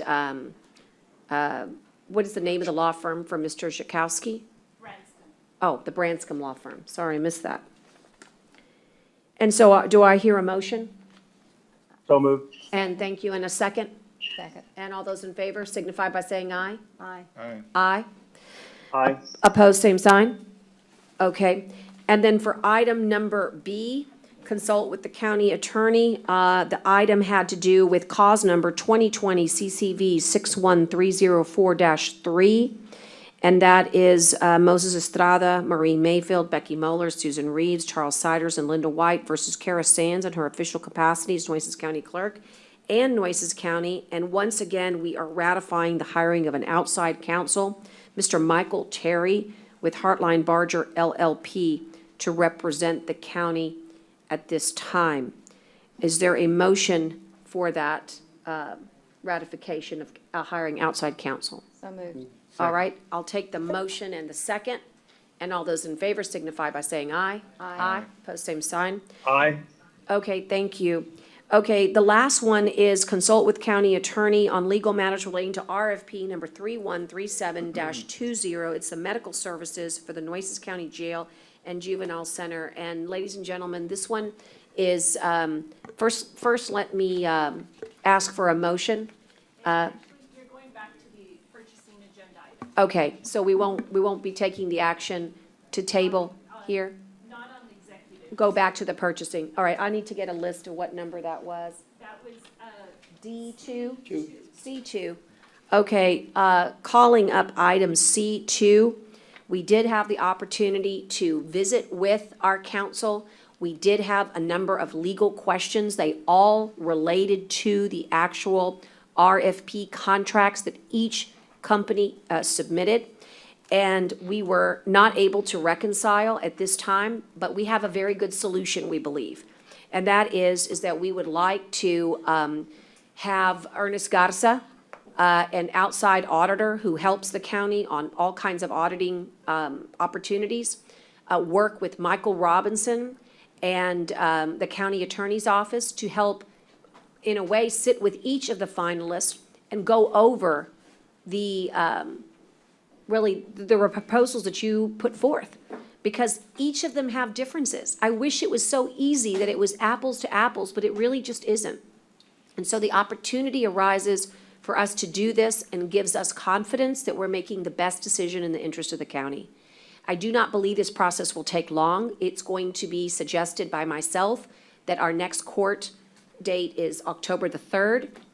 7th. October the 7th, and that we feel confident that this contract that's in place today does not expire till November 30th, and we believe we have sufficient time.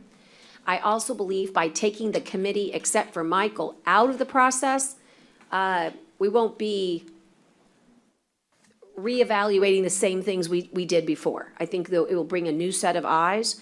And the idea is that with that information, the committee would be advised, Michael, as to if any changes occurred. And if that had any effect at all on the recommendation, then you could amend or not, or confirm the recommendation. Either way, ladies and gentlemen, The recommendation is a recommendation. It's still the ability of the court to make the final decision.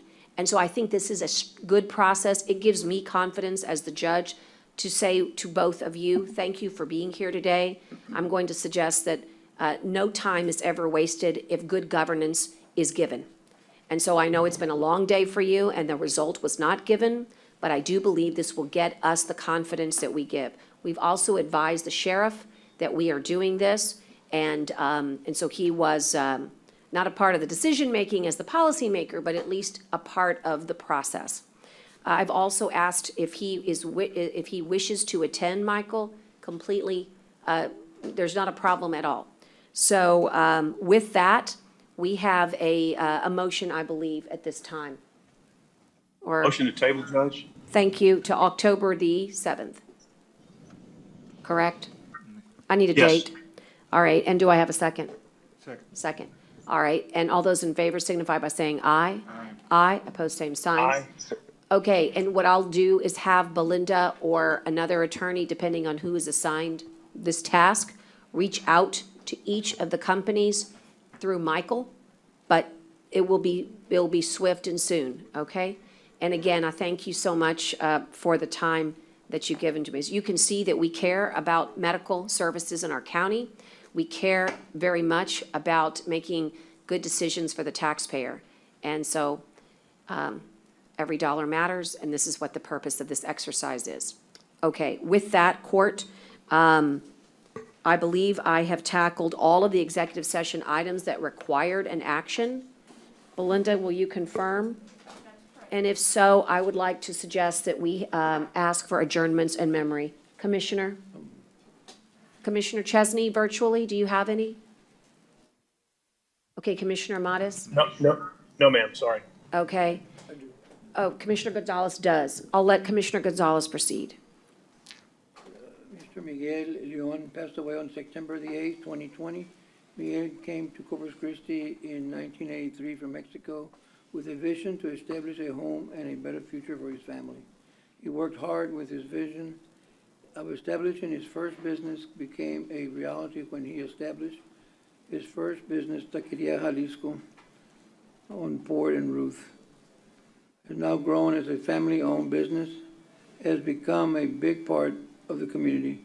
Miguel will always be remembered, and our condolences and prayers go out to the family, and I know that he will be missed by the entire community, especially the restaurant business. That's when it'd be Roland Flores Sr. passed away on September the 2nd, nephew of former County Commissioner Betty Jean Longoria. Parents will be Alma Flores and the late Raul Flores.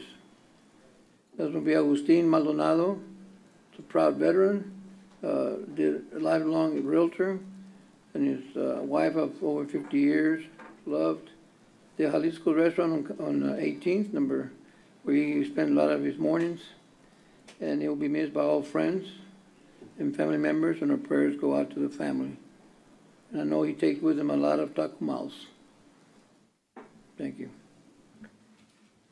So hearing no other adjournment in memories, I just did a double check. One of the sad things that happens to me as a county judge every day is sometime about this time every day, I find out whether or not people have died in our community due to COVID-19. Today, I'm sad to report we have 2 additional deaths. That would mark 409 in our community. That's an unbelievable number. It makes us in the top 10 of all Texas counties. And it also makes us quite vulnerable per capita, I believe 1 in 51 per capita on our cases. Although we are very proud of our numbers in fast decline, it still is painful to recognize that each and every day people are dying of this insidious disease. And so I would like to adjourn in memory of our 409 citizens that have lost their life to COVID-19, and I would ask for prayers for their family, and we extend our Nueces County family's condolences. With that, I want to thank you for a good and long court today, and I believe that we had much to accomplish, and we did so. So time is 2:56 p.m., and we are now officially adjourned and off the record, and if you would take our mics off, please.